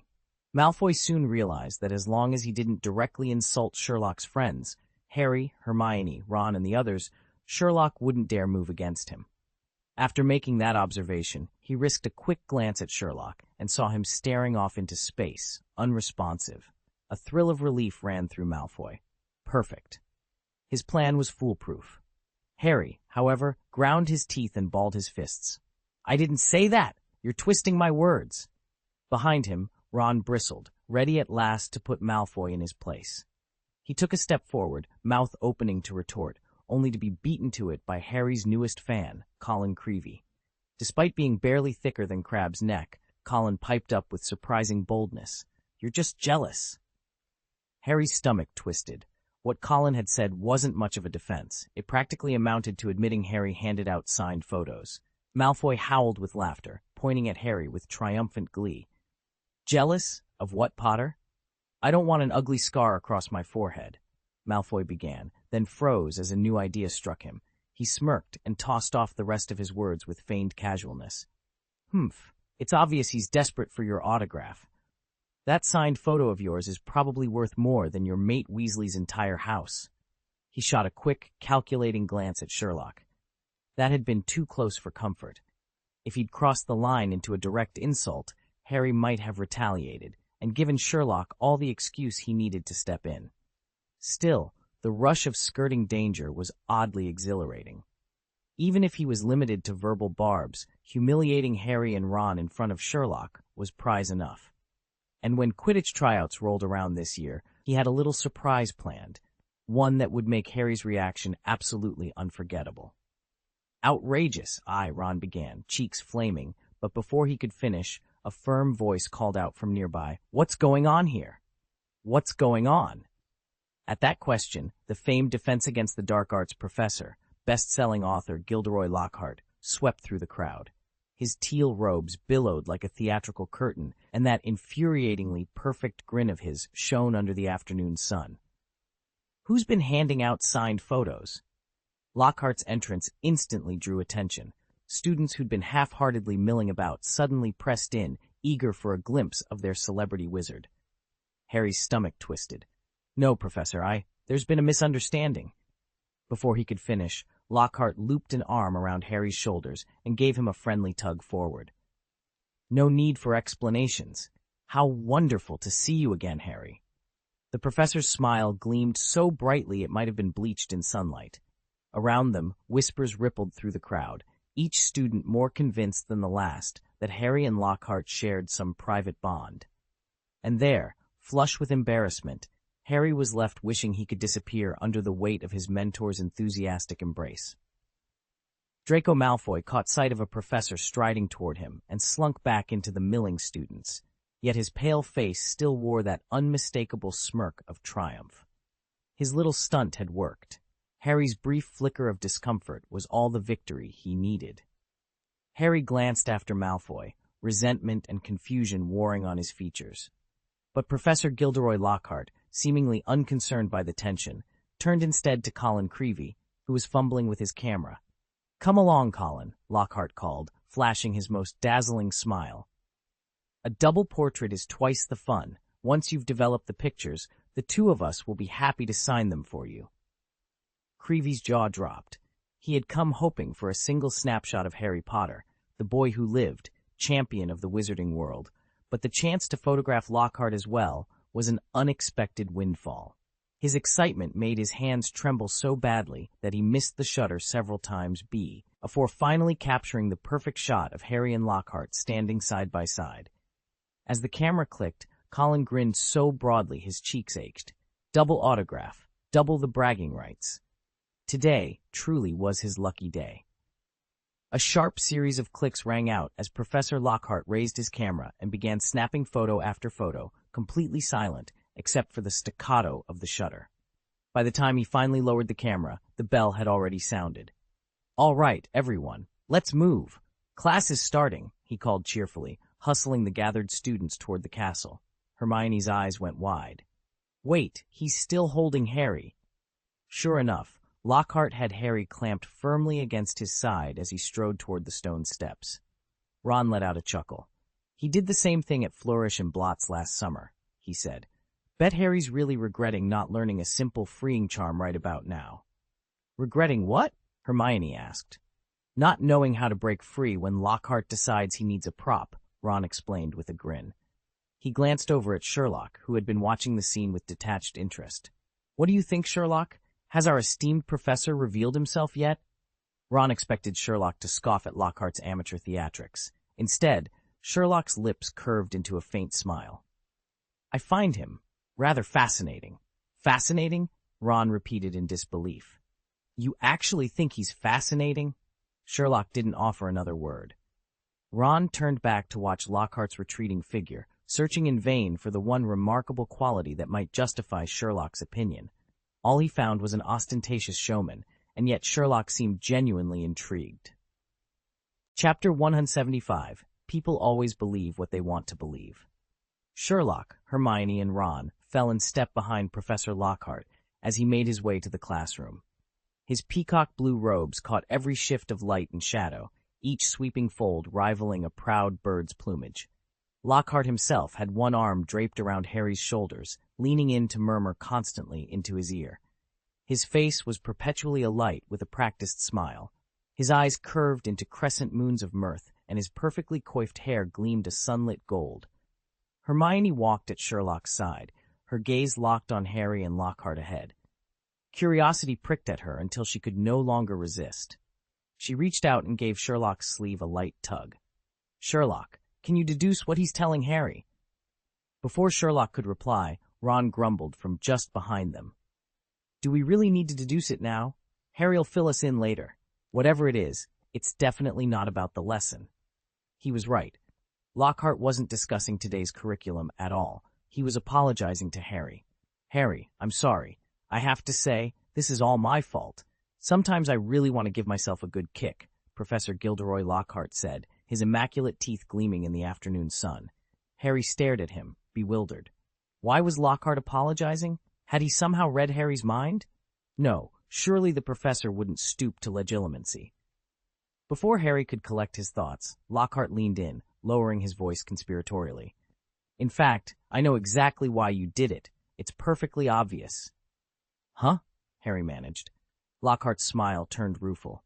You and I shared the front page of yesterday's Prophet. I suppose you thought you'd build on that by handing out signed photos of yourself. That little stunt is entirely my doing.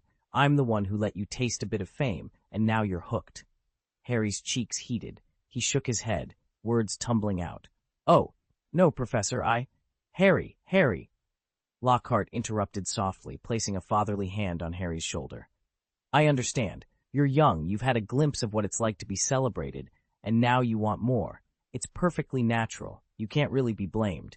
Harry looked up into Lockhart's earnest eyes, and for the first time wondered if the professor truly did understand, or if this was just another one of his carefully crafted performances.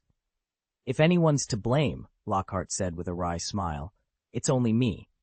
Even seasoned wizards aren't immune to the temptations of fame and fortune, let alone a boy your age, so don't be hard on yourself for getting caught up in it.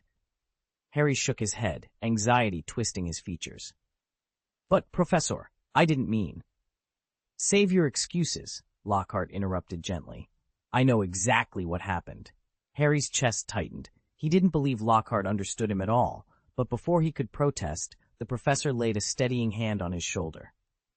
What concerns me, Lockhart continued, his tone serious now, is your decision to hand out autographed photos. It comes off as arrogant, especially when someone's actively looking for a reason to stir up trouble. I saw Draco Malfoy from Slytherin trying to turn everyone against you. He only backed off when I happened to arrive. Lockhart's gaze was firm. I can't always be there to rescue you, so you need to stay calm, keep your feet on the ground, and remember who you are, beyond the fame.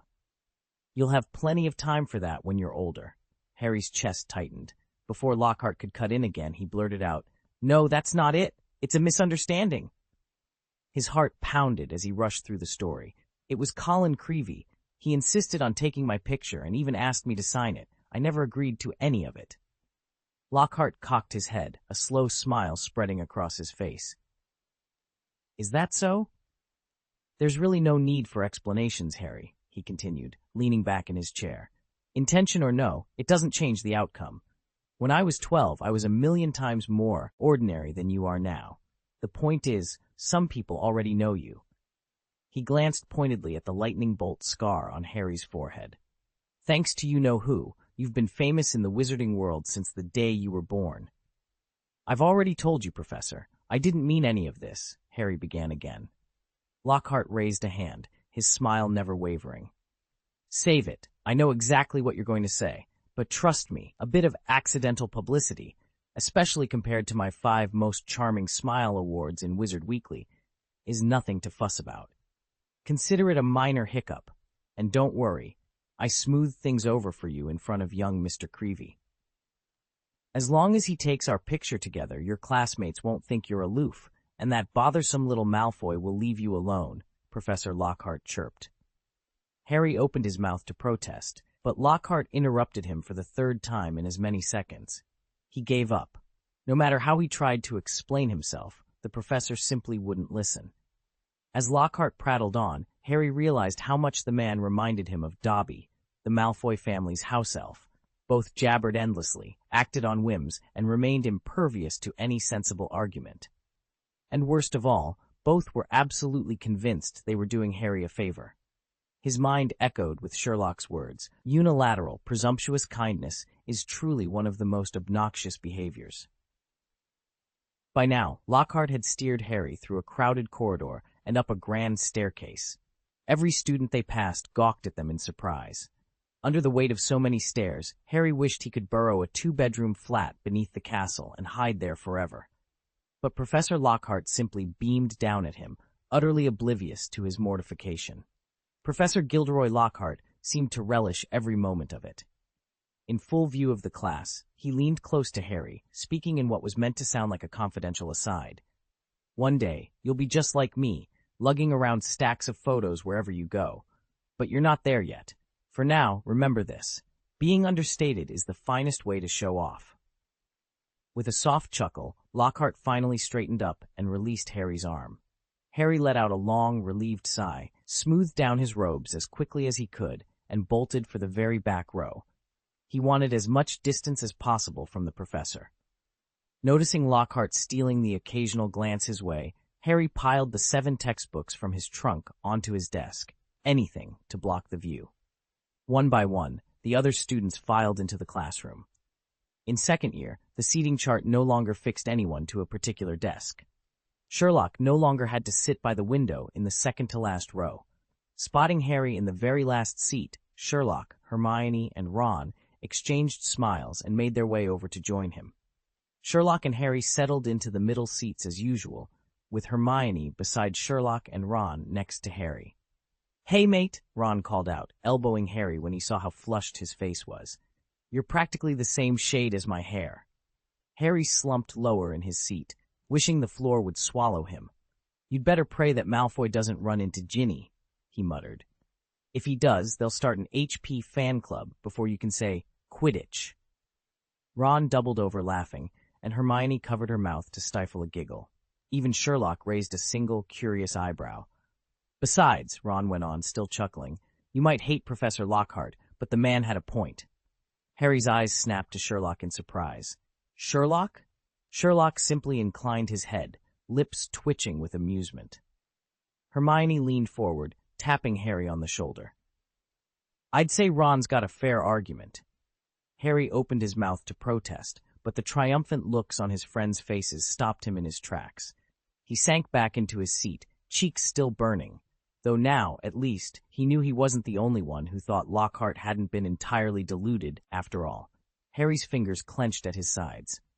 "Okay, you got it right, but I never signed any photos, and I don't need his advice." Sherlock regarded him coolly, as if appraising evidence. "Professor Lockhart simply projected his own habits onto you." Harry's eyes flashed. "That's not what happened." Unfazed, Sherlock continued. "Objective fact, his little cameo just now saved you from a far worse scandal. Once this story leaks, everyone will assume Lockhart strong-armed you into posing for pictures. No one will believe it was a misunderstanding." "But it wasn't. None of it," Harry insisted. Sherlock's gaze flicked briefly to Lockhart's peacock blue robes, then returned to Harry. "People see what they want to see.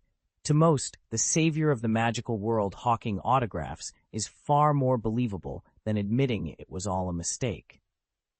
If tomorrow the wizarding world woke up to a headline screaming, 'The Chosen One is inventing Voldemort's return just to stay popular,' I wouldn't be surprised one bit," Sherlock said, folding his arms as he leaned back in his chair. Harry blinked at him, momentarily taken aback, and then fell silent. Hermione, however, grinned from ear to ear. "So you agree Professor Lockhart did a good job too, Sherlock?" Ron's mouth hung open. Could he really have misjudged Gilderoy Lockhart? Was the man a secret Snape in fancy robes, a pompous fraud with a heart of gold? So, should we be thanking him? Harry shook off his daze and looked uncertainly at Sherlock. "Yeah, do I still have to thank him?" "No," Sherlock said with a faint smile. "Lockhart's fabrications have, by sheer accident, advanced your cause. But make no mistake, he's doing it all for the publicity. My advice? Take only what you need from his efforts." "Take what we need?" Hermione echoed, her eyes bright. "Exactly." Sherlock tapped the table. "Lockhart's bluster can be a useful distraction if we use it wisely." Harry, Hermione, and Ron exchanged glances. They'd expected suspense and danger, not party politics among the professors. But Sherlock was right. They could turn Lockhart's self-promotion to their advantage, just as soon as they decided what advantage really meant. What did he mean by useful to them? It sounded odd. Why describe a professor that way? Harry wondered, frowning inwardly. At that moment, the classroom door swung open, and the remaining students filed in. taking their seats. Professor Gilderoy Lockhart rose from his chair at the front, cleared his throat in a grand flourish, and the chatter died away. Harry exchanged a glance with Ron and Hermione. Though hundreds of questions buzzed through their minds, they kept their expressions calm and prepared to listen as Professor Lockhart prepared to speak. Chapter 176, The Fallen Lion King and the Know-It-All Lady. The great hall buzzed with excitement as students took their seats for the first Defense Against the Dark Arts class of the term. Even those who professed never to judge a book by its cover couldn't help but stare. Professor Gilderoy Lockhart was practically glowing. His golden hair was immaculately coiffed, his robes tailored to perfection, and his grin bright enough to rival any chandelier. By comparison, the memory of Professor Quirrell lingered like a bad garlic breath. His twitching turban, halting speech, and nervous glances had done little to inspire confidence. Here stood Lockhart, the very image of poise. No wonder the younger witches were already whispering excitedly, their eyes shining, and in a few cases turning actual hearts. In the front row, Neville Longbottom sat fidgeting, his round cheeks pink with nerves. He'd placed his well-worn copy of Travels with Trolls on the desk in front of him, hoping no one would notice. But Lockhart had noticed. With a casual flourish, the new professor lifted the battered book, holding it for all to see. Travels with Trolls? Lockhart's voice rang out, smooth and commanding. He turned the cover toward the class, as if appraising a particularly amusing painting. A fascinating read, I'm sure, but I'd recommend something a bit more practical for your first day of defense. Wouldn't you agree? A hush fell over the room as Lockhart tossed the book back onto Neville's desk with perfect theatrical timing. Neville sat up straighter, blinking in surprise, while the rest of the class waited to see what the charmingly vain professor would do next. The glossy cover featured a large photograph of Professor Lockhart winking playfully at the reader. He turned the book so that every student in the Defense Against the Dark Arts classroom could see it, then cleared his throat and began. I, Gilderoy Lockhart, Order of Merlin, 3rd class, honorary member of the Dark Arts Defense League, 5-time winner of Witch Weekly's Most Charming Smile Award, have never needed my smile to drive off a banded banshee. Lockhart paused for applause, but none came. In his mind, his audience should have been the very picture of admiration. Wide-eyed little witches hanging on his every word, alongside their middle-aged counterparts, heartbroken Mrs. Weasley types swooning over every anecdote of daring heroism. In reality, he faced a room full of nervous teenagers. There were no Mrs. Weasleys here, and the younger girls, admirable though they were, tended to be too shy to cheer on cue. Lockhart's grand introduction, brimming with titles and accolades, landed with a faint thud. He forced a genial smile and pressed on, determined to win them over. He claimed he wasn't boasting, Ron muttered under his breath, but he already did it at the welcome feast. His glare at Professor Lockhart was darker than Harry's. If you don't want to brag, then stop saying things like that, he hissed. Lockhart swept the class with a bright showman's smile. I see you've all purchased my complete works. Splendid choice. As if we had an option, Ron whispered to Harry. McGonagall made them compulsory. The truth was, Gilderoy Lockhart's books were outrageously expensive. With Ginny starting Hogwarts this year, the Weasleys needed 5 full sets of textbooks, and none of his titles could be found second-hand. Before Diagon Alley, the family had emptied their Gringotts vault, tapping into every last galleon. Bill and Charlie, now off earning their own way, had contributed what they could, but it still took weeks of scrimping and saving just to afford the uniforms, and all those books for 5 children. After a mildly boastful introduction, Professor Gilderoy Lockhart beamed at his class. Before we begin today's formal lesson, I thought we'd start with a little quiz. Oh, what a nuisance, Ron Weasley groaned for the 3rd time. Ronald, Hermione Granger hissed, shooting him a warning look. Lavender Brown, Parvati Patil, and the other girls nearby follow, Ed suit, their gazes sharp enough to silence Ron instantly. At the prospect of a surprise quiz, nearly every student in the room stiffened. Pop quizzes had the same effect on children everywhere, whether they lived in the Muggle world or the Wizarding one. Lockhart noticed the collective tension and offered a reassuring smile. Now, don't worry, he said in his smooth, confident voice. I simply want to see how well you've been studying and how much you've understood. And of course, even if you draw a complete blank, no points will be deducted." A wave of relief rippled through the students. With a graceful flick of his wand, Lockhart sent dozens of pieces of parchment fluttering down onto the desks. "You have 30 minutes. Your time starts now." Heads bowed in unison as the young witches and wizards turned their attention to the questions before them. Harry's quill hovered uncertainly above the parchment as he picked up his exam paper. The great hall was deathly quiet, save for the soft scrape of quills on parchment. Heart-pounding, Harry scanned the first question. "What is Gilderoy Lockhart's favorite color?" He blinked. Favorite color? What on earth was this? He forced himself to read on. "What is Gilderoy Lockhart's secret ambition? What do you believe to be Gilderoy Lockhart's greatest achievement to date? On what day was Gilderoy Lockhart born, and what would be his ideal birthday present?" Those were just the first 4 questions, and the entire exam ran to 3 pages of the same trivialities. Harry leaned back in his chair, green eyes wide, and stared across the table at Sherlock. He mouthed the word no. Sherlock met his gaze and raised an eyebrow. "This is the great professor you told us would be so helpful?" Harry hissed. "You said he'd be useful. Did you mean he'd make the entire class pull ridiculous faces at their test papers?" Sherlock folded his arms and sighed.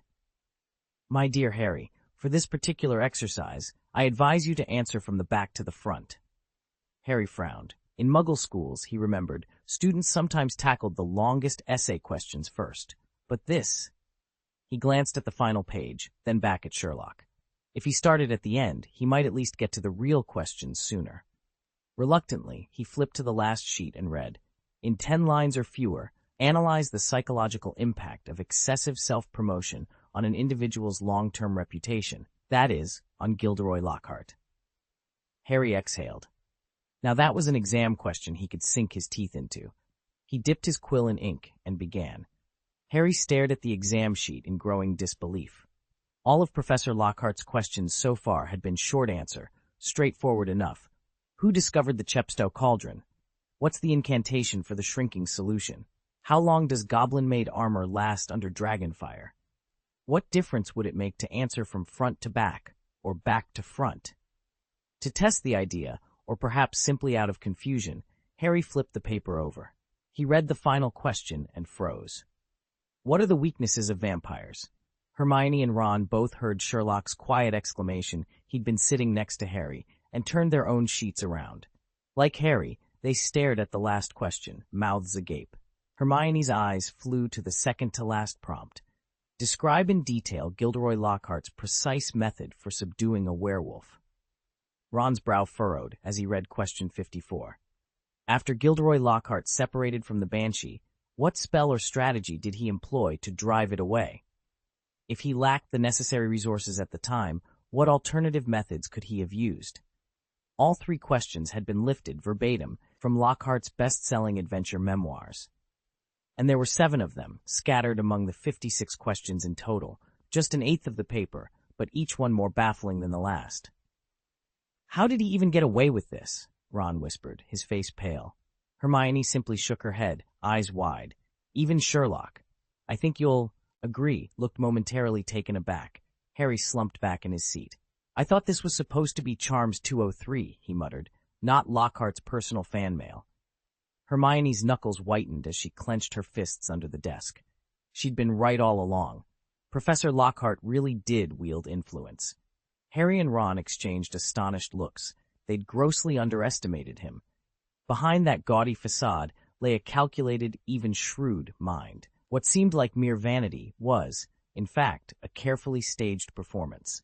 The handout Professor Lockhart had distributed at the start of class cast him in a new light for all of them.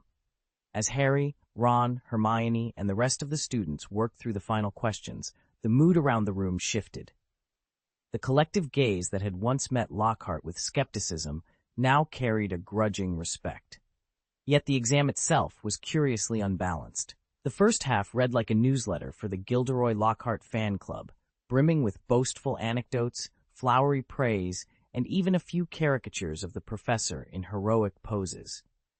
Only the latter questions touched on actual defense against the dark arts material. Before they knew it, 30 minutes had flown by. With a triumphant smile, Professor Lockhart rang the bell, announced that time was up, and swept through the rows, gathering the newly enlightened and thoroughly bewildered students' papers. Professor Lockhart surprised everyone when, instead of collecting their papers, he strode around the desks, inspecting and grading each in turn as though the rest of the class didn't exist. As he marked, he couldn't resist a few asides.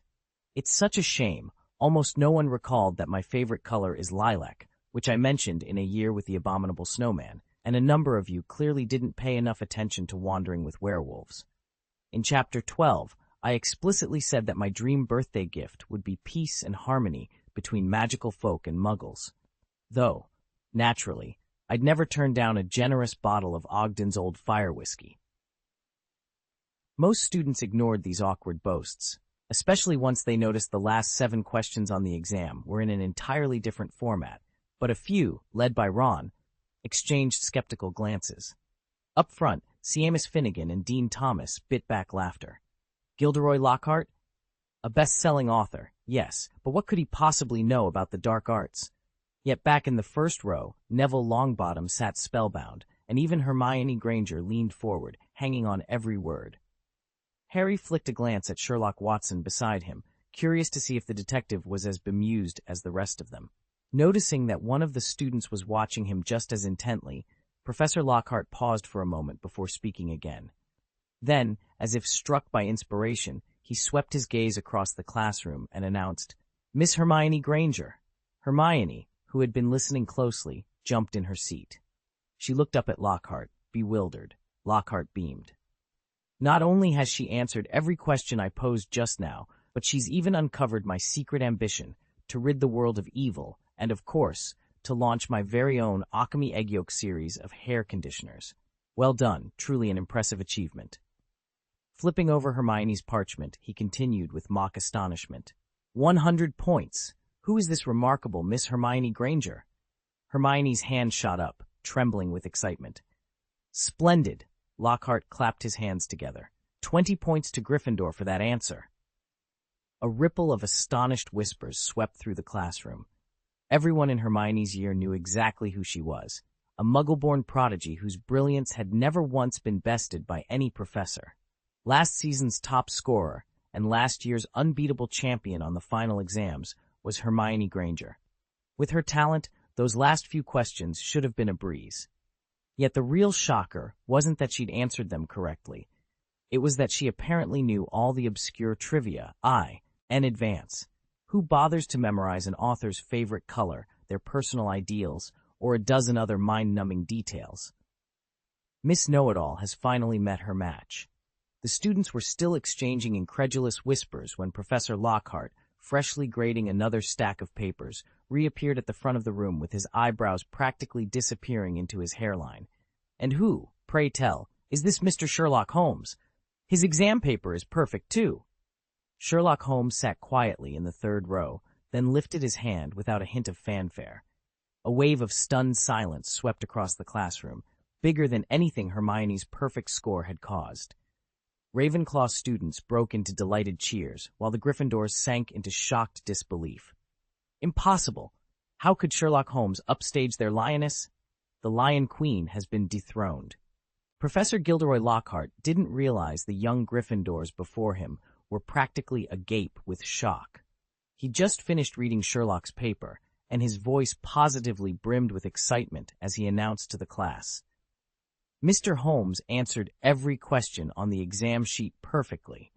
He knew that vampires are vulnerable to garlic and silver, that they cannot cross the threshold of a home without an invitation, and that my use of the mirror reflection charm drove the banshee out of that old Irish manor. He even pointed out that juniper fire and a sprinkle of salt will subdue them.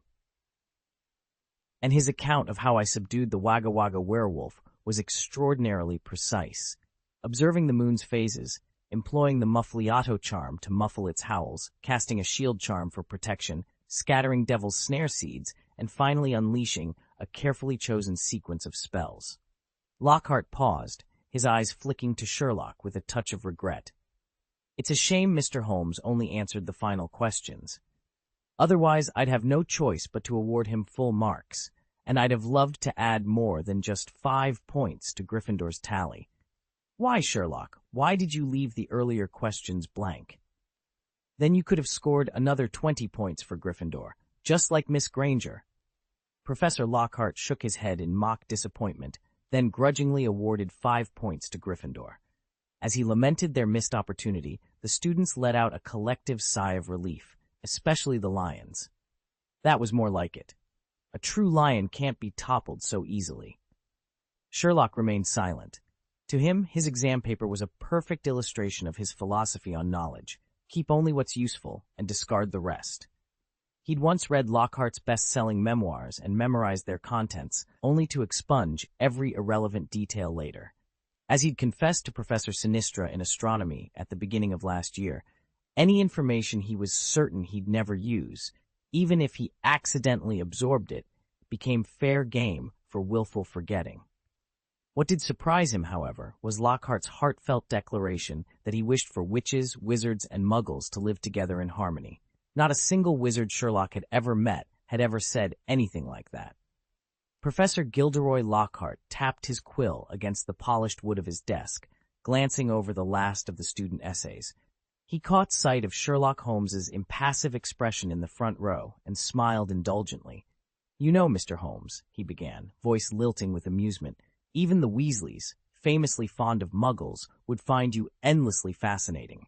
Sherlock offered no reply, so Lockhart simply shrugged and set the papers aside.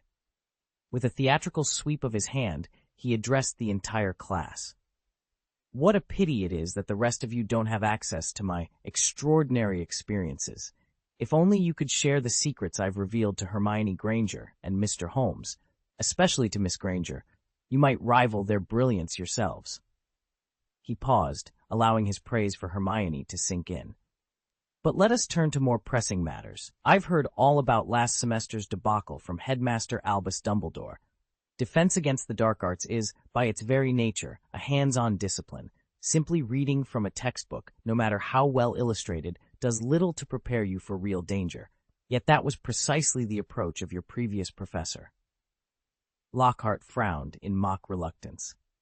"Now, I hate speaking ill of others behind their backs, but it must be said. Professor Quirrell was, how shall I put it, not the finest instructor you could hope for. Then again, true excellence in this field is a rare thing. Fortunately for you all, you have me now." A ripple of amused nods and suppressed chuckles spread through the classroom. Unlike before, when even a hint of self-praise from Lockhart could spark outrage, this time no one dared contradict him. After all, few could argue with the truth of his assessment. Sore Quirrell had earned quite the reputation as a chronic slacker. On paper, he'd covered every first-year lesson last semester, but in practice, he'd spent most classes simply reading aloud from the textbook, as if a PowerPoint slideshow alone could turn novices into confident spellcasters. Fortunately, when real instruction was needed, Severus Snape, Potions Master and Slytherin's head of house, had stepped in more than once to demonstrate proper wand technique and brewing methods. It was during those impromptu sessions that Harry first mastered the disarming charm, Expelliarmus, a spell he now wielded with remarkable ease. By the end of term, whispers had spread. Quirrell wasn't teaching because he had ulterior motives, namely, the Philosopher's Stone. So his students weren't entirely surprised by his lackluster lectures. When Gilderoy Lockhart began his own class that morning, he could see the skeptics in his audience, but their murmurs only seemed to fuel his self-confidence. Lockhart swept a proud look around the room. "Good," he said. "Let's show you a proper demonstration." With a flourish, he cleared his throat, restoring silence. Then he bent to retrieve a large, covered cage from behind the podium and placed it on the table with theatrical care. A hush fell over the room. Harry and Ron exchanged astonished glances. Their flamboyant care of magical creatures professor had actually prepared something in advance. Now that was impressive. Professor Lockhart swept into the Defense Against the Dark Arts classroom with his usual flourish, a confident smile playing on his lips. "Don't worry," he said, meeting their curious stares. I won't subject you to dull, page-by-page textbook readings like your last professor did. Today, we're going to face the darkest and most dangerous creatures in the magical world, right here in this room. But rest assured, as long as I'm standing in front of you, not one of you will be harmed. All I ask is that you remain perfectly calm. Every student's eyes swung to the large cage at the front of the room.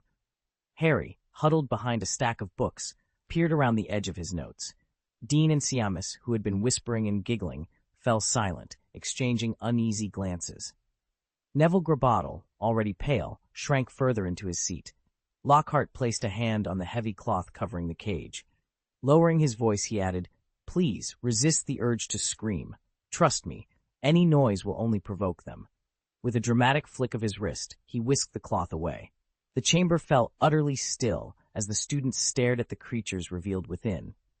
"Perhaps some of you recognize these little troublemakers," Professor Lockhart announced with a flourish. "They are Cornish pixies, freshly captured by yours truly." The creatures themselves were iron blue from head to toe, scarcely 8 inches tall, with sharp, pointed faces. No sooner had Lockhart lifted the cage's cover than the pixies erupted into chattering shrieks, hopping furiously and rattling the iron bars. Their voices were high and piercing, like a flock of squabbling parrots, each grimace more outrageous than the last. "Bloody hell," Ron muttered, sinking back in his seat. "I actually believed his nonsense." Laughter rippled through the classroom. The boys howled outright. The girls, though more restrained, still couldn't hide their amusement. Professor Lockhart had clearly expected terrified screams. Not this. A self-satisfied, "Hey!" escaped his lips as he surveyed the students. At last, he focused on Siamis in the front row. "Mr. Finnegan," he said with a practiced smile, "perhaps you'd like to christen our new guests?" "Seamus Finnegan, you think they're not scary, or rather, not very dangerous, right?" Seamus didn't answer. He was doubled over with laughter, gasping so hard he could barely catch his breath. "Don't underestimate them," Professor Lockhart warned, shaking his head in mock exasperation.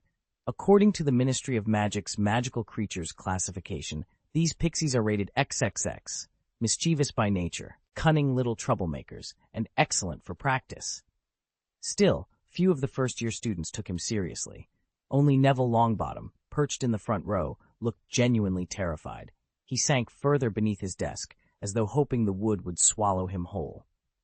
In truth, pixies, often called Cornish pixies because they're most commonly found in Cornwall, aren't dark creatures at all. They're naughty and unpredictable, yes, and that XX rating isn't a joke. But to most young witches and wizards, they're little more than harmless pests, annoying, perhaps, but hardly life-threatening. Professor Gilderoy Lockhart stood before the class, chest puffed out and beaming as if he'd just discovered the secrets of the universe. "Behold," he announced, sweeping his wand in an extravagant arc, "the most malevolent creatures ever known to the wizarding world. The most terrifying things you will face in this classroom. And mark my words, make so much as a peep of fear, and they'll rend you in a blind, furious rage." Harry exchanged a skeptical look with Ron. Hermione simply raised an eyebrow.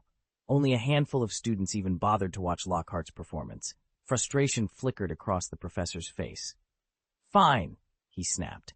"Since you're all so confident, let's see how well you actually handle them." At Harry's side, Sherlock Holmes gave a quiet chuckle. He nodded toward the towering stack of Lockhart's own textbooks jammed in front of Harry on the desk. "My dear Harry," he murmured, "if I were you, I'd put those away." Without a second thought, Harry began shoving the 7 volumes, along with his quill and ink, into his school bag. Ron followed suit, looking curiously at his friend. Hermione slid her books into her bag, a knowing smile playing on her lips. She understood exactly why Sherlock had given that warning. With a dramatic flourish, Professor Lockhart strode over to the cage at the front of the room and threw open its door. Gilderoy Lockhart swept into the classroom that morning with his usual flourish, the gilt-framed cage of Cornish pixies tucked under one arm. "Class," he announced brightly, "meet our newest guests." With a dramatic twist of the latch, he flung open the door, and pandemonium erupted. In an instant, the pixies shot free like opposable thunderbolts, scattering across desks and vaulting over chairs. Neville Longbottom, ever the cautious sort, slipped beneath his desk the moment the cage door swung open. He stayed perfectly still, letting the chaos whirl over him. Across the front row, Seamus Finnegan was not so fortunate. He'd been the first to laugh, mocking Lockhart with a cheeky grin, and as the pixies emerged, two little blue-black creatures zeroed right in on him. Before Seamus could protest, they each clamped onto an ear, hoisting him bodily into the air. "Let go! Let go of me!" Seamus wailed, his feet swinging uselessly above the floor. He thrashed and kicked, but with nothing to brace against, he was entirely at the pixies' mercy. Meanwhile, a few of the more adventurous pixies had no interest in playing with students. They charged headlong toward the window, slammed into the glass, and burst through in a shower of splinters. A sharp breeze gusted in, sweeping through the room and replacing the stale classroom air with a crisp, cool draft. Lockhart stood in the center of the mayhem, hands helplessly raised. Let's try to stay calm, everyone," he stammered, as the pixies darted from desk to desk, shrieking with delight and terrorizing anyone in their path. In less time than it took to blink, Professor Lockhart's grand demonstration had turned into a full-blown classroom crisis. The moment the last pixie slipped free, utter pandemonium erupted in the classroom. Ink bottles flew from desks as the mischievous creatures upended them, splattering walls and papers with inky black blotches. Others seized the students' backpacks and textbooks and hurled them through the shattered windows. A different pair overturned trash cans, sending scraps of paper airing across the floor. Still more tore pages from books and ripped down illustrations from the walls. Chairs clattered as children ducked and scattered. Everyone, that is, except the four of us in the very back row. Thanks to Sherlock's timely warning, we'd already stowed our belongings safely under the desk. "Blimey, Sherlock, you really saved my hide," Ron exclaimed, brushing imaginary specks of ink off his robes. "Those textbooks are wicked expensive. Thank goodness I didn't leave them out." Relieved, he bent toward the table, preparing to take cover when a firm hand gripped his arm. "Oh, what are you doing?" he snapped, glancing up at Sherlock in astonishment. Sherlock's expression was unreadable as he stopped Ron from crouching. Ron frowned, the confusion clear on his face. "I'm not as close to Sherlock as Harry or Hermione are," he thought. But really, did that friendship mean he was willing to sacrifice me too? Chapter 178. He is not fighting alone. Professor Gilderoy Lockhart beamed at the assembled students, his wand clutched theatrically in one hand. "They're naturally mischievous, cunning little destroyers, and perfect practice targets," he declared, swinging the cage door wide. In an instant, the empty desks erupted in chaos. Brilliant blue pixies spiraled into the air, chattering and shrieking as they darted between legs and toppled books. A few of them latched onto Seamus's robes and hoisted him up, swinging him beneath the chandelier like a rag doll. Half the class dove for cover under the tables. The rest scrambled to shield their notebooks, robes, and anything else within reach. Ron Weasley froze, eyes wide, his instincts screaming to duck too. Then Sherlock Holmes, ever the strategist, took Ron's elbow and held him back. "He said they're practice targets," Sherlock reminded him coolly, nodding toward the pixies' buzzing flight path. "We're not alone in this." Ron stared from the swarm of blue, impish wings to the hidden figures under the tables and back to Sherlock. His expression hardened, determination replacing panic. Swallowing, he drew his wand with a sharp flick. "Right," he said, voice trembling but firm. "Let's try it." Lockhart's cheerful orders rang out from the front of the hall. "Quick now, round them up."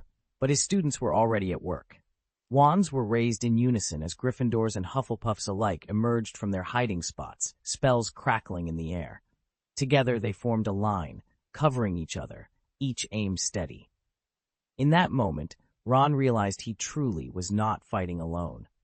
Professor Gilderoy Lockhart fought to keep his composure as he surveyed the wreckage of his beloved books, torn to confetti by a riot of pixies now darting through the air.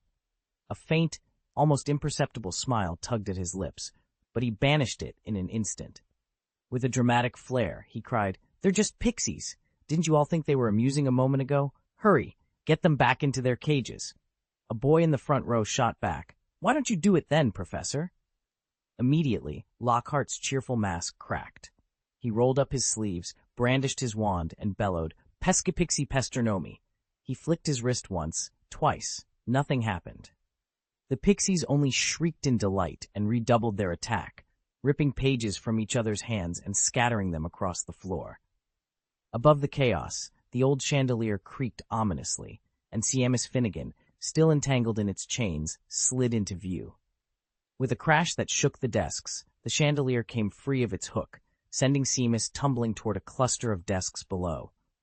As students ducked and scrambled for cover, a single pixie broke away from the group and swooped in on Lockhart, aiming straight for his wand hand.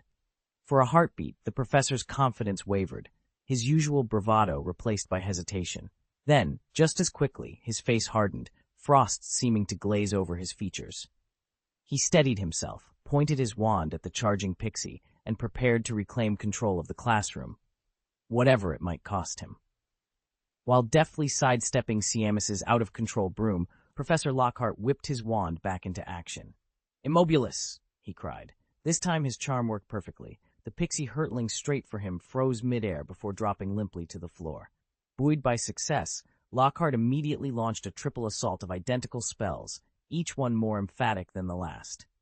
"Immobilis! Immobilis! Immobilis!" 3 more pixies stiffened in place and then tumbled from the rafters. His decisive counterattack galvanized the rest of the room. Wands flicked, sparks flew, and every witch and wizard chose the charm they knew best. Chaos gave way to an organized defense. From the front benches to the very back row, surprisingly the most efficient of all, students worked in concert to subdue the remaining pixies one by one. Sherlock, ever ready, lifted his wand to join the fray, but Hermione's hand closed around his wrist, gently pressing his wand down. "Sherlock," she said firmly, her gray eyes steady, "let us handle this." Seeing the resolve in her gaze, Sherlock gave a small nod and lowered his wand. Together, they watched the chaos dissolve as the classroom turned into a symphony of well-aimed spells and cooperative magic, every pixie finally silenced. If you're going to chase a little excitement, you might as well go all the way. Harry raised his wand and aimed at the flurry of Cornish pixies, echoing the freezing charm Professor Lockhart had just demonstrated. He hadn't been taught Glacius in Charms class yet, but he'd read the incantation in Lockhart's book, and seeing it work so neatly on Lockhart's part, he figured he'd give it a try too. The result was disappointing. Harry wasn't Sherlock Holmes or Hermione Granger. His magic wavered, and the spell barely chilled a single pixie before sputtering out. Not wasting another moment, Harry switched to his go-to counterspell. Petrificus Totalis. With each crisp pronunciation, a pixie's legs and wings snapped rigid. Their bodies arched backward, and they tumbled to the floor in a flurry of feathers. Harry's aim was true, and in seconds he had cleared the entire back row. Hermione, as always, met the challenge without a hitch. One precise immobilis after another, and the remaining pixies fell like puppets with their strings cut. Ron, however, was having more trouble. His spells flew wide or fizzled at the last second, and one particularly bold pixie darted at him, lunging for the wand that Sherlock had given him for Christmas. "Damn it, my wand!" Ron yelped, leaping forward to wrest it back. Harry glanced over his shoulder, offering Ron a steadying grin. "Need any help, Ron?" Between the 3 of them, Harry's quick thinking, Hermione's flawless casting, and Ron's dogged perseverance, the rampaging pixies didn't stand a chance. Fury flared in Ron's chest the moment he saw his beloved wand about to be seized. Malice bubbled up, and without a word he shouted, "Confringo!" He launched an exploding charm straight into the air, all the while chanting in his head, "I am Seamus, I am Seamus." Whether it was the mental mantra or the peculiar atmosphere of the room, the spell outperformed expectations. The explosion recoiled so powerfully that 2 or 3 pixies came tumbling down, more effectively than anything Harry or Hermione had managed. Ron's heart leapt. He was finally making an impact. His triumph evaporated in an instant, however, when a panicked voice rang out. "Weasley, they're allies! Stop!" A handful of Hufflepuff students, seated just a few rows behind him, now wore furious, injured expressions. Ron swallowed hard. He recognized all too well that he'd hit his own side by mistake. Ron's spirits flagged for a moment. "Sorry, I didn't mean to," he began, hanging his head. But the jeering from the Hufflepuff spectators only grew louder. "Oi, hand back my book," one cried. "Give me my galleons," another bellowed. "Come on, Weasley, show us another one." That was all it took to reignite Ron's confidence. He straightened, raised his wand, and yelled, "Confringo!" With a series of well-aimed exploding charms, Ron targeted the densest clusters of Cornish pixies. Each fiery blast sent a pixie tumbling to the floor in a puff of smoke and sparks, their frantic squeals echoing around the classroom. In sheer spectacle, Ron's performance outshone even Harry's and Hermione's earlier efforts. For a moment, it was as if the spirits of Bill, Charlie, and Percy Weasley, famed members of the so-called Sacred 28, were guiding his wand. Ron felt a surge of family pride and determination. He was no longer alone in this fight. Emboldened, the young wizards and witches rallied around him, and together they drove the last of the pixies back into their cage. With a final, triumphant clang of the latch, the room fell silent, broken only by Ron's victorious grin and the relieved cheers of his classmates. Some of the pixies had already dashed through the open door. There was simply no stopping them now. Locking his wand back in place, Professor Gilderoy Lockhart offered his trademark grin to the panting students. "Well done, everyone," he announced. This time, though, there were no snickers. After Lockhart deftly immobilized a handful of pixies with a perfectly executed freezing charm, the nearest witches had rushed forward, eager to try it themselves. He cheerfully encouraged them, sweeping out his arm to mark a protective circle that kept the remaining pixies at bay. Even a few braver boys edged closer, drawn by the professor's sudden display of competence. All at once, the classroom seemed alight with admiration. The young witches around him had starry eyes. Some practically had hearts floating above their heads. And Lockhart himself stood taller, his earlier bloom of confidence fully restored. He swept his gaze across the room, savoring the moment. "As I mentioned," he said, voice silky, "pixies make fantastic practice targets. Apparently, a few of you haven't quite gotten the hang of it yet." A rosy blush crept up Seamus Finnegan's cheeks at the gentle barb. He glanced down, tucking his wand a little closer to his robes, determined to prove himself on the next try. He had been the one to challenge Professor Lockhart's teaching. Even more embarrassing, when the classroom ceiling erupted into chaos and pixies began swarming, he'd tumbled from a chandelier, landing with a thud right at Lockhart's feet.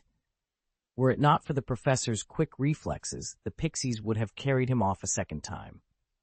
"Still," Lockhart began, brushing imaginary dust from his robes, "I must admit you finally managed to fulfill your assignment. But," he swept his hands to indicate the mess around him. Overturned desks, scattered textbooks, and students cowering under tables. Lockhart sighed, a look of genuine, if reluctant, disappointment crossing his face. "Look at this disaster. You let those creatures run wild, and half the class hid for cover. I knew you hadn't mastered any real defensive spells last term, but this is beyond belief." He paused, folding his arms. "Of course, it's not entirely your fault. With a defense against the dark arts professor like myself at the helm," he smirked, though the jab was unmistakable. "It's hardly surprising that teaching standards have slipped. If we carry on like this, Hogwarts will become the laughingstock of the wizarding community." A heavy silence fell over the classroom. The students exchanged uneasy glances. Their performance had been abysmal, and worst of all, they'd been made fools of by pixies, creatures they had always considered harmless pests. No one dared speak up as Lockhart surveyed the chaos, the last to fall silent under the weight of his reproach. Professor Lockhart paused mid-sentence, then broke into a wide grin. "But enough of that. I'm delighted to announce that a few students have truly outshone the rest today." He swept his gaze toward the back of the classroom. "Mr. Harry Potter, Miss Hermione Granger, and this red-haired young man. Ron Weasley!" Ron blurted out, even as he grimaced at Lockhart's glare. He'd been expecting this moment, and by calling his own name, he beat the professor to it. "Exactly!" Lockhart clapped his hands together. These three not only protected their personal effects flawlessly, but they also captured the most pixies of anyone in the class. 15 points each to Gryffindor. A roar of applause filled the room. Never before had the students experienced such an exhilarating, hands-on lesson in defense against the dark arts. Tales of last year's daring rescue, of the so-called Lion King, the fabled savior, and the brilliant Miss Granger thwarting the evil Professor Quirrell had circulated like wildfire, But today was the first time the school had witnessed that legendary skill in action. And to everyone's surprise, Ron Weasley of all people had held his own. As cheers echoed off the walls, Harry, Hermione, and Ron shared a triumphant look. For the first time, the real power behind their reputations was on full display, and Gryffindor towers shook with pride. Meanwhile, the self-styled Lion King never so much as stirred. Apparently, he judged the pixies unworthy of his attention. When the bell rang, Professor Lockhart swept out of the room, flanked by a gaggle of admiring witches. Ron, however, was still riding the high of Gryffindor's 15-point haul. He hardly ever got the chance to shine, and for him, simply avoiding a penalty felt like victory. Once his elation finally wore off, Ron turned to Sherlock. "Do you think we can trust him? Professor Lockhart, I mean. He might have lost control back there, but he can't be a total fraud, can he?" Hermione, cheeks flushed with annoyance, shot back. "What are you talking about, Ron? He was only trying to give us hands-on experience, if any of us had bothered to seize it." Chapter 179, An Unexpected Turn. "Miss Granger's absolutely right. Today's practical class was truly impressive," Seamus Finnegan admitted, gingerly rubbing his ears. Dean Thomas raised an eyebrow. "I'm surprised you're not still howling. Did those pixies really lift you up by your ears and dangle you from the chandelier? Would you stop reminding me?" Seamus hissed, wincing at the memory. "My ears are killing me." "Maybe it's payback for mocking Professor Lockhart earlier," Dean teased. Seamus shot him a look. "That's impossible. Lockhart wouldn't stoop to something like that." Before Dean could respond, Hermione Granger stepped in firmly. "Honestly, Professor Lockhart is far too charming and too vain to be petty. He'd never do anything so vindictive." A few weeks ago, such a defense might have drawn smirks and raised eyebrows. After all, Lockhart's reputation was built on flashy stories, endless anecdotes, and the most outlandish opening practical test anyone had ever seen, one that had left the entire class in stitches rather than at their wits' end. Yet, after today's encounter with the snarling pixies, it was hard to deny his competence. As the three students exchanged uneasy glances, they realized there was more to their new defense against the dark arts professor than met the eye. If it weren't for the last few questions he tacked on at the end, defense against the dark arts might as well have been renamed Lockhart Studies. And yet some still insist he's utterly talentless? Recall those bewitched pixies, the very creatures every young witch and wizard had been dismissing as harmless nuisances. They ended up turning the tables, just as Lockhart predicted. What's more, despite his bumbling entrance, he rallied in the second half of the lesson and genuinely protected his students. Every wizard who trusted him walked away unscathed. It's downright baffling. All at once, the room fell silent, and every pair of eyes swung toward Sherlock. In their brief year at Hogwarts, the Gryffindor second years, affectionately known as the Little Lions, had already learned one unshakable rule. When a mystery pops up, you go to Sherlock, and if he's unavailable, you go to Hermione. With their very own Lion King on hand, no one else stood a chance at cracking the case. Under that blanket of expectant stares, Sherlock finally offered his verdict. "Interesting." "Interesting," Hermione pressed. "What do you find so interesting, Sherlock?" He inclined his head, eyes alight. After all, this wasn't the first time he'd used that single word to describe Professor Lockhart. Sherlock had thrown the remark out before class began, and Harry and Ron had opened their mouths to ask about it, but were cut off before they could. Now that Sherlock had mentioned it a second time, Ron seized his chance. "What do you mean Professor Lockhart is contradictory?" Sherlock allowed a faint smile to play at his lips, and the entire room leaned in, eager for his answer. He tapped lightly on his desk with long, slender fingers. "Tell me," he said, "did any of you catch the very first charm he used when those Cornish pixies showed up?" Heads shook all around. The classroom had been utter chaos back then. None of them had been paying close attention. Not even Hermione, usually so alert, had noticed. She pressed forward, exasperated. "Sherlock, stop teasing us. Just say it. I can practically see you grinning back there." A soft chuckle slipped from Sherlock's throat. His incantation was Pescapixi Pesternomi. A stunned silence followed. Then someone stammered, "Okay, so what does that mean?" Sherlock turned his keen gaze on Hermione, as if inviting her to deduce the answer for herself. The rest of the class held its breath. Even though she couldn't explain exactly why, Hermione immediately grasped what Sherlock was driving at. She leaned forward, her mind already dissecting his hint. "At first glance, it's just a jumble of words," she said, frowning, "but I'm sure it's meant to be decoded. The only part that really jumps out is pester, to annoy. But that alone doesn't explain the rest." "You've hit the blind spot," Sherlock interrupted, nodding in approval. Hermione looked at him, surprised that she'd stumbled on the key detail. Sherlock went on. "Remember the Mirror of Erised?" Hermione's face brightened. "Of course, it shows you your heart's deepest desire." "Exactly," he said, "and its inscription, Erised stra eru oit ube kafru oit on wosi, is simply an anagram that you read backward. Professor Lockhart's chant works on the same principle, except you don't have to reverse the letters. It's just a direct rearrangement." Harry and Ron exchanged bewildered glances. Around them, the other students looked even more confused. Most had never heard of the Mirror of Erised, let alone its famous inscription. They all stared at Sherlock and Hermione, silently pleading for someone to translate this cryptic puzzle into plain English. What on earth was he talking about? Only Hermione managed to keep pace with Sherlock's rapid deductions. After a beat of silent thought, her eyes brightened. "I've got it!" she burst out, waving her wand as if to spell it all out. He wasn't actually saying pesky pixie, pester no me. He said pesky pixie, pester no me. Pesky means annoying, pester means to bother, and pixie is pixie. Put them together, and it's simply, pesky pixies, don't bother me. Sherlock allowed himself a rare approving smile. "Excellent work, Hermione. Your gift for synthesis and quick induction is remarkable." He turned back to the others. This improvised repelling charm clearly wasn't his first choice, or it would have looked far more polished. When that failed to satisfy him, he resorted to the straightforward freezing charm. But did you notice how he cast it? The group exchanged puzzled glances. Hermione frowned in recollection. Well, his wand arm trembled, and he seemed oddly reluctant, almost as if he was forcing himself to finish the spell. "Precisely," Sherlock confirmed. He resisted the first charm he conjured, yet it still drove off the pixies. The real mystery is why he'd half-heartedly deploy a spell he didn't want to use in the first place.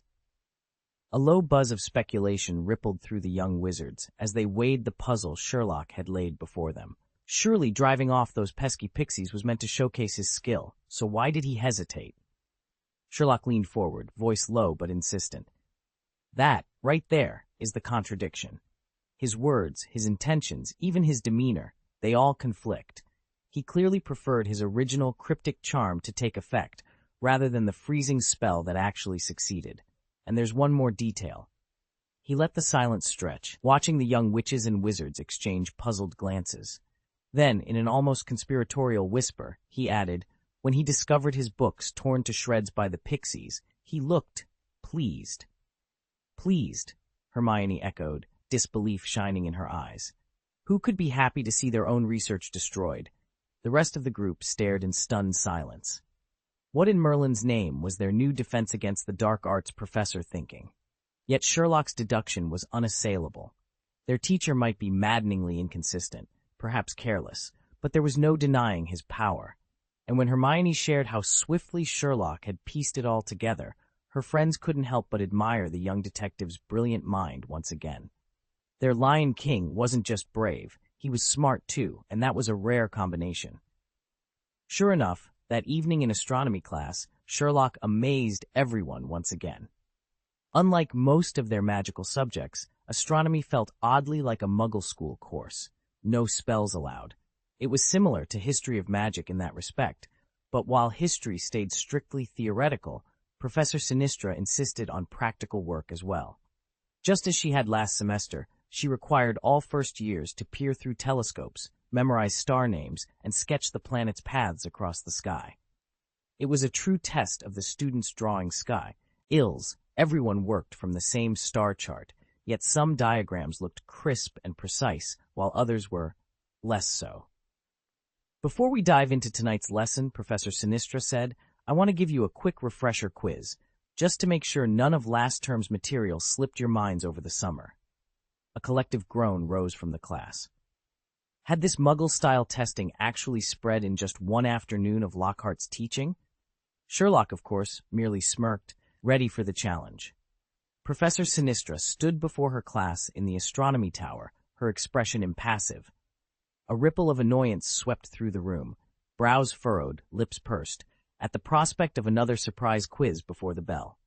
Ignoring the grumbles, she simply cleared her throat and began. Name the 9 planets of the solar system in order from closest to farthest from the sun. It was the exact same question she'd posed last semester, then answered promptly by Hermione Granger. A year later, Sinistra had thrown in an extra restriction, yet once again Hermione's hand shot up first and remained there, answering flawlessly.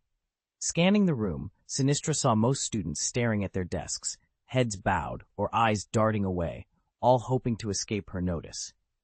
She paused at Hermione for a moment, then shifted her gaze to Sherlock Holmes, seated at her side. "Mr. Holmes," she said crisply, "please answer this question." At once, the entire class sat up straighter, every pair of eyes turning to Sherlock.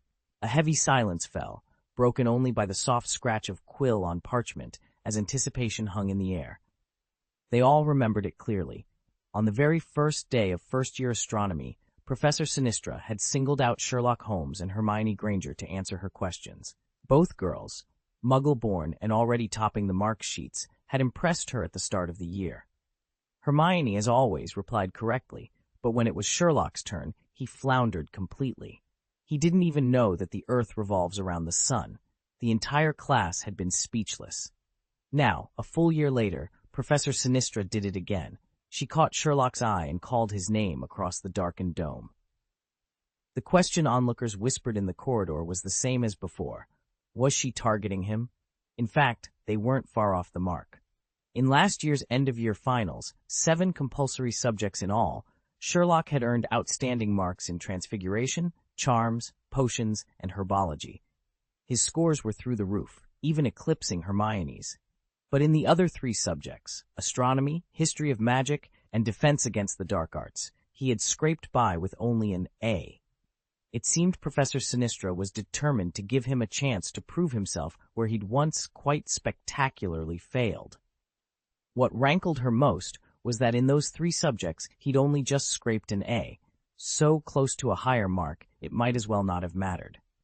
Naturally, the professors teaching those courses were less than pleased. Professor Quirrell, of course, was no longer a factor. He'd left and would never return. Professor Sinistra and Professor Binns had intended to have a word with Sherlock about his lackluster performance, but Headmaster Dumbledore put a stop to their plans. Now, with the new term underway, private consultations were still off the table. A brief reminder during class, however, seemed perfectly acceptable. After all, what could Dumbledore do to punish her for giving a little lecture? She wanted Sherlock to understand that it wasn't only the subjects taught by the 4 house heads that mattered. Astronomy counted just as much. Chapter 180, You're incredibly talented. Come spar with me. Professor Sinistra's gaze swept the classroom. Mr. Holmes, would you care to answer the question? Ron's face went pale. Hermione, why don't you just tell him the answer? Otherwise, he'll turn around and say it's all useless trivia again. Harry and Hermione exchanged helpless glances. This wasn't a private study session. They couldn't feed him the answer now that the entire class was watching. Hermione's heart fluttered, though. She'd sent Sherlock a telescope last summer, confident he'd mastered this very topic. A small smile tugged at her lips. Under the expectant eyes of Professor Sinistra and every student, Sherlock rose gracefully to his feet. He paused only a moment, measured and calm, then spoke clearly. The 9 planets in order from the Sun are Mercury, Venus, Earth, Mars, Jupiter, Saturn, Uranus, Neptune, and finally Pluto. Silence rippled through the room. Even Professor Sinistra seemed momentarily stunned before the class erupted into whispers and shuffling desks. Sherlock Holmes had done it, answered flawlessly, and once again proved just how extraordinary he was. Professor Sinistra hadn't expected Sherlock to reply so smoothly. After a brief moment of stunned silence, she drew a steadying breath and pressed on. Which is the largest planet in the solar system, she asked. Jupiter. And the second largest? Saturn. Third? The 9th? Pluto. What Hermione didn't realize was that Professor Sinistra had intended to cover all 9 classical planets. As Sherlock rattled them off without hesitation, the other students gaped in astonishment. Even Professor Sinistra herself was momentarily speechless, staring at him in disbelief. He seemed so different from the pale, uncertain boy they'd known the previous year. Once she'd regained her composure, the professor decided to up the ante. "In divination," she said calmly, "what do Mars, Jupiter, and Venus represent?" Hermione's brow furrowed at the unexpected turn. That question clearly lay outside the bounds of astronomy. It belonged to the elective divination class, scheduled for later in the term. It was odd enough that Professor Sinistra was quizzing Sherlock at all. Veering so far off the syllabus struck Hermione as positively mischievous. Leaning forward, she watched the professor's face for clues. What was she up to? Was she testing Sherlock, or setting him up to fail? Professor Sinistra's heart skipped a beat when Sherlock, who'd been answering so confidently just moments before, fell suddenly silent. She stole a worried glance his way. Although he'd grown to respect astronomy as more than a pointless subject, she knew even a brilliant mind sometimes needed time to recall specifics. What if he'd blank on this question? Regret swept over her. Why was she pressing him so? He'd done exceptionally well up to now. Surely she could have let him rest on his laurels. Yet something about Sherlock's calm composure and the faint, knowing glint in his eye stirred her impatience. Fine, she decided. Whether he answered or not, Gryffindor would not lose out on points today. Only a few seconds later, Sherlock broke the silence. His voice was smooth and measured. "Mars represents violence, conflict, and war," he said. "It rules Aries. Venus, on the other hand, governs friendship, love, and harmony, presiding over both Taurus and Libra. Jupiter represents wisdom, protection, and good fortune, and it rules Sagittarius." The entire class fell silent, staring at Sherlock as if he'd just arrived from another world. After a moment, Professor Sinistra's voice rang out. "Absolutely correct. 30 points to Gryffindor." Perhaps to make up for her earlier strictness, she awarded the full 30 points. As Sherlock returned to his seat, Sinistra let her gaze sweep across the students before she spoke again, her tone calm and measured. "This is your first astronomy lesson as second-year students, and there are a few things you should keep in mind. Although we don't use magic in this class, Hogwarts requires astronomy for a very important reason. I mentioned it last year, and Mr. Holmes' answer just now illustrates it perfectly." She paused, offering Sherlock a small, encouraging smile. "Studying the stars not only sharpens your powers of observation and reasoning, it also supports other magical subjects, divination, for example. And as you all know, you will sit for your OWL exams in your 5th year. A solid understanding of astronomy will serve you well when that time comes." With that, she turned toward the telescopes lined up at the back of the room, ready to begin the night's lesson. Only students who earn at least an E, exceeds expectations, on this exam will be allowed to continue astronomy studies in their 6th and 7th years. The professor paused, stared pointedly at Sherlock, then carried on with her lesson. "Sherlock, I recall you once said this class was utterly useless. Yet here you are, all ears. Care to explain?" During the brief hush that followed, Ron leaned toward Sherlock and whispered, "So, you actually think it's useful now?" Sherlock smirked. "Why wouldn't I? Surely you've forgotten how my astronomy skills helped me in the Greek interpreter case. It was by charting the stars that I pinpointed the criminal's hideout in Nocturne Alley." Ron's eyes lit up as the memory clicked into place. "Right, of course." He grinned so widely his freckles practically danced. "Brilliant. That means I can start copying your astronomy homework, too." Hermione, who had overheard from across the row, rolled her eyes. For months she'd refused to share her notes with Ron and Harry, always insisting they do their own work first. She'd begrudgingly supply the answers afterward, but only after delivering a thorough lecture on study habits and academic integrity. Ron was still beaming, but Hermione shot him a warning look. There would be no free rides, especially not in astronomy. Not if she had anything to say about it. Ron sat at his desk, eyeing Sherlock's neat, precise homework. Normally, the easiest solution would be to copy it outright, but last semester, Sherlock's cold attitude in astronomy made that impossible. Ron had been forced to swallow his pride and beg Hermione for help instead. Now, though, Sherlock had announced he'd actually buckled down in astronomy. If that was true, Ron thought with satisfaction, maybe he could finally coast on Sherlock's work after all. He puffed out his chest, his red hair practically glowing in triumph. By the time the final bell rang, the entire class of first years was bleary-eyed and dragging themselves toward the revolving portrait that led up to the Gryffindor common room. Sherlock was no exception. He slung his telescope bag over one shoulder and let out a long, exaggerated yawn, an image that had his roommates blinking in surprise. "Sherlock, I thought you never got tired," one of them said. "I'm not Superman, Ron," Sherlock replied, unzipping his bag. "I only bring that display of energy out when I need to stay alert. Even I have my limits." Yeah, Ron mumbled, stretching. "Whatever you say, I'm off to bed." As the others dispersed, Harry hung back and leaned toward Sherlock. His voice dropped to a whisper. "So, are we still on for the Forbidden Forest tonight?" Sherlock shook his head, his expression calm. "Not tonight, Harry. I'm calling it an early evening."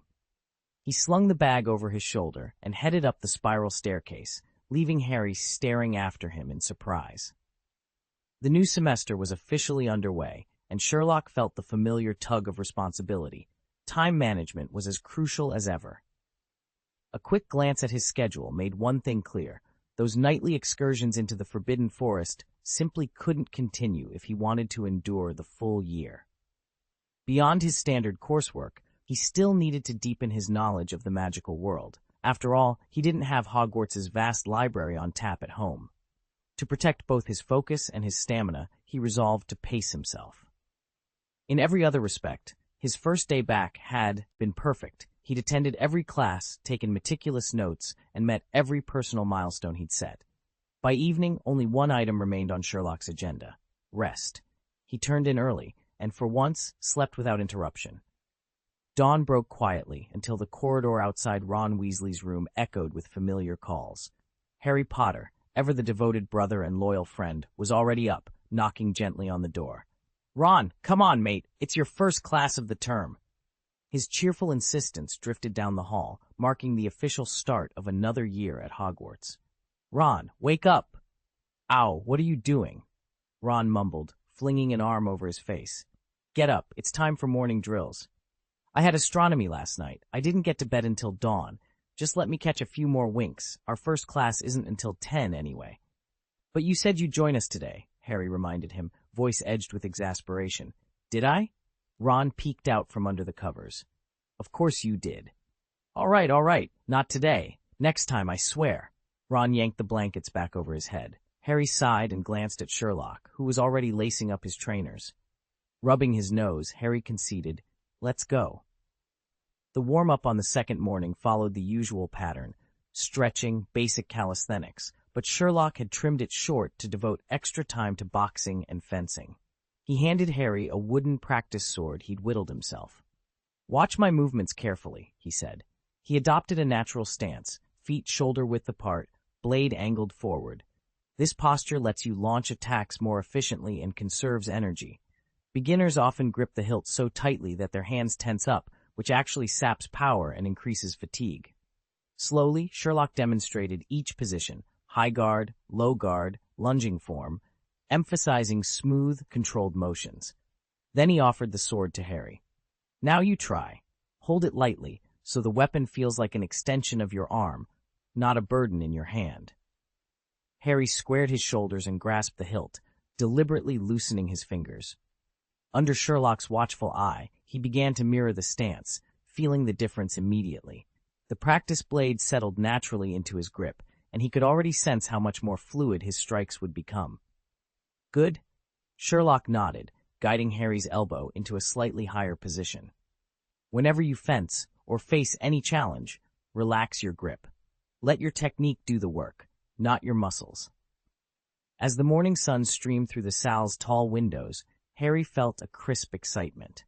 With Sherlock's precise instruction and the promise of a strong jab or a swift thrust just within reach, he wondered how long it would take before Ron actually rolled out of bed to join them. But for now, the only reward he needed was the crack of wooden sword on wooden sword and the steady rhythm of progress under a new, exacting teacher. "See? You're gripping too tightly. Your knuckles are going white." Harry blinked, then relaxed his hand exactly as Sherlock instructed. True to Sherlock's suspicions from last year, Harry had a natural gift for fencing. After a few demonstrations of basic footwork and blade positions, he picked up the essentials almost instantly. Sherlock smiled to himself, certain it was only a matter of time before Harry mastered the form completely. After breakfast, the Gryffindors made their way to the greenhouses, joining the Hufflepuffs for herbology. Today's lesson was familiar, repotting mandrakes. Professor Sprout explained that with so many plants still to move, they'd spend weeks, perhaps over a month, on this single project. Divided into groups of 4, the students set to work. Armored with gloves and earmuffs, they carefully lifted each mandrake from its old pot, shook away the spent soil, and nestled it into fresh earth. Thanks to the practice from last week, most of the young wizards finished well before the end of class, their technique noticeably more confident and efficient. Professor Sprout beamed at the improvement. "Excellent progress, everyone," she declared, her voice brimming with pride. She then added a special commendation and extra house points for Neville Longbottom and Hannah Abbott, whose steady hands and meticulous care stood out even among such capable peers.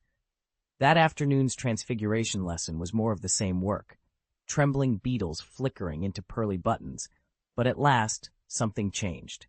Not only Sherlock and Hermione managed a flawless transformation, several of their classmates did too.